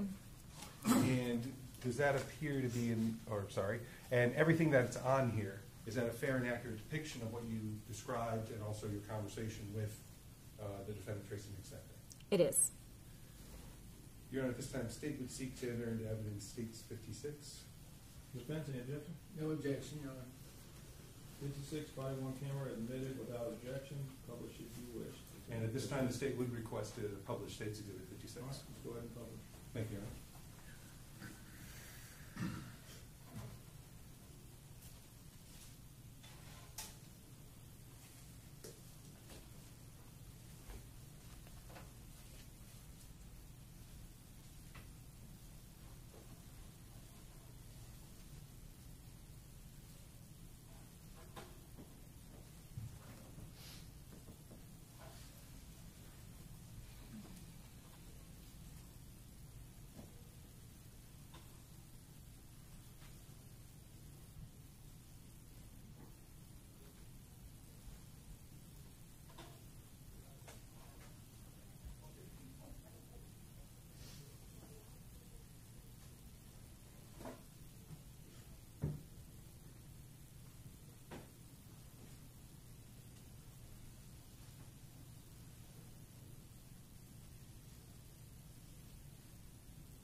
Now publishing.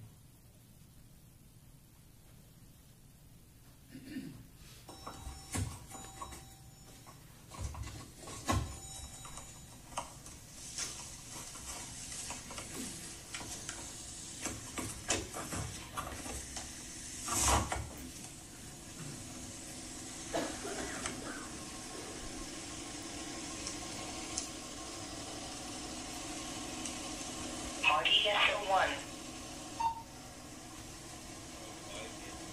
I got mine on.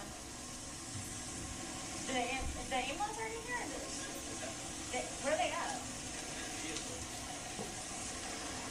I don't know.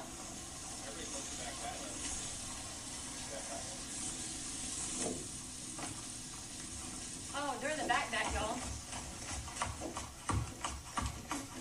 Well, good for you.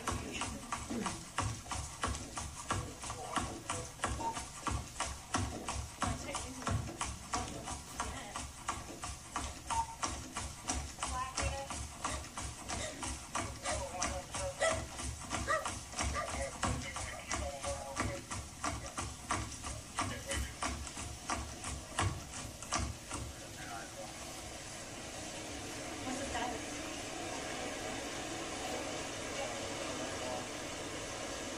Who's in charge? No, who's in charge of the child? So why park his vehicle up front and inside? He doesn't know how long it will. Okay. Maybe for about 20 minutes, and he doesn't think he's survived because it was already warm whenever he got the baby out. Where's his wife at?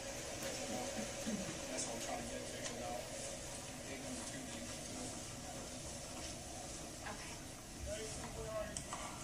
We money is on her. She's good.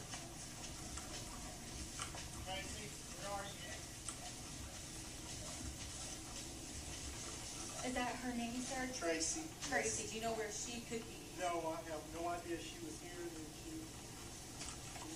We need to find her. Her name's Tracey. We need to find Tracey. She's somewhere. No, he's got her. We're good.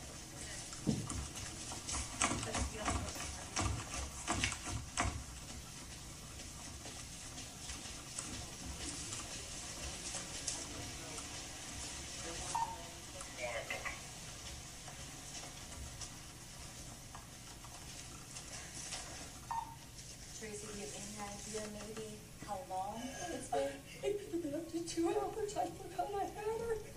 I took her out to lunch with some friends. And when I got back, I don't know even what I had on my mind, but I didn't get her out of the car, and I didn't think about it again until I was getting ready to get my other grandson and take him out to dinner. And all of a sudden, it dawned on me that she was with me. I understand. Okay. Okay.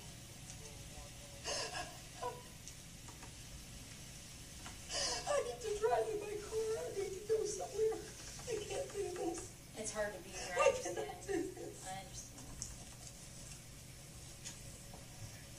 Well, we also don't want to get in their way, so we're just going to stay right here for right now, okay?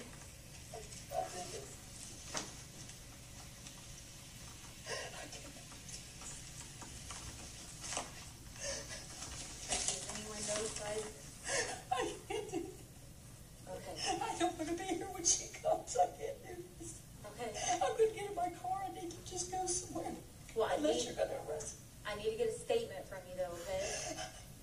Are you okay to do a statement? Do you want to go back to the sheriff's office and sit with me? Would that be better? I can't let you drive like this. I cannot stay here. Do you want to get in my car? I cannot stay here. I have to go. So is that okay? If you get in my car and just go with me? I don't want to face anybody. Okay. I can't face my daughter. I can't do it. I cannot do it. I cannot. I cannot. How can I help you right now? I don't know.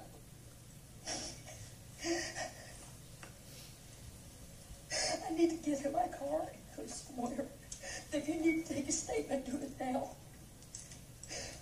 Unless you're going to arrest me. Is your vehicle close by or no? Okay.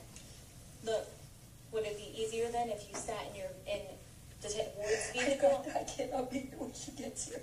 I cannot do it. Do we want to sit at the table inside, or? I can't. She don't want to be here, so I'm asking her if she just wants to, because like, we can't let her drive in this. It would be irresponsible. Well, So, let's go back. Let me drive to the sheriff's office, and you follow me. And Can then I take you and we'll bring you back? Yes. Okay. but yeah, we'll do I'm that. just gonna- I don't want you driving in this state. Not at all, okay? But let's But I may leave from the sheriff's department. absolutely. But let's get you out of here for now. Let's do that, okay? Is that okay? Let's do that. Come on, Tracy. Let's go this way. I cannot do this. I understand.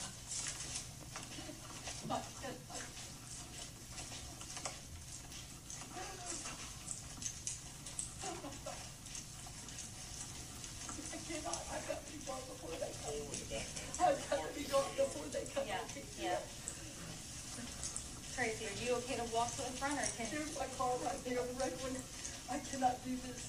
Tracy, Please drive me. Take my car. I don't want to be I can't drive your car, Tracy. We're gonna leave your car, okay? I cannot. I don't want to come back here. Stay right here with me. I don't want to come back I here. get that, but I can always have your husband come get you insurance. No, I don't want to come back here. Okay. I mean, I'm serious about getting in my car and going somewhere. Okay, yeah, do that. Okay, so for right this second, I've got to be gone when she comes. I cannot be here. I got you. Okay, I'm gonna have Ward take you, all right? We will figure something out for your vehicle. Don't worry about that right now. Right now, let's just worry about taking you out of here safely and take care of what we gotta take care of, okay? You can't go in your vehicle, Woody. You can't go in the vehicle. I cannot do this.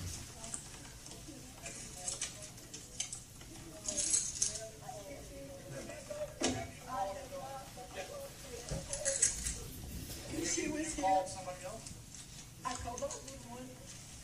Please, let's not stand here. Let's go somewhere. I don't want to be here. Shane's pulling his car. Well, we're getting people up there to make sure no one's. It's going to be her. Why don't we just go ahead and get everything 75? That's what we're doing. Shane's getting his car and pulling it back. Yeah, I'm hoping he. think alike. Yeah. Text Captain Drake, let him know this call in case of Rudy. I'm trying to call him again. Please, please get me out of here. Please. Please, I don't want to be here.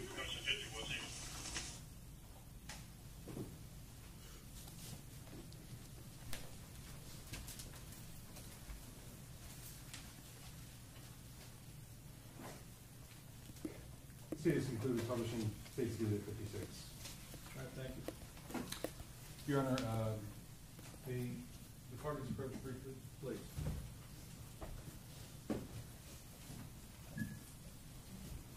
Without the full court? I believe court order. All right, full court, full court.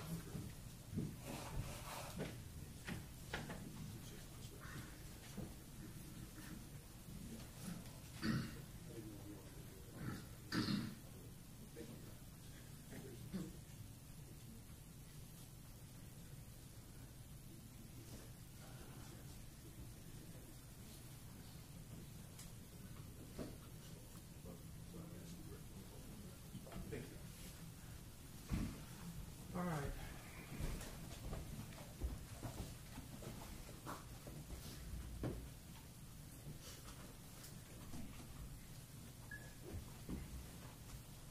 All right. Members of the jury, you have heard and are about to hear more recordings. The court instructs you that the recordings, both of them, have been edited to eliminate irrelevant portions that would not add to your understanding of the case. The fact that the recording has been edited should not concern you in any way and must not impact the way you view and or hear and consider this evidence. Understand? All right, thank you. All right, Mr. Coleman, please proceed. Thank you, Your Honor.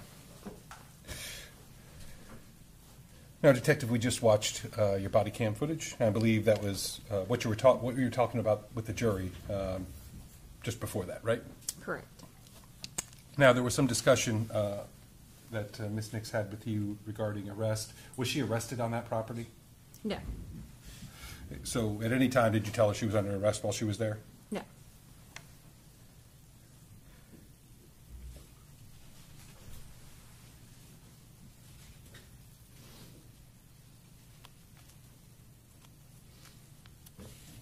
So when you were talking with her, other than some statements that were made, what was your goal when dealing with Miss Tracey Nix that we just saw? What was your goal there?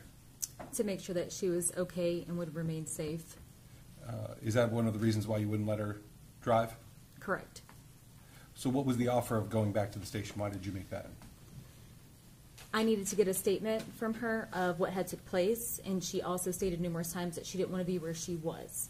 So the alternative was to take her from that place to get the statement. And I think it's clear on there, but did she agree to go with you? She did. So before we leave that scene, is the next thing you did go back with Miss Nix then? I did. From the property? Correct. All right. So tell us about that. Where did you go? We went to the Hardy County Sheriff's Office, and we went into the interview room, which is audio and video recorded, and that is where I spoke with her. And as far as speaking with her, prior to speaking with her, did you take any steps as far as your role as law enforcement is concerned? I did, just because at that point she was with law enforcement in a unfamiliar building. I did read her Miranda warnings. And are those, let me ask you this, we'll kind of foreshadow a bit. You said everything was audio and video recorded? Correct. Were those warnings that you gave her also recorded? Correct. So what you exactly said to her we'll hear if we hear that recording? Yes. Excellent. So at this point, did you just immediately start questioning her about the incident? No. And again, we'll be able to see it, but what was your initial goal when you first got her there? When I first got her there, I wanted to provide her with whatever she needed, tissues, water, anything of that sort, a few minutes to kind of catch her breath. So that's what I initially did, was offer her. And as a matter of fact, things. during this whole process, didn't she in fact have somebody else show up on her behalf? She did. Who's that? Kathy Walker, And what was that, her relationship to Tracey Nix? longtime friend. So was Kathy Walker prevented from contacting Tracey in any way? She was not. Now, did you actually speak with her about the incident? Miss Tracey. Nix. I did. Sorry, there's two she's. I should have been more specific. So with Miss Tracey Nix, you did speak with her about the incident. I did. Prior to reading her Miranda, or even after that, at any time, in order to get her to speak with you, did you promise her anything? I did not. Did you threaten her in any way? I did not. Leading up to before she was making the statements, was she arrested She was not. or restrained in any way? She was not. Did she ever tell you she did not want to speak with you? She did not. And did she ever try to leave? She did not.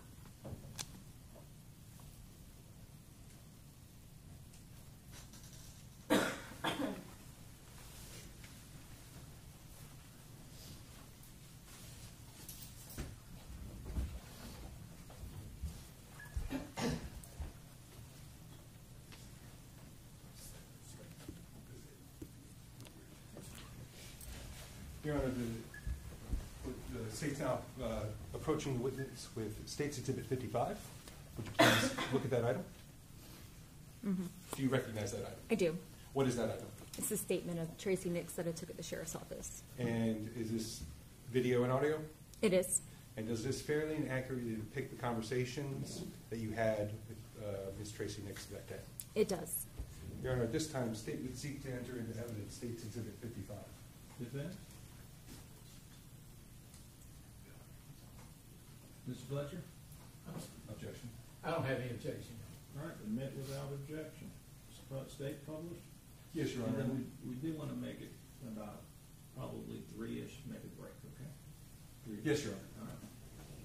For the benefit of the courtroom, it's about an hour and 37 Right, minutes. roughly. just County, when you get to the, get to about an hour, then we'll break. Yes, sir. So jurors, we're gonna go until about 3:15, and we're gonna find a stopping point, and give you a break, okay? That's rather long.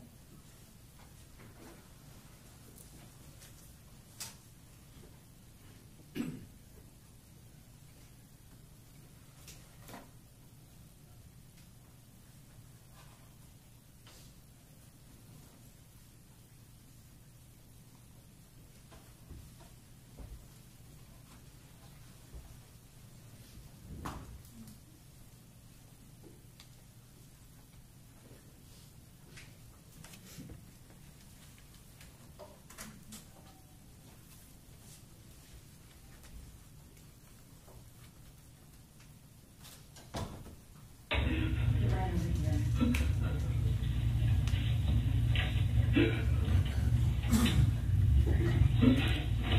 there anything I can get for you right now? Kleenex, baby. Okay, let me grab you some of those. I'm just gonna close the door for privacy, okay?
What I've got right now, okay? Okay. So, one of the other detectives was asking, were you in the maroon vehicle? I was in the red Lexus. Got it, okay. 206, 203, it was the red Lexus. I'm going to just answer you like this, if that's okay. That is totally fine. Now, what I do need to do is, I'm sorry, give me 1 second. She just put me somewhere, put me in a jail or something. Well, before we even talk, I want to make sure that you're aware of your rights, okay? So, I have to read them because you're in this room with me, but you have the right to remain silent. Anything you say can be used against you in court. You have the right to talk to a lawyer for advice before we ask any questions, and have that person present with you during questioning. If you can afford a lawyer, one will be appointed for you before any questioning. And if you decide to answer any questions without a lawyer, you still have the right to stop talking to me at any given time. And you also have the right to stop talking to me at any time until you have an attorney present. So I just want to make sure that you do understand those rights. Okay. So, Ms. Tracey, is there anything else I can get you right now? Some water, anything? Okay. So I want to make it very clear that you're not under arrest. I wish it was. I know. I just want to be somewhere. Can I just give you a few minutes and then I'll come back and maybe we can chat? I'm going to do that. I'm going to step out and give you just a few minutes and I'll come back and check on you, okay?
I'll never be a pig again.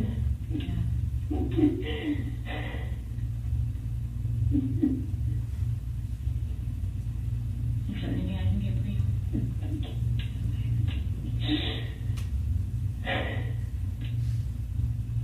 Unless you get the car. That's something that we can definitely try to figure out for you, see what I can get done. Can I stay here?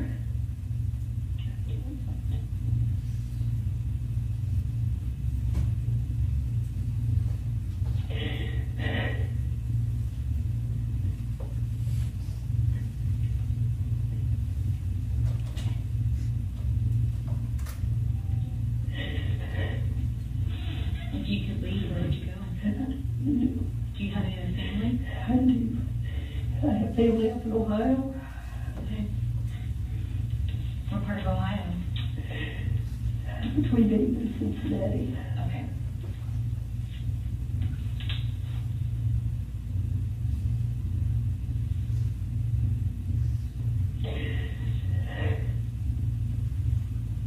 I cannot, I just cannot.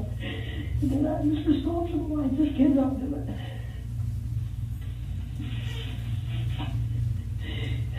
Do you keep her child often? Last week I had her 4 days out of 5. And typically, I just have her once or twice a week. Was there anything different about today? No, except that I didn't expect to have her, and I picked her up and took her to eat with some friends. And somehow, when I got home, I just didn't even think about the fact that I had her. She must have fallen asleep in the vehicle or something. And I heard no noise, and I didn't have anything specific on my mind. It's not like I was rushing in the house to do anything. I just forgot she was in the car. I just forgot.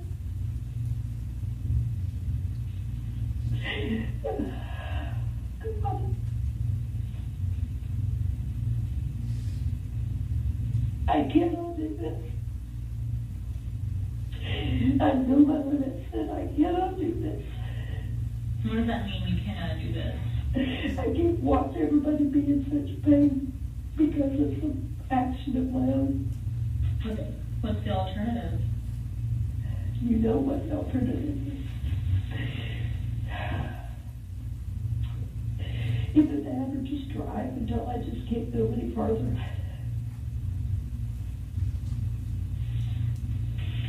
I just cannot face everybody. I cannot do it.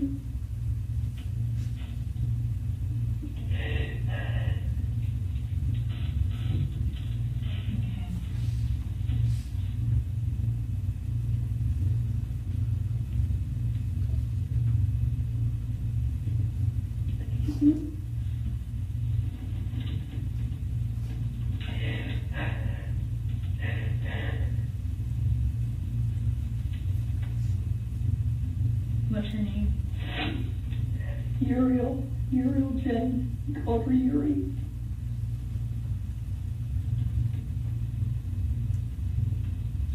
She was the most precious child.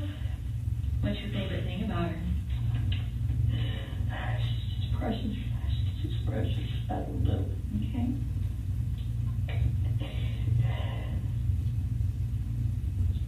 I can't believe it.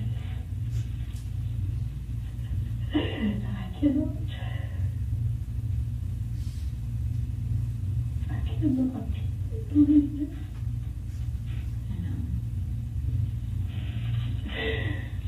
I cannot face anyone.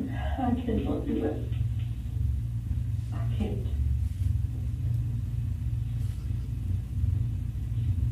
I cannot.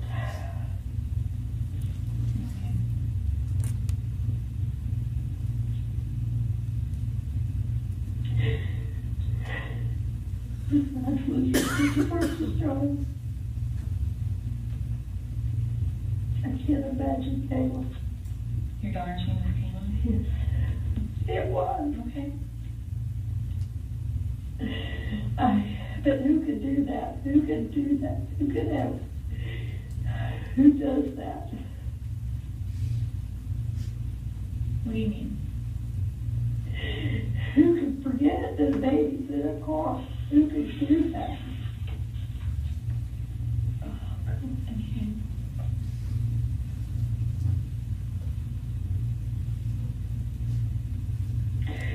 Oh, God.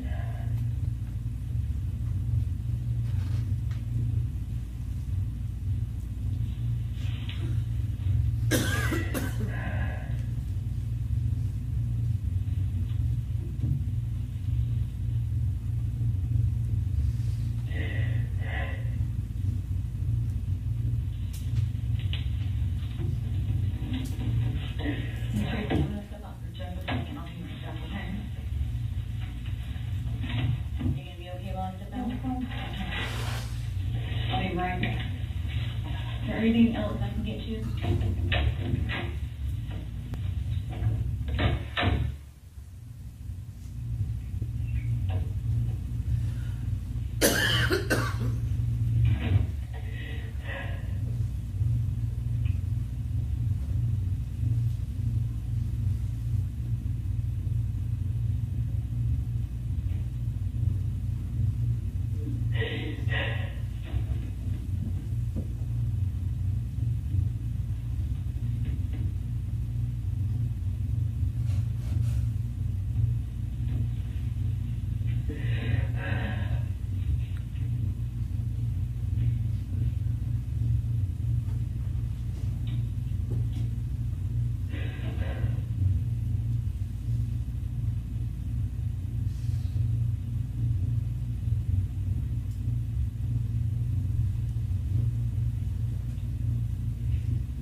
Baby.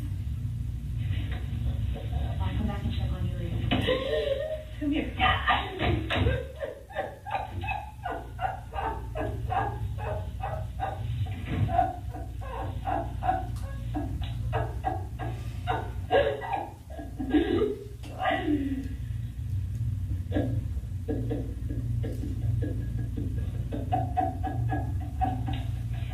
Raise your head up a minute. Make it a little bit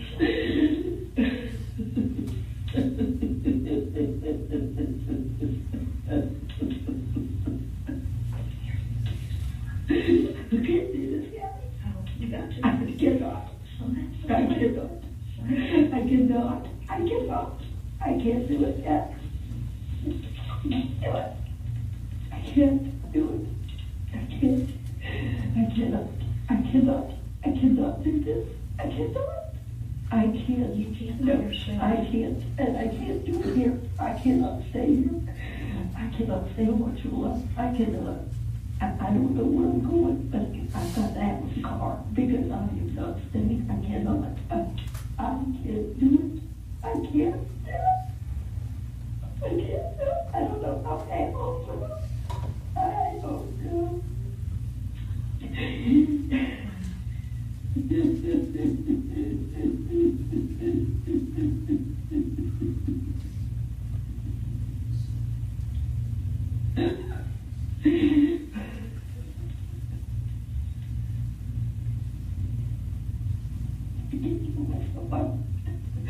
If I could figure out how to get it done, I can't do it. If I could just do something to get out of this, I would. I can't do this. cannot do this. Yes, you can do, but that's not what I'm not going to put this on all of us then again. You just can't do that. I can't do that. I cannot do this. I can't do this. I can't do this. I can't do this.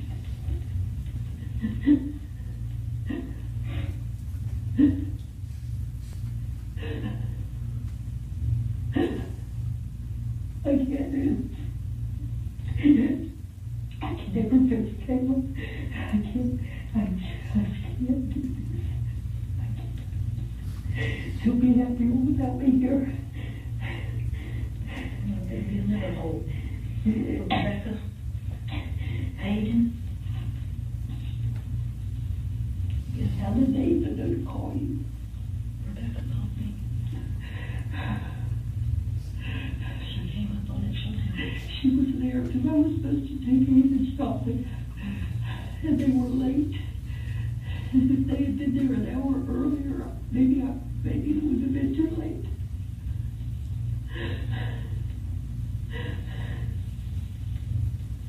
But it was just my fault. I just forgot. And you hear about it all the time. But not me, not twice. But two completely different things.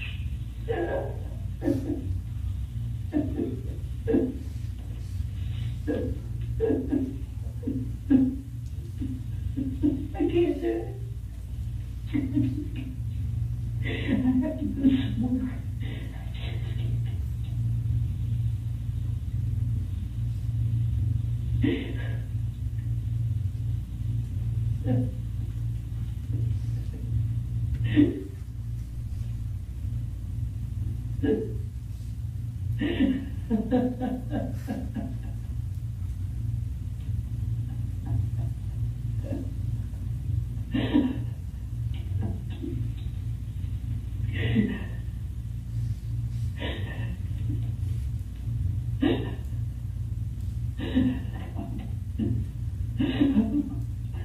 I begged him to just have a miracle.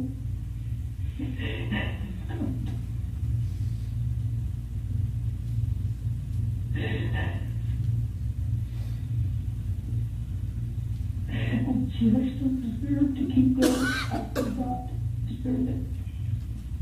You don't deserve it. Nobody deserves it. Oh, God. You're going to have to take me somewhere, Kathy. I cannot stay here.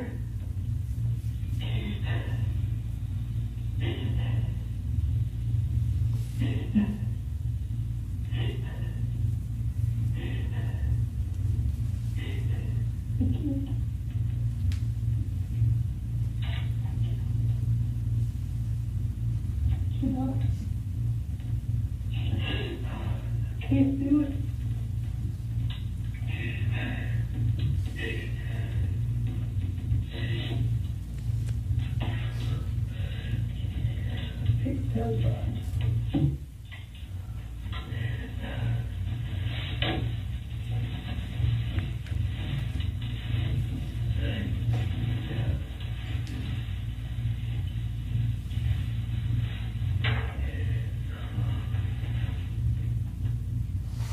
I've got to have a plan. Now your plan's to breathe.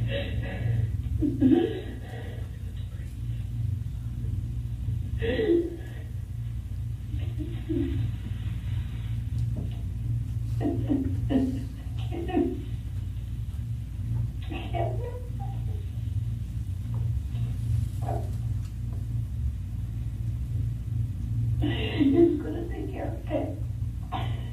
It's gonna keep her from just falling apart. Because again, baby, I've lost her now. I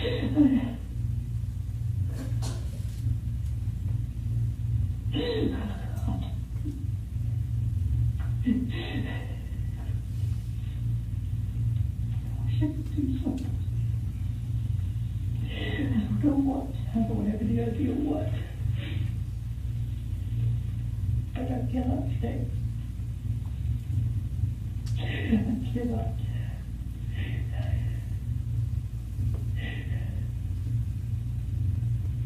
I don't see why.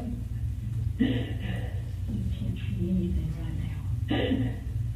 I can't see anything. That's very understandable.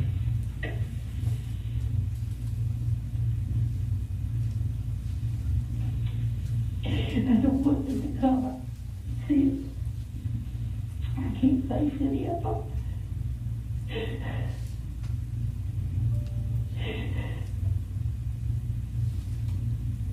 A car, so that I can go somewhere. You take it with you.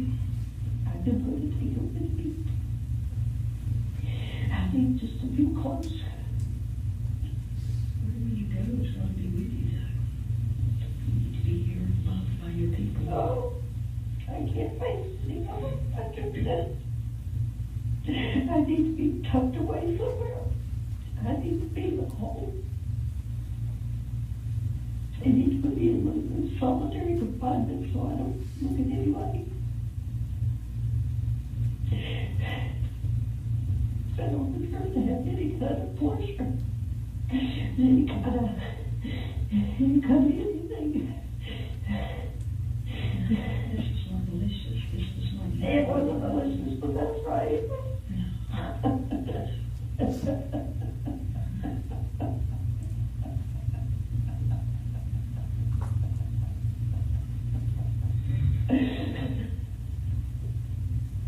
Can't do it. I just can't do it. I can't face anybody.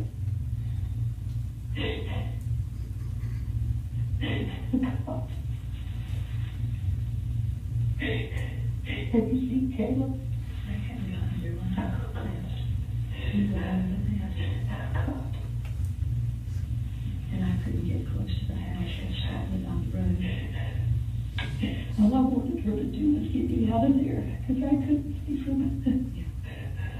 I didn't care where she took me. I wanted to drive, but she wouldn't let me. That was smart. And that nice, I guess, investigator, that short guy, Toby, I didn't even look at it. Anyway, he came over and asked me who I was. I said, well, Tracey, I said, yes, I remember. I thought you were in the house. I begged them to leave me, to take me from there, because I knew I couldn't stand that again. I did. I told her she needed to arrest me, put me away somewhere. She's told me you're not under arrest. You're here for your own safety. I wish I could do something without hurting everybody else. Promise me, you will. You will. And you know that's a selfish thing. I do. People do. You say it all the time. I do. But I can't do it. Not right now. I cannot. I can't have a funeral. Maybe Judy Gale's place in North Carolina. I've got to do something. I've got to go somewhere. I cannot stay here. You're going to take this with you. You're not going to just escape it by going up a mountain. It's one thing you have to do, one millisecond at a time.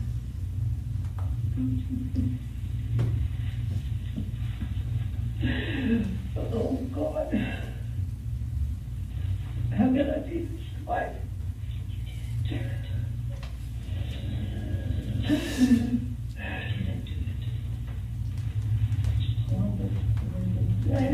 It's been how many times? How many times? This was too many. But we don't get that choice.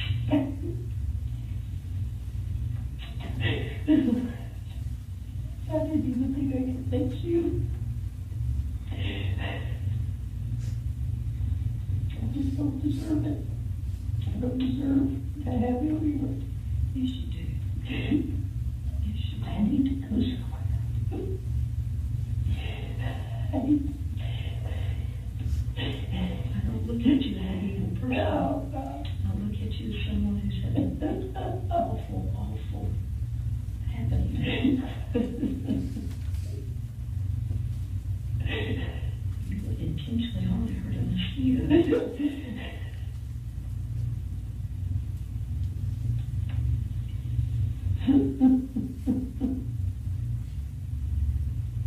I can't stand people feeling sorry for me bringing food.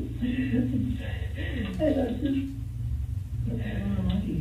I don't think I can do it. Oh, yes. Yes, thank you. Thank you. I don't think I can. I don't think I can.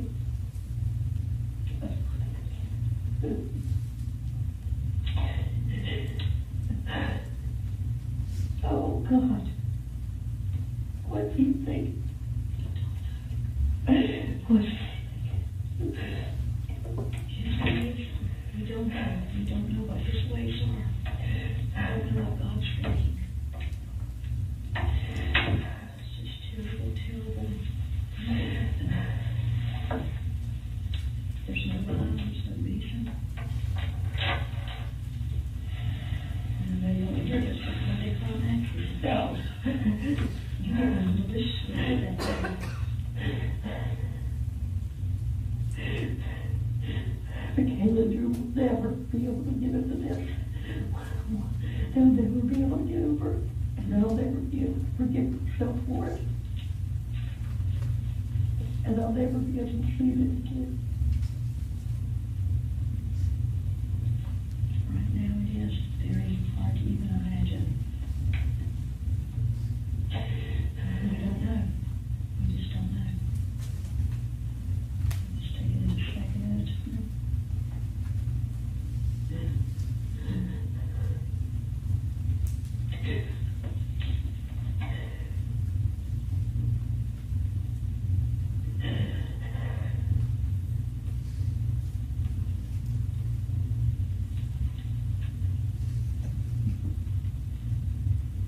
Ms. Tracey, you still have to answer a couple questions for me?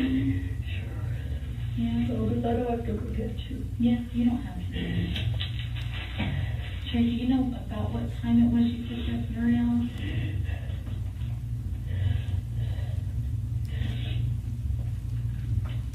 Uriel Schock could probably tell you it must have been somewhere around 11:30 or 11:45. Okay. You picked her up from the shop. No, where's the shop at? It's the glass store. On Safari Glass. They're on Florida Avenue. They all were there. They own it. Okay. And where'd you go eat lunch at? Beach. Okay. I was with Gail Knight, Judy Carroll, and Brenda Knight. And Uriel? Y'all went to lunch? Yeah. After our prayer time. Gail Knight and Brenda Knight. Are they sisters? Mm-hmm. Two different nights? Mm-hmm. Still the same? Yeah. Okay. They're in, two are in her Sunday school class. They just had prayer. What an oxymoron. These prayers are going to come in handy. And who was the third name? Brenda Knight, Gail Knight, Judy Terrell. And we saw Bill Stallings and Brenda Roberts. They sat beside us. Okay. Do you know about what time you left these?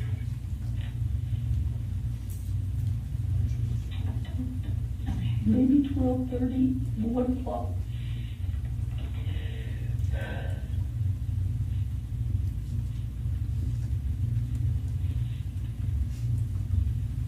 Is it just you and Uriel in the car? Yeah. Okay. How many pictures in the car is right now? Okay. And about, now, when you got back to the house, did you make any stops in between? No. Okay. And when you picked Uriel up from A1, you went straight to B? Yes. Okay. Gail Knight was with me when I picked her up. Gail Knight was with you. And then I took her back home? No, then she got a car with Judy and Brenda. And when I got out, I saw Lacey and I started talking to her, making over her. And I broke down.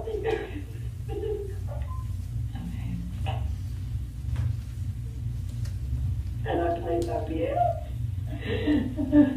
I practiced for a long time. I can't believe I didn't even think of. So you went straight home and you started talking to your dog? Yes. Okay. And what's your dog's name again? Mickey.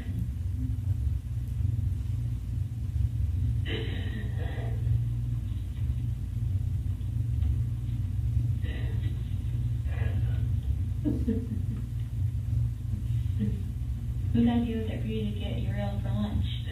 Kayla asked me if I would because she was getting her hair done. Got it, okay. And Uriel was at the shop and everybody was busy. Okay.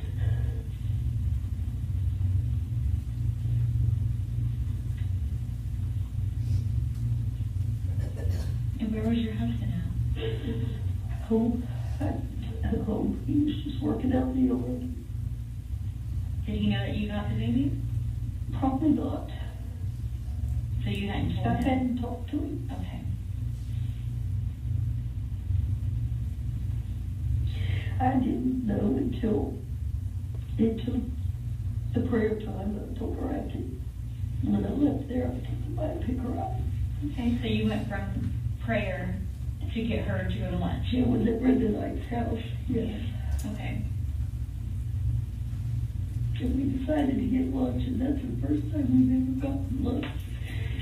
If I had just gone to the shop and picked her up and brought her home, I wouldn't know she was there, and we could talk about it. Okay, and you said the prayer was at Brenda Knight's house? Yes. Okay.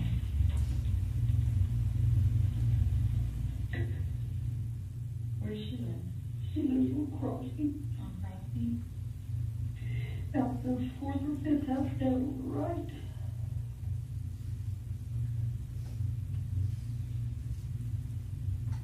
How long were you there? Probably an hour and a half. Okay. We started at 10 and we didn't leave till at least 11:30.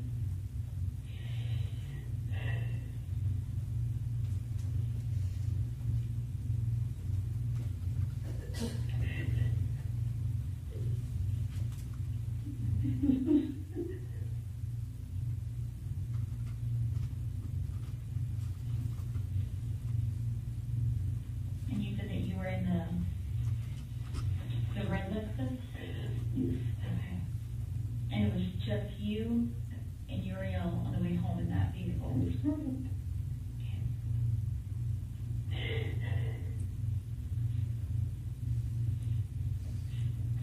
And when you went inside after getting home, what did you do? I went and started practicing the piano. I take lessons. I have one on Thursday, and I need to just put in some time on it. Okay.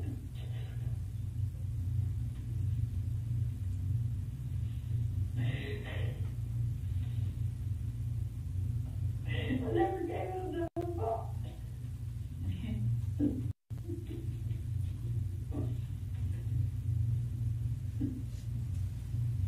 It was so quiet, I didn't even.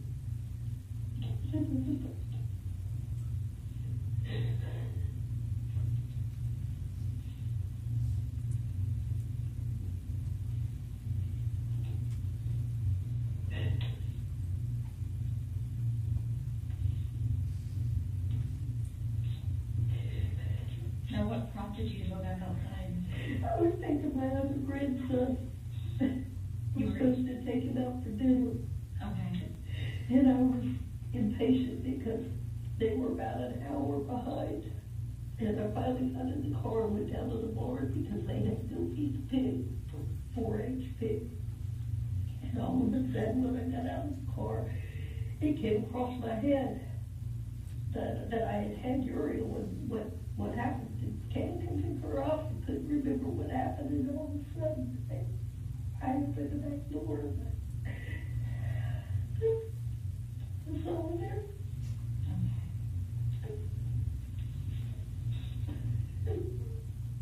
So when you got home after eating lunch, where did you park your vehicle? In the garage. Okay. No, I didn't either because the ropers were there. So I parked it under a tree. Okay.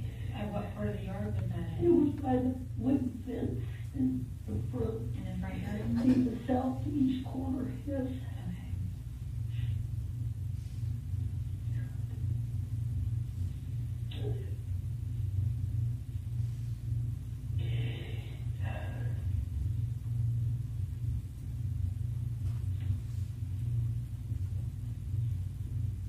Is that true? But then I pulled it in the garage. You would normally put it in the Yeah, garage. but I think they was worried about nails. I think I pulled it in the garage now that I think about it. Okay, that would be your plan. I think that's what I did. Do you have any cameras at your house? I don't know, we do have one in the garage, I don't know if he has it working, you know. And that's the only camera you have is the one in the garage? Yes. Okay.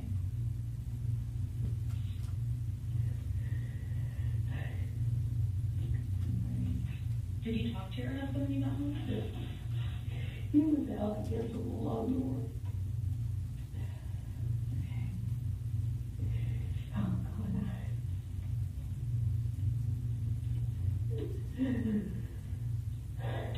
How was Uriel during lunch? It was great. Okay.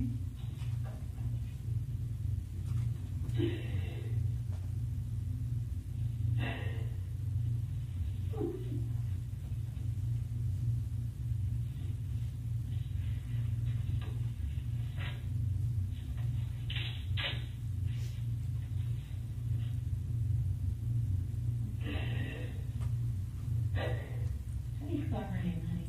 U-R-I-E-L-F-E. And you said her middle name is Jane. Yes. What's your last name? Schock. S-H-O-C-K? S-C-H-O-C-K. Do you know when her birthday is? 3/I-22.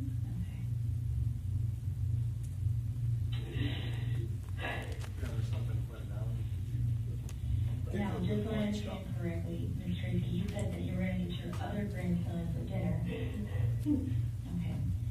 That had been planned for several days. Okay. Now, is this Kayla's son or? No, it's Rebecca. Rebecca. And is Rebecca your daughter too? Yes, I have 2 girls. What's Rebecca's last name? Tucker. Tucker? Okay. You want to just pause at that point? I didn't know if there was a good stopping point. It's been about. Yeah, let's take a 15-minute break, okay? All right.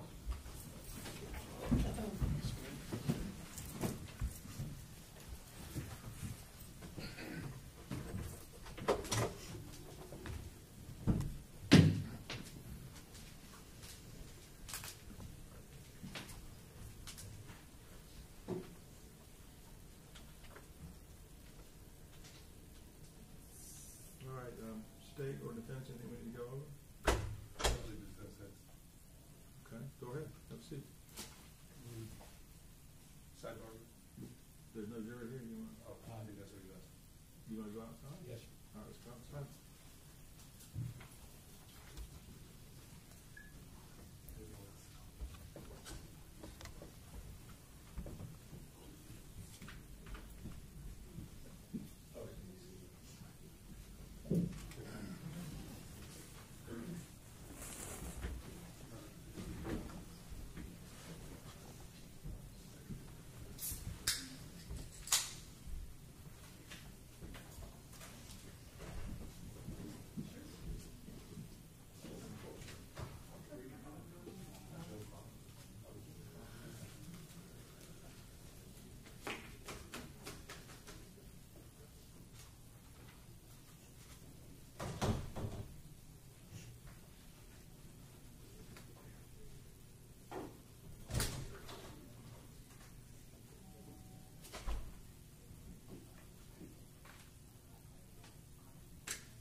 the stand, you can't talk to anybody. All right? Got it.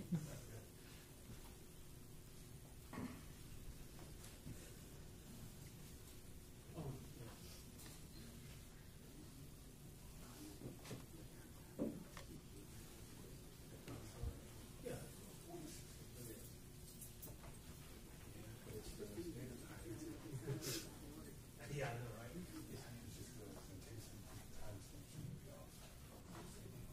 Hopefully we edited it so the timestamps will be That way it's the next one you got there.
Exhausting.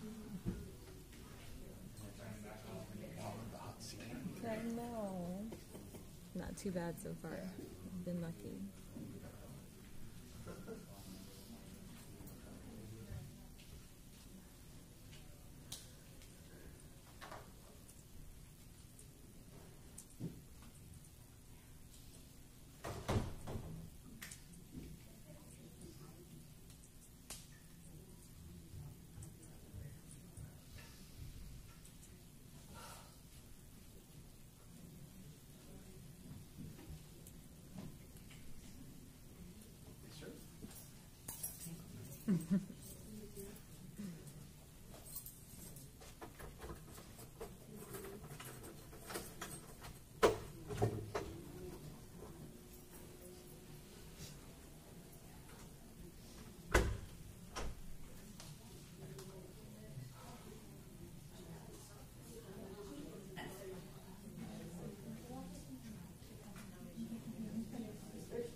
right, everyone have a seat.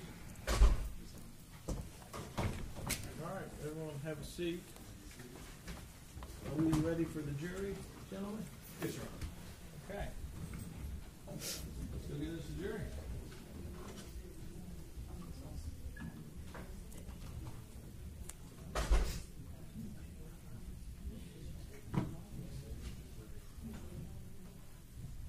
What's the time on that one? 8:19, 6:19? Yeah. Which time are you asking for now? The top, it's military time. Oh, yeah. 6:19. It's 18:19. 13. Got it. Well, eyes are still good. All right, let's all rise. I think the jury's about to come in.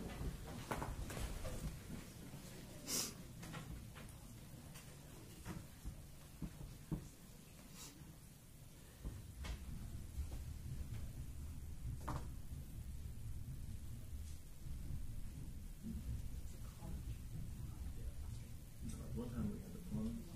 And they left us, stick it on, jury, deliberation room. Ready, Freeman?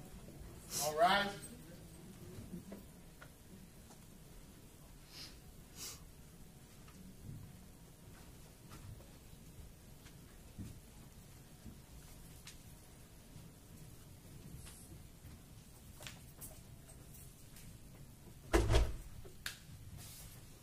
All right, everyone have a seat.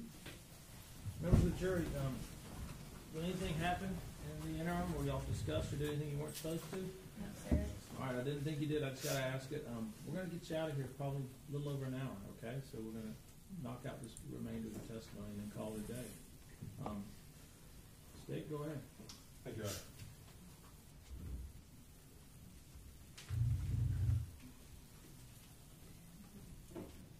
Honor. And what's her son's name? The oldest is Aiden, A-Y-D-E-N. Okay. And then there's a younger one, Cooper, C-O-O-P-E-R. Were you getting both of them? No. Which one were you, Aiden. just Aiden? Okay.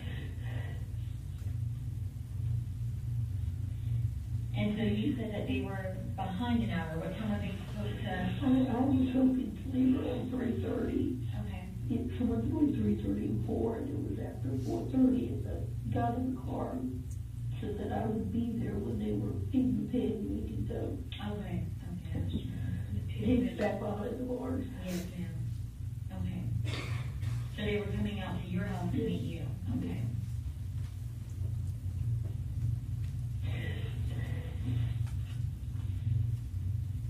Because they were there when I found him, when I realized what had happened. So they were there? Okay. And who all was there?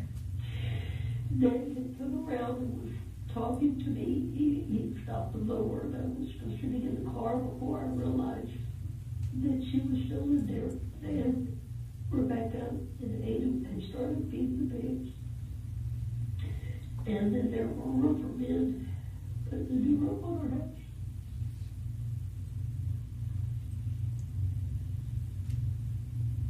Okay. So Rebecca, Aiden, and your husband were all there. And then Rebecca took Aiden home real quickly.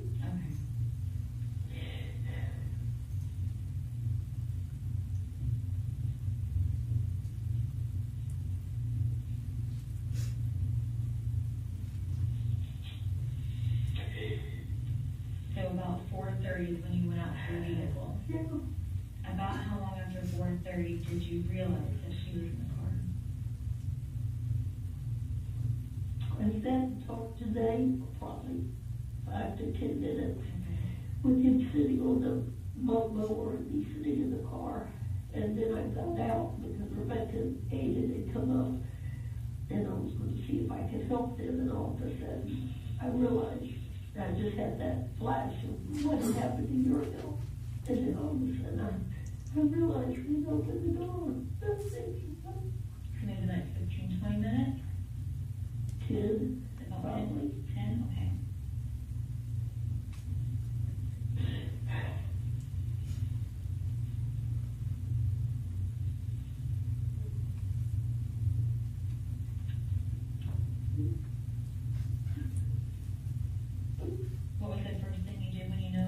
I cried and I won't ran. And the day got around, and I went around the other side of the barn where you found me. I was just praying, and I believe I did call 911. But by that time, when I went around the place around the barn, lights were already there. Okay. So you went around the barn and you called 911. I went around to the back side of the barn. Okay.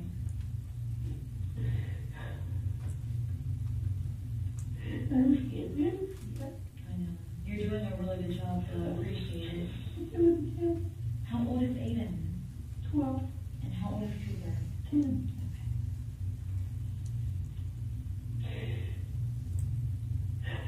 And does Kayla have any other children?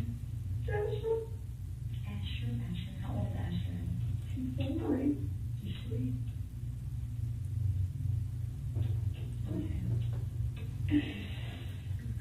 No.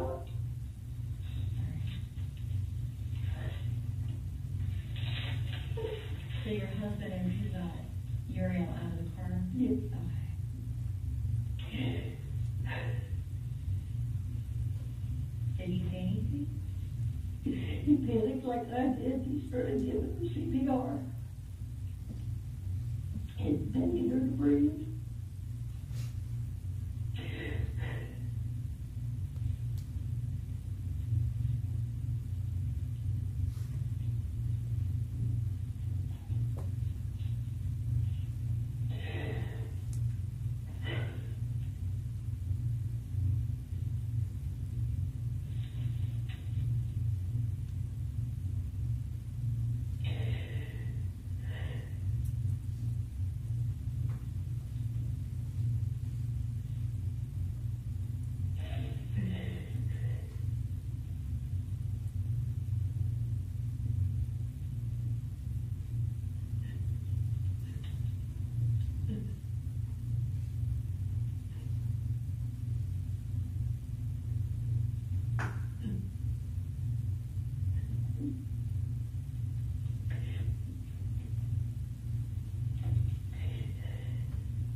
You said EMS showed up pretty quickly.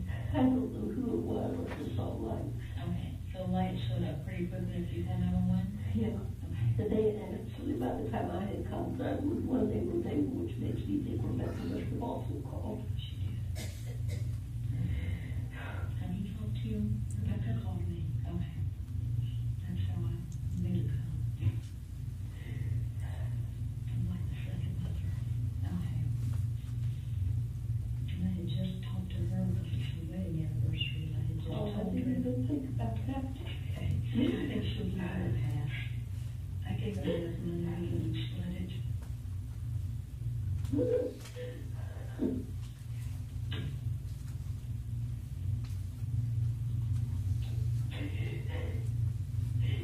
Oh, it's not very crazy.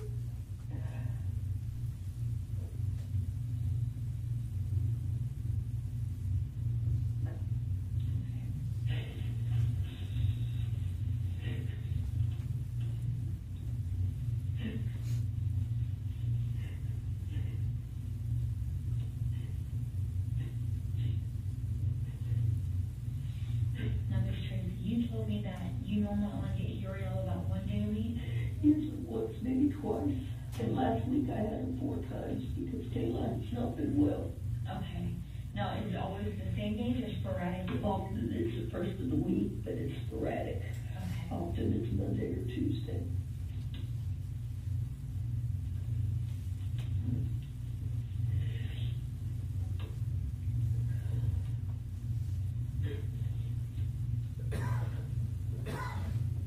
I can't believe I didn't remember it was seriously. It's okay. I wouldn't either, but I write it on my calendar. I'll look at it every day, or I wouldn't even anything. Oh, I even put how old they are each time it's their birthday. I can never remember how old they are.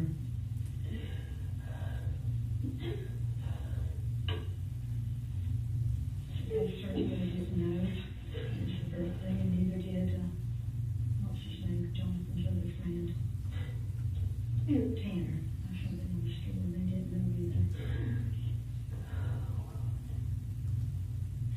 it ever been difficult for you to keep the baby? No. Okay. So she's alive. Okay.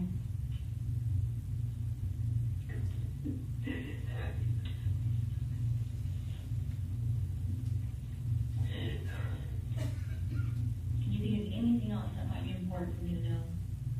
Okay. I cannot. Okay.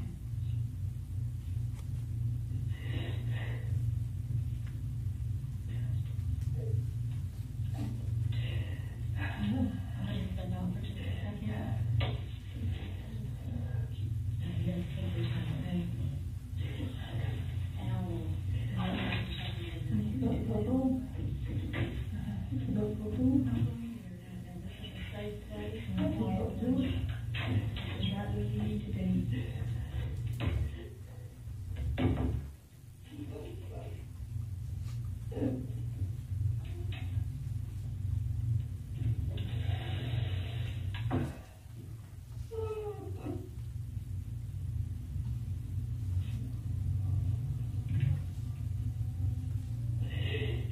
I wish I could hurt myself. I wish I could.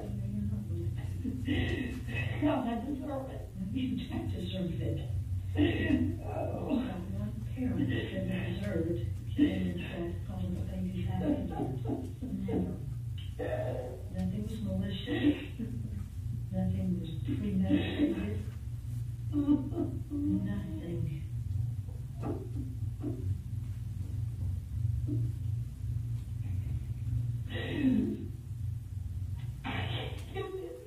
I just can't do this. I can't stop. I cannot do this. I can't look at them. I can't face them. I can't do this. I cannot do this.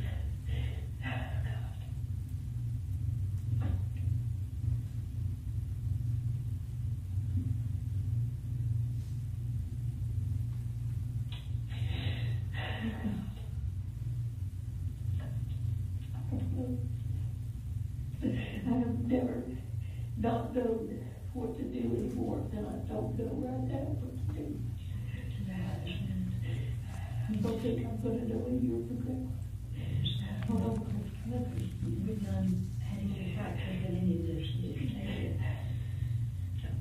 and trust what we will be able to do.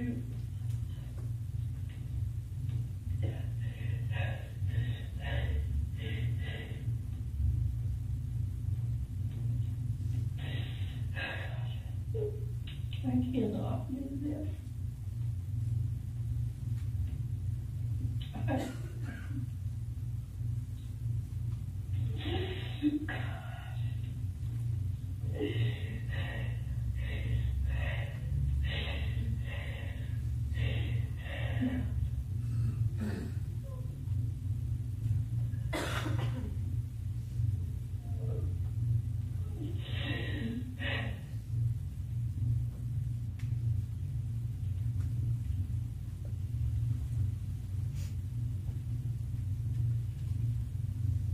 I don't run any script in my head where I can do this. I don't run any script in my head where we can be a family, where it can work out.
be. So I said, I cannot be. I cannot say it.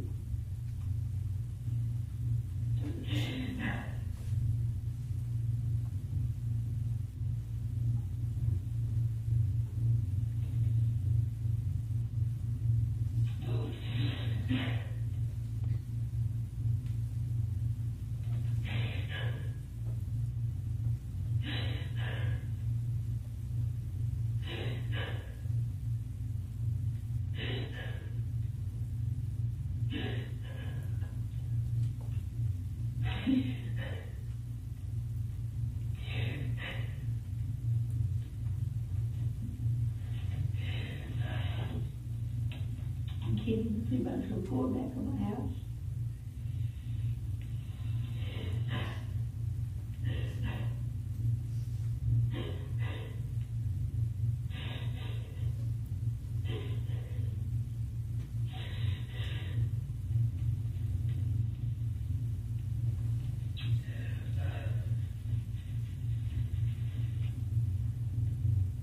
I could get a hold of John Gill, would you want him to come give you something? John doesn't look me down mercifully like you do a dog.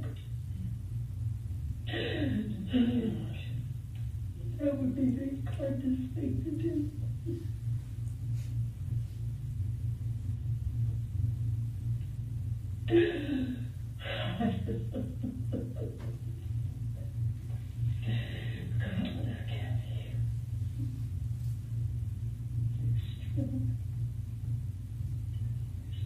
Yeah.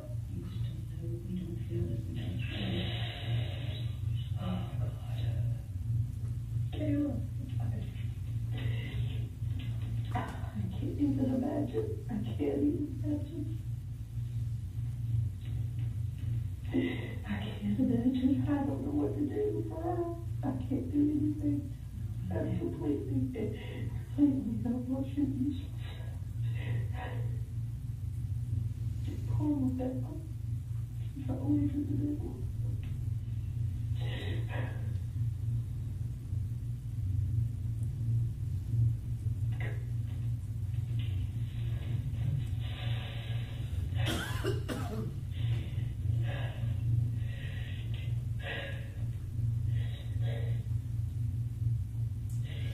Don't go to that table and just stay there.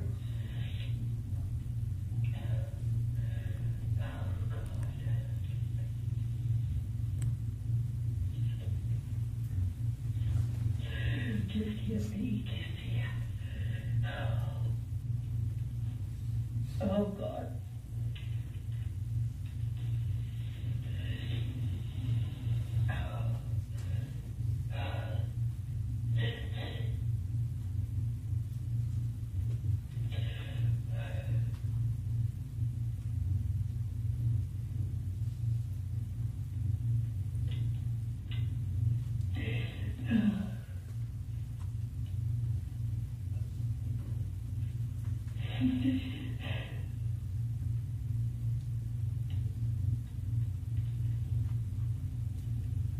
I don't see any options. No, you don't. I don't see a way out. You've got one big cobweb right now. I don't see a way.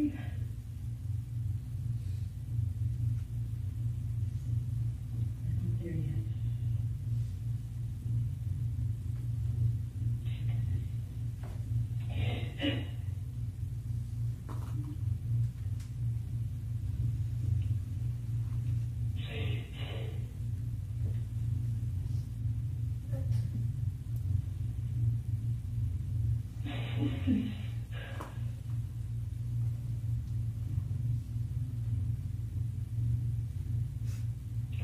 I've always run from things. I think it's just right.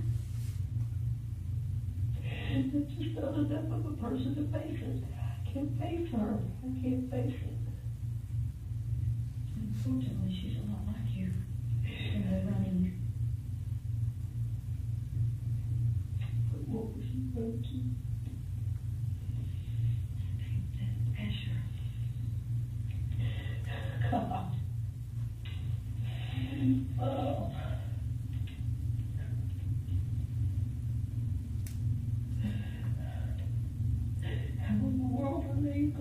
alive.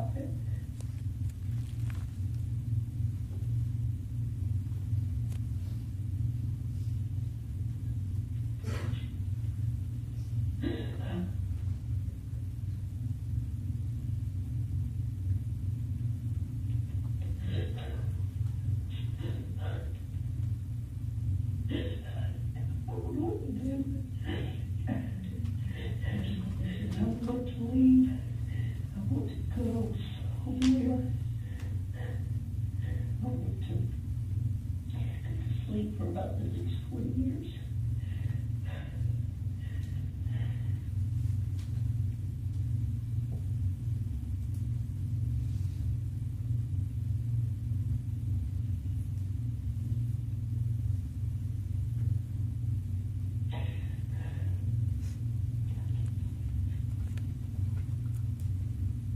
I can't believe this. It's not fair.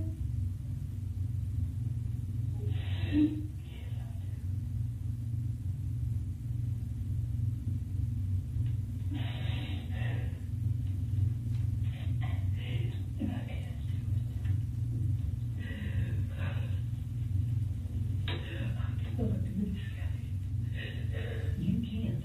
I know you can't do it by yourself. I cannot do it, period.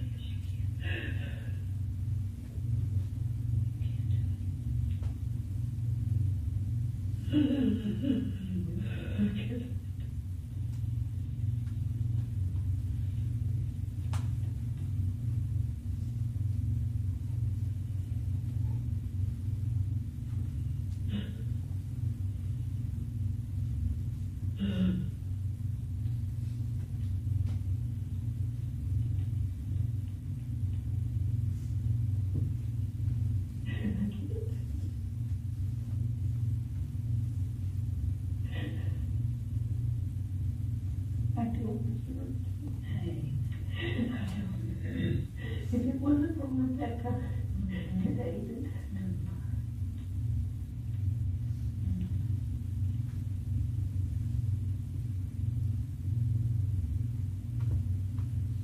why do I keep hurting people I love? I don't do it. There's a difference in doing it and it happening.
She just had her just suffered, and she just boiled to death.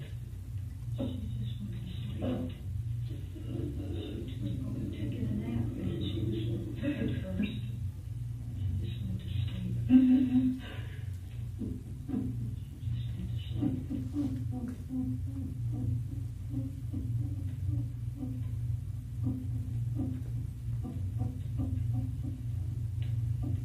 I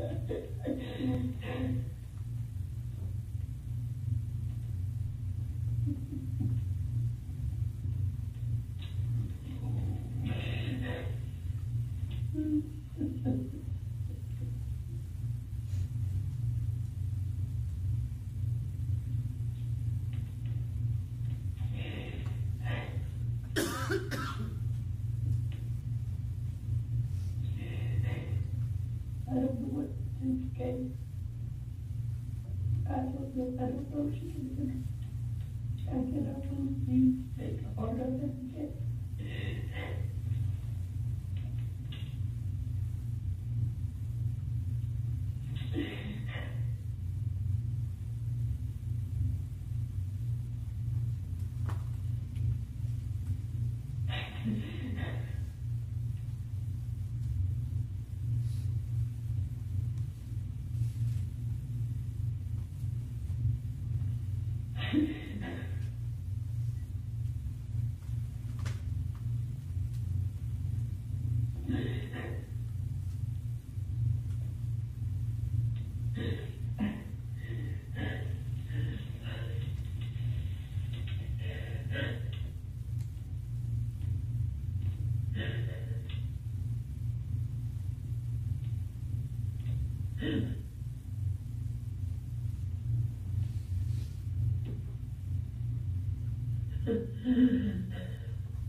What am I gonna do, Kat?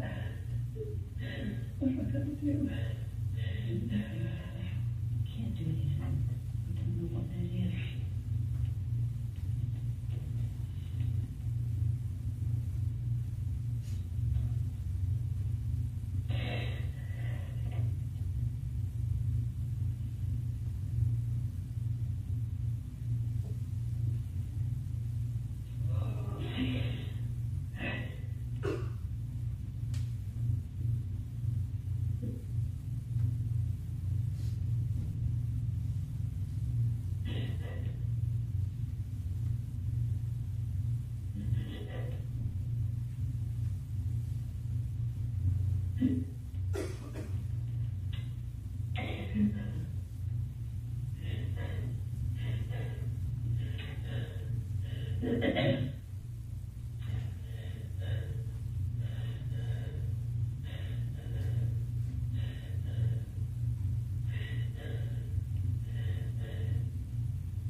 I deserve to be hurt. I do.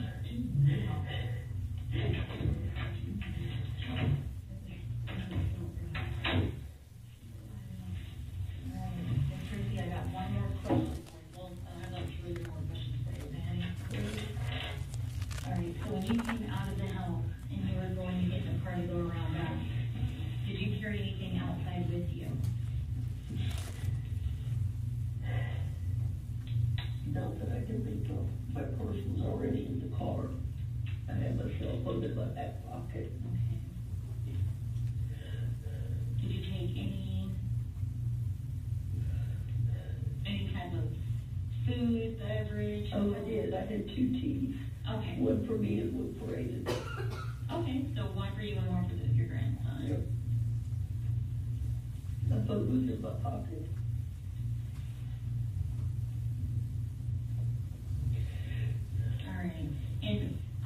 there's a timeline and we want to hit good times. Did you talk to anyone on the phone during any of this time? After I realized what was going on? Before? No. And I had texted Rebecca and asked her if they were about to come, and then I called her and she didn't answer, and I texted Aiden and asked him, turn my phone on, please. Texted Aiden and asked him how far away they were. I was just getting impatient. I was ready for this to come on. Yes, ma'am. I understand. 10.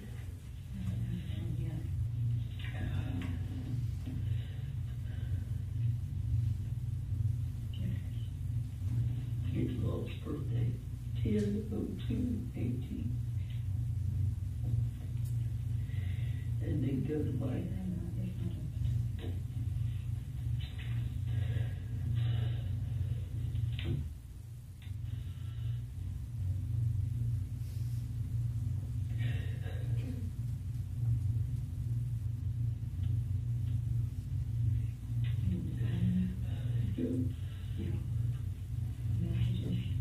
Rebecca and Aiden both. Okay. I'm just going to take a couple of snapshots real quick, okay? That's fine. Okay. Very end. But that's, I just want to. Now, who is that? Today. That's Jane. Let me know. JD. Who's JD? Jane Dorado. She texted me and asked me. So we need Aiden. Yeah, Okay. Aiden and Rebecca. All right.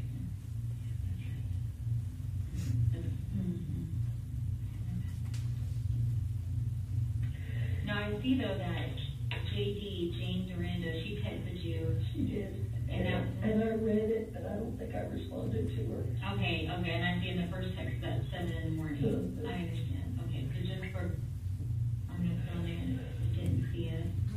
All right, and then I'm just going to go into your call log, because you said you called, right? I did call Rebecca, and she didn't answer. I see that, okay. So I'm just gonna go to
I'm not gonna take you home.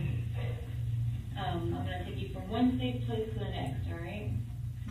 So I want you just to give me a couple minutes to get something ready, and we'll get out of here, okay? I had asked her if she needed to talk to her doctor for any reason. I don't know any kind of protocol. And he's up on everything until today, and her medication and all of that. Okay. It's John Gill. John Gill? Okay. Okay. I just don't want her in the beginning of anything that John would approve of.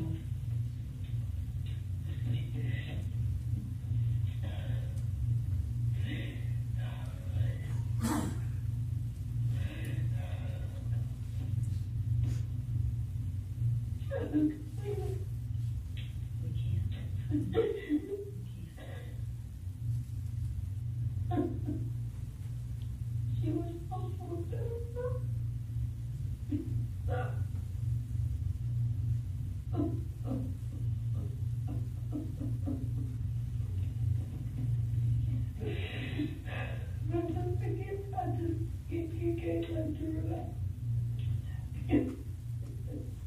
I'd do anything to make it better, including giving my own soul. I don't want to be in communication with anybody. I need to turn it off.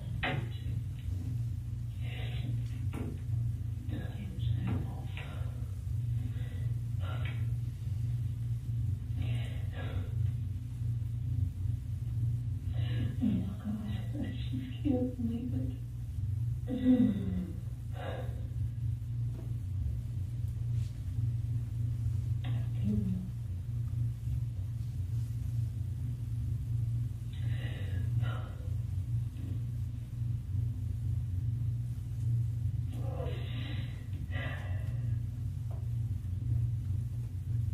I can't do it by yourself. Okay, nobody can do it by themselves.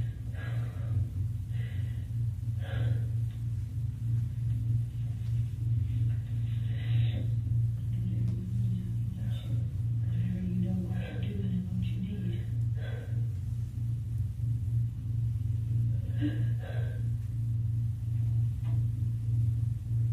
I need to not be here. I wish it would hurt everybody else. Just put David's face and the baby's face right in front of you. Live for that. Just live for that. To please destroy the family. You had it.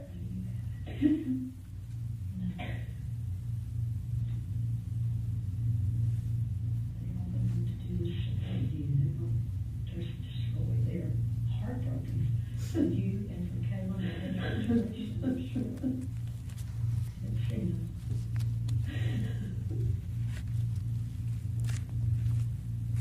It was laid over Uri crying, begging to be free.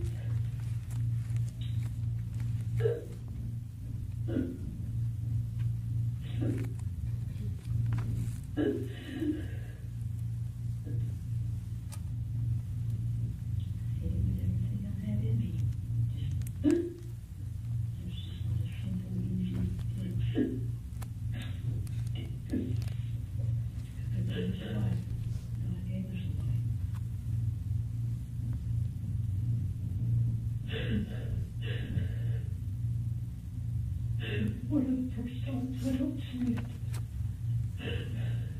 So innocent somehow I felt like we could go through it. But I don't see a way. And it's something that you don't see it right. The rest of us will keep reminding you.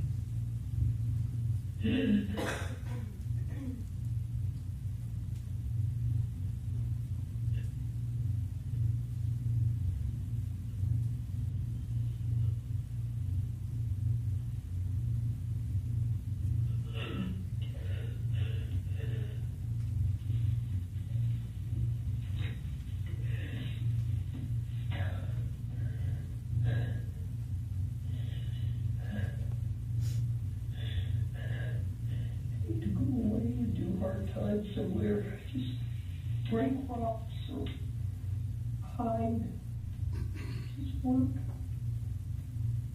not see anyone.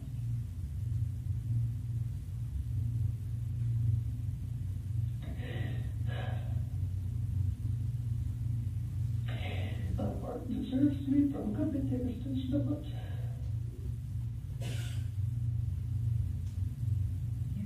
Hearts are broken.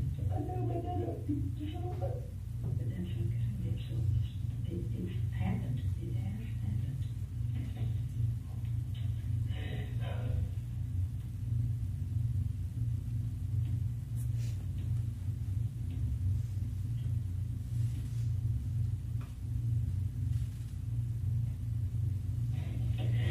happened.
What would do?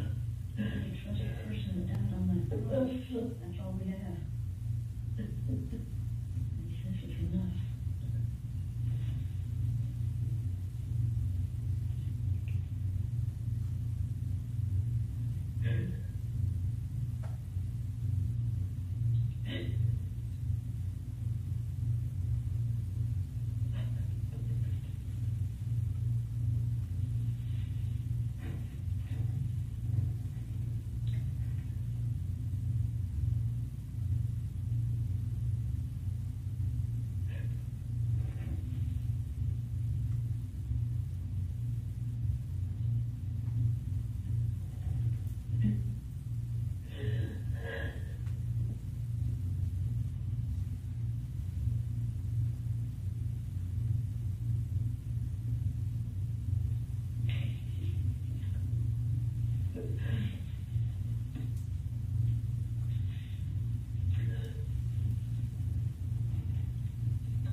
I feel like anything anybody wanted to do to me right now would be justified.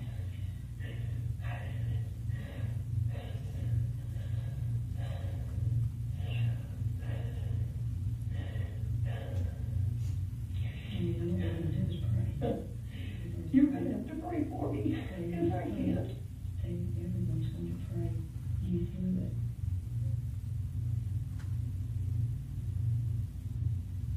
We all feel helpless, that's all we do. That's what we do, not all, that's what we do.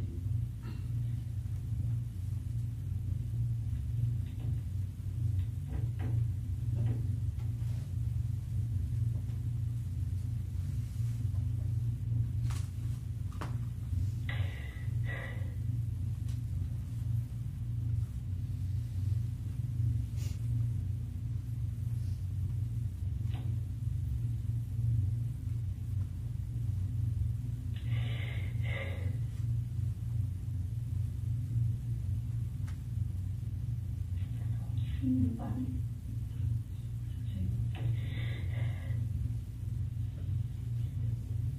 I want so much pain for people.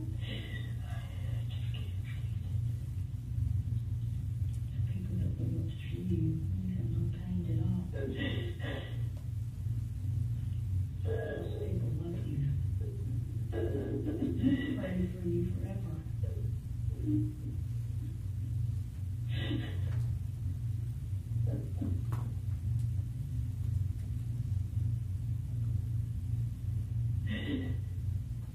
I don't know what I'd do if you were in the jury. Tell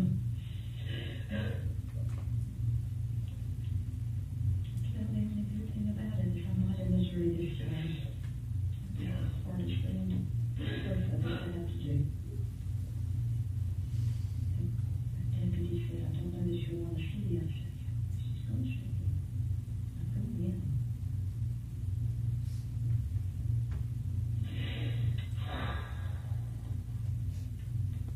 And it was her deputy that told me to come.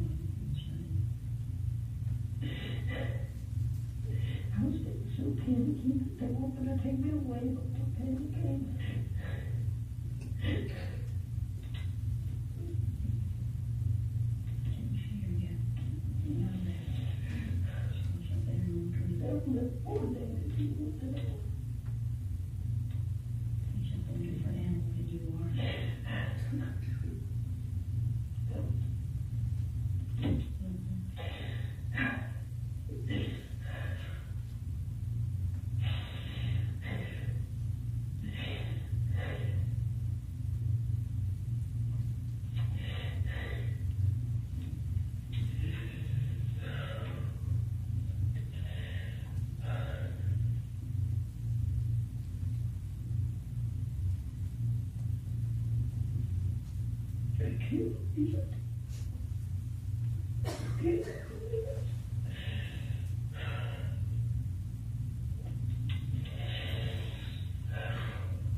We're gonna go ahead and we're gonna get out of here.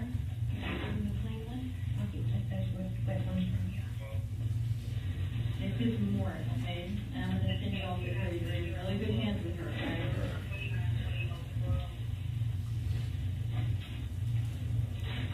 You have your glasses and your phone, so you don't have to worry about carrying anything yourself.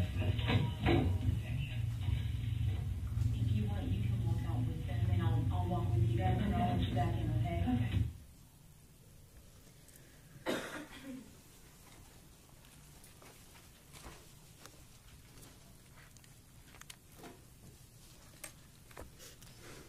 That concludes the state publishing State Exhibit 51. All right, it'll be admitted into evidence subject to my prior ruling. May I continue, Your Honor? Yes, please. Thank you.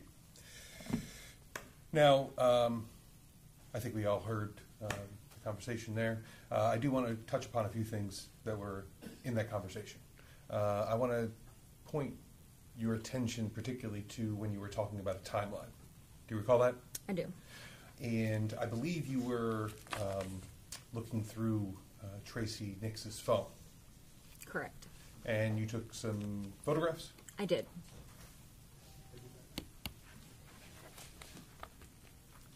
I'm showing you the pre-marked spaces. It was 46 to 54. Once again, well, not that you would know this, but would you look at these one at a time? They are labeled on the back, okay? Starting with 46, please. Sure. Thank you.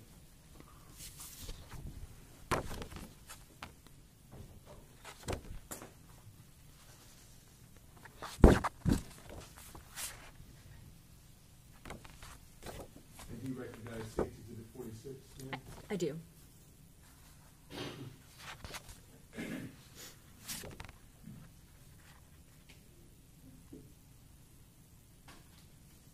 And what is State 46? It's a screenshot of Kayla's contact within the defendant's phone.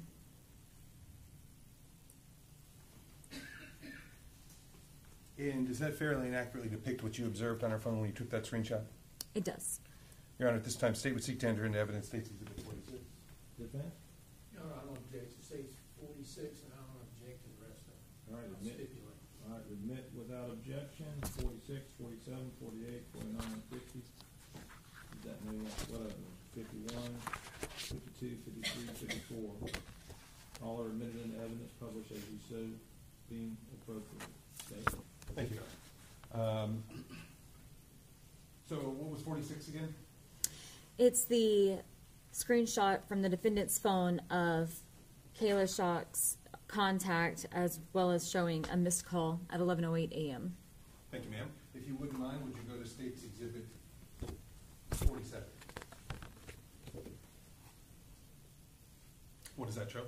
It shows, again, it's Kayla's contact in the defendant's phone showing an outgoing call lasting 2 minutes that occurred at 12:14 p.m. Would you please go to State's Exhibit 48, please? What is that? It's a contact within the defendant's phone, Brendan Knight. It's showing a missed call at 12:25 p.m. State's Exhibit 49.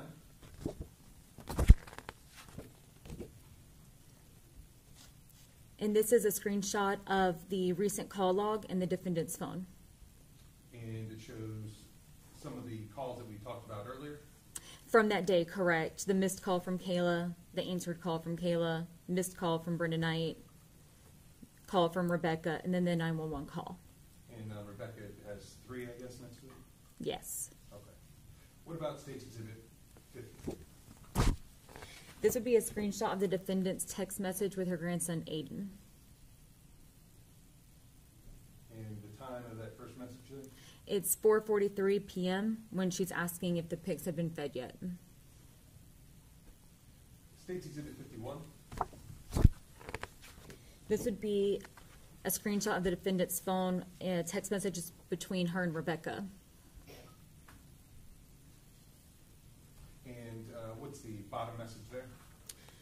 The very bottom message is the defendant saying she's ready to go. Is he about finished at 4:33 p.m.? And when it says today, what day is that? That would be on November 1st, 2022. Thank you. State's Exhibit 52. That is the text message thread between Jane Durando and the defendant. And once again, why did you screenshot this one? It was just within the time frame that she was active on her phone during that time frame of when the incident took place. And so, what's the last message that was at least that she received on this phone from that individual? 4:53 p.m. State's Exhibit 53. That would be the contact between the defendant's phone and Rebecca, showing the calls that she had that day with her. Outgoing and incoming? Correct. And what was the last one on there? She had an outgoing call for 43 seconds at 4:50 p.m. And that would be on November 1st? November 1st, 2022. And finally, State's Exhibit 54. This would be a screenshot of the call log of the defendant's phone calling 911 at 5:05 p.m.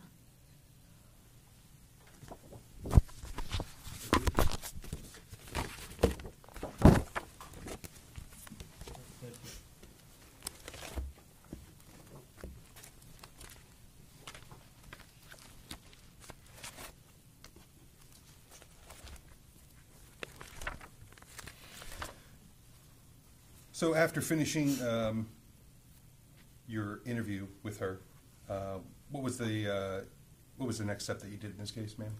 I briefly spoke with Kathy Walker privately. And is that the individual that we saw on the video? Correct.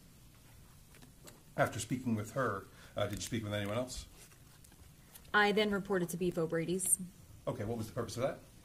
I reported to Beef O'Brady's to see if I could obtain video footage of the events that had taken place earlier in the day with Tracey Nix. Beef O'Brady's.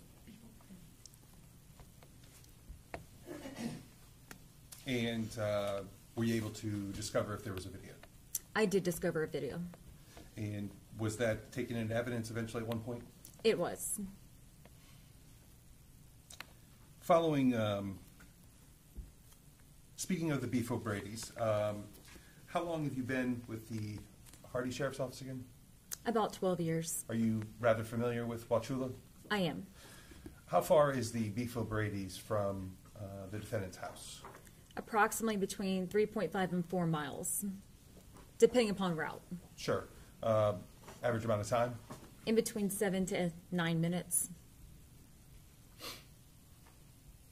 So, following obtaining or at least discovering the existence of that video at Beef O'Brady's, what was the next step in your investigation? The next step was the next day. I went out the following morning and spoke with Mr. Nix. Mr. Nix, is that, how do you pronounce that? Is it Nix? Nix. And so, so you went out and spoke with him? I did. And did he speak with you? He did. And I guess you might have spoken to some other people also. Who else did you speak with in this matter concerning the investigation? I then reported to the victim's residence and spoke with her father, Uriel Schock. And he spoke with you? He did. And so you've spoken with several people at this point. What was your next investigative step in this case? I then reported to the medical examiner's office to speak with the ME. And what was the purpose of that? To collect evidence and for her to brief me on her investigation. And did she do that? She did. And when you got there, did you collect evidence? I did. In particular, what items did you collect? I collected photos of the victim, footprints, x-rays, the onesie that she had on, multicolored blankets, multicolored teddy bear, and other biological evidence. Okay. I want to focus on the onesie and the blanket. Okay? Okay.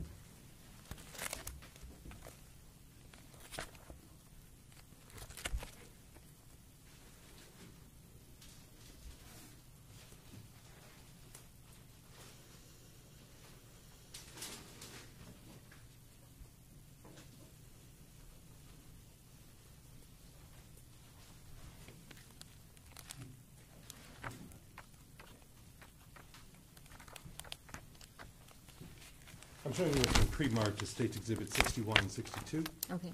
Would you please take a second to look at these? And we'll talk about 61 first. Okay? Okay.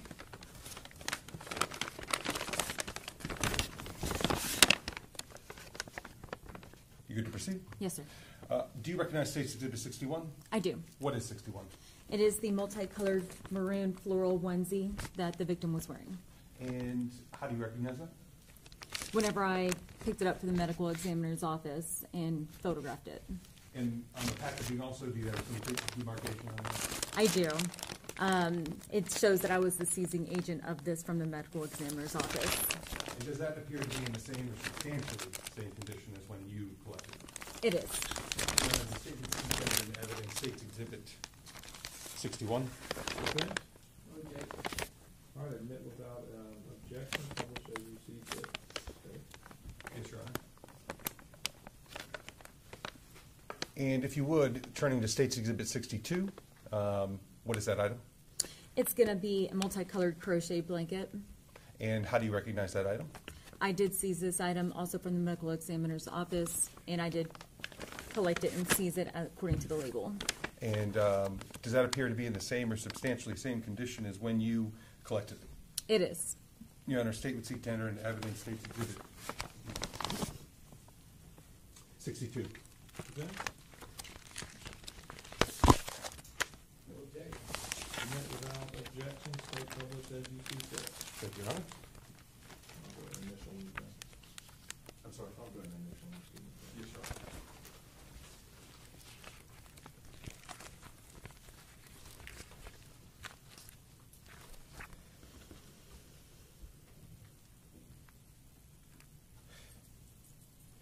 As far as we've talked about the interviews with the Ms. Tracey Nix and some other various individuals, and we talked about your evidence collection, was there any further steps, investigative steps you took in this case?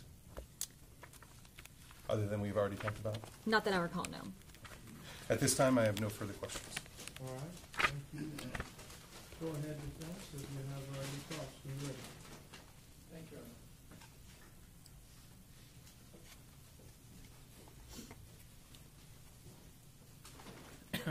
Good afternoon. Good afternoon. This first question's for your benefit. We're no kin, are we? No, sir. Okay. Did your investigation reveal that Uriel passed away shortly after being left in the car? Correct.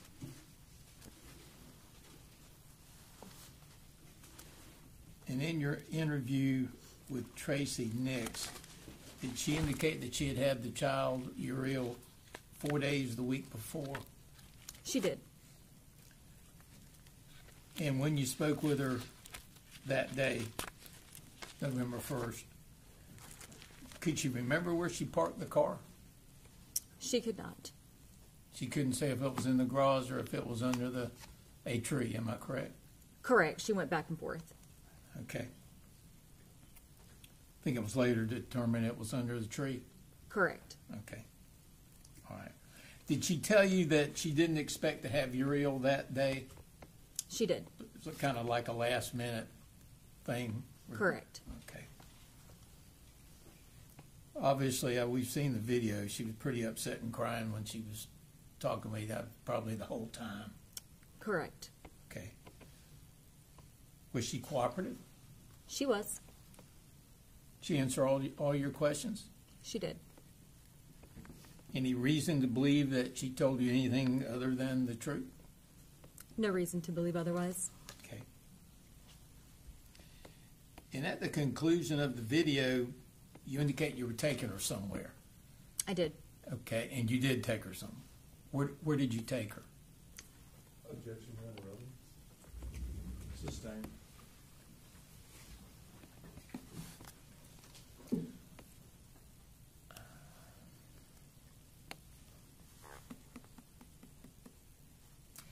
When she was in the interview room, you did not tell her she was being recorded. Is that correct?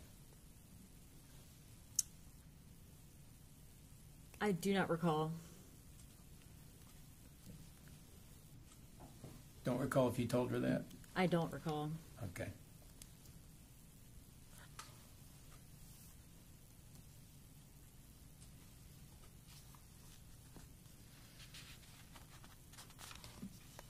Can I have a moment, Your Honor?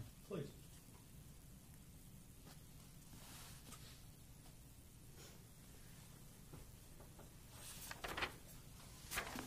That's all I have. Thank you. All right, thank you. Hold on a second.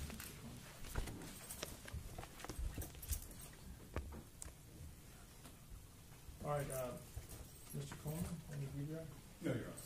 All right, no redirect. May she be excused and released from her subpoena? Yes, Your Honor. Defense, do you agree? You do agree, defense? Yes. All right. Detective Fletcher, have a nice day. You're released from your subpoena. Go about your business, whatever that may be. Yes, sir. Thank you so much. Okay. At this point in time, I'm going to end the proceedings for the day.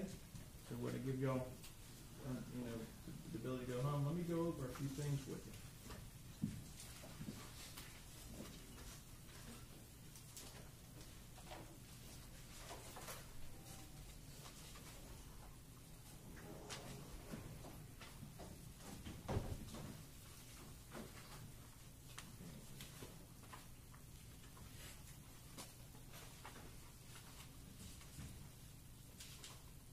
All right.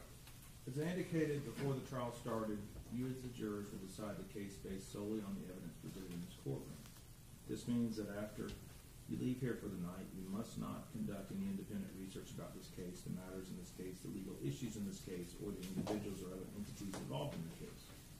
This is important for the same reasons that jurors have long been instructed to limit their exposure to traditional forms of media and information such as television and newspapers. That's why you're not going to be going on to any social media or news or other sites about this matter. You must also not communicate with anyone in any way about this case, and you must ignore any information about the case that you might see while browsing the internet or your social media feeds. Do what you do in the evenings, get some rest. We're going to start back in the morning. I had you here at 8:15. Does that work for y'all? Yes, sir. Okay, let me speak with the defense and the clerks real quick, and we're going to give you a set time. I'll let you know specifically what time. But with that being said, I'm going to adjourn for the day. I'm going to release the jury, and I'll speak to the defense and the state. All right. All rise. All rise. Leave your notepads on the chairs. Step this way, please.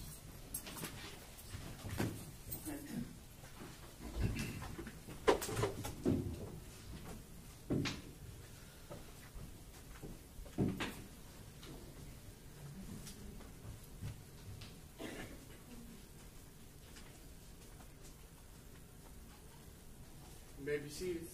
Okay. All right. State, what, I know you're going to have the ME here at 8:30. And I'll talk to the clerks. Do we want to start at 8:30? Okay, I think we're going to have a pretty good morning tomorrow, so we can start at 8:30. Does that work for the state? It does, Your Honor. I know it'll work for Dr. Gold. All right, does that work for defense? Yes, sir. I'd like to get some time frames. That's what we're going to go over now. Very good. All right, so let's say we start at 8:30, and let's say an ME takes no more than 30 minutes. If I gave each side 45 minutes for a closing, let's just say 50 minutes for a closing. How long would the the defense need to present a case? Thank you, Robert.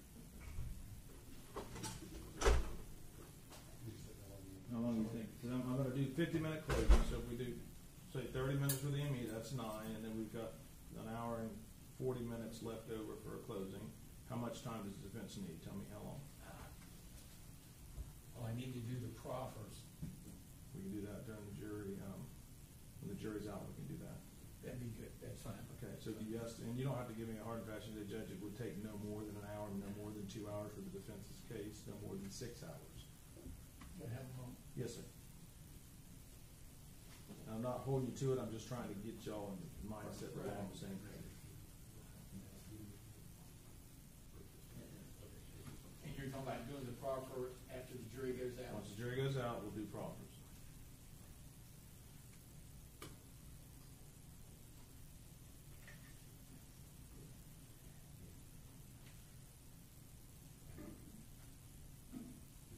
Hour tops. Okay, so I'll look at the defense case for 1 hour. So the way I look at it is we go to 9, we go to 10, we do closings, then I would,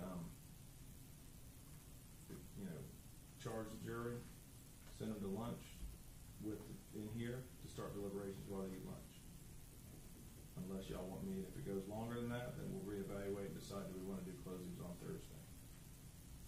Can y'all be prepared for closings tomorrow? Yes, sir. Absolutely. Okay, so if it goes 2 in the afternoon, then we may call it an early day and just do closings Thursday, but if it looks like we're done with everything around the 12:30 mark, then we'll start, okay? Is that agreeable to the state defense? I'd like to be able to call the experts tomorrow, have them maybe at 1 o'clock. That's fine. I gotta work with their schedule. I understand. Let's see where we end up and go from there. Regardless, if we get still going at 2, then I'll just probably adjourn you and let you do the closings on Thursday, and then you can do your experts Wednesday afternoon. But if we're done in the early, 12-ish or so, then we'll get them into the jury deliberations room with lunch and let them get started. All right? Yes, sir. And I think the Annie will be well under a half hour, so I would She's be usually planning about that long. 15 minutes. Yes, sure. I would say that 15 minutes is probably a more appropriate time. I've dealt with it for years.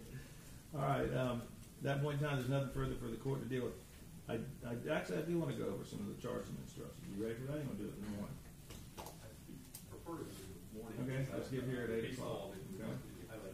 All right, lawyers get here at 8. We'll go over the charging instructions in the morning. Okay. You want to do the charging conference before the state's case? I was just saying, I think we're going to have a lot of time. I didn't know if he said his witnesses were going to be here. The experts are going to be here. The experts are prompts. Well, the proffers, but I thought he said only they were going to be here at 1 o'clock in the afternoon. But I got to do the charging before I send out the jury. Oh, I understand, Your Honor. I just know we were going to have a time frame between if the ME is done in 15, 20 minutes, we're going to be done before 9 a.m. His witnesses aren't going to be here for like 4 or 5 hours. Yeah, but if the ME is done at 9 o'clock, let's say that, and he has no witnesses. But you're saying, the witnesses you're talking about are the proper witnesses. But you have another hour of other witnesses. We do have one. Correct. So he's going to have an hour for his witnesses. Okay. I just didn't know if you wanted to do the proffers before the jury was instructed or. No, I'm going to do the proffers once the jury's instructed and then deliberations. Okay. Then I take back what I said. Okay. Because what I'll do is, I just get here at 8, and then I know what your instructions are, and I know what your instructions are. I just need to go over a few of them. It's not going to take 5 to 10 minutes, I don't think. I agree. All right. Thank you. Thank you. All right. Thank you. All rise, please.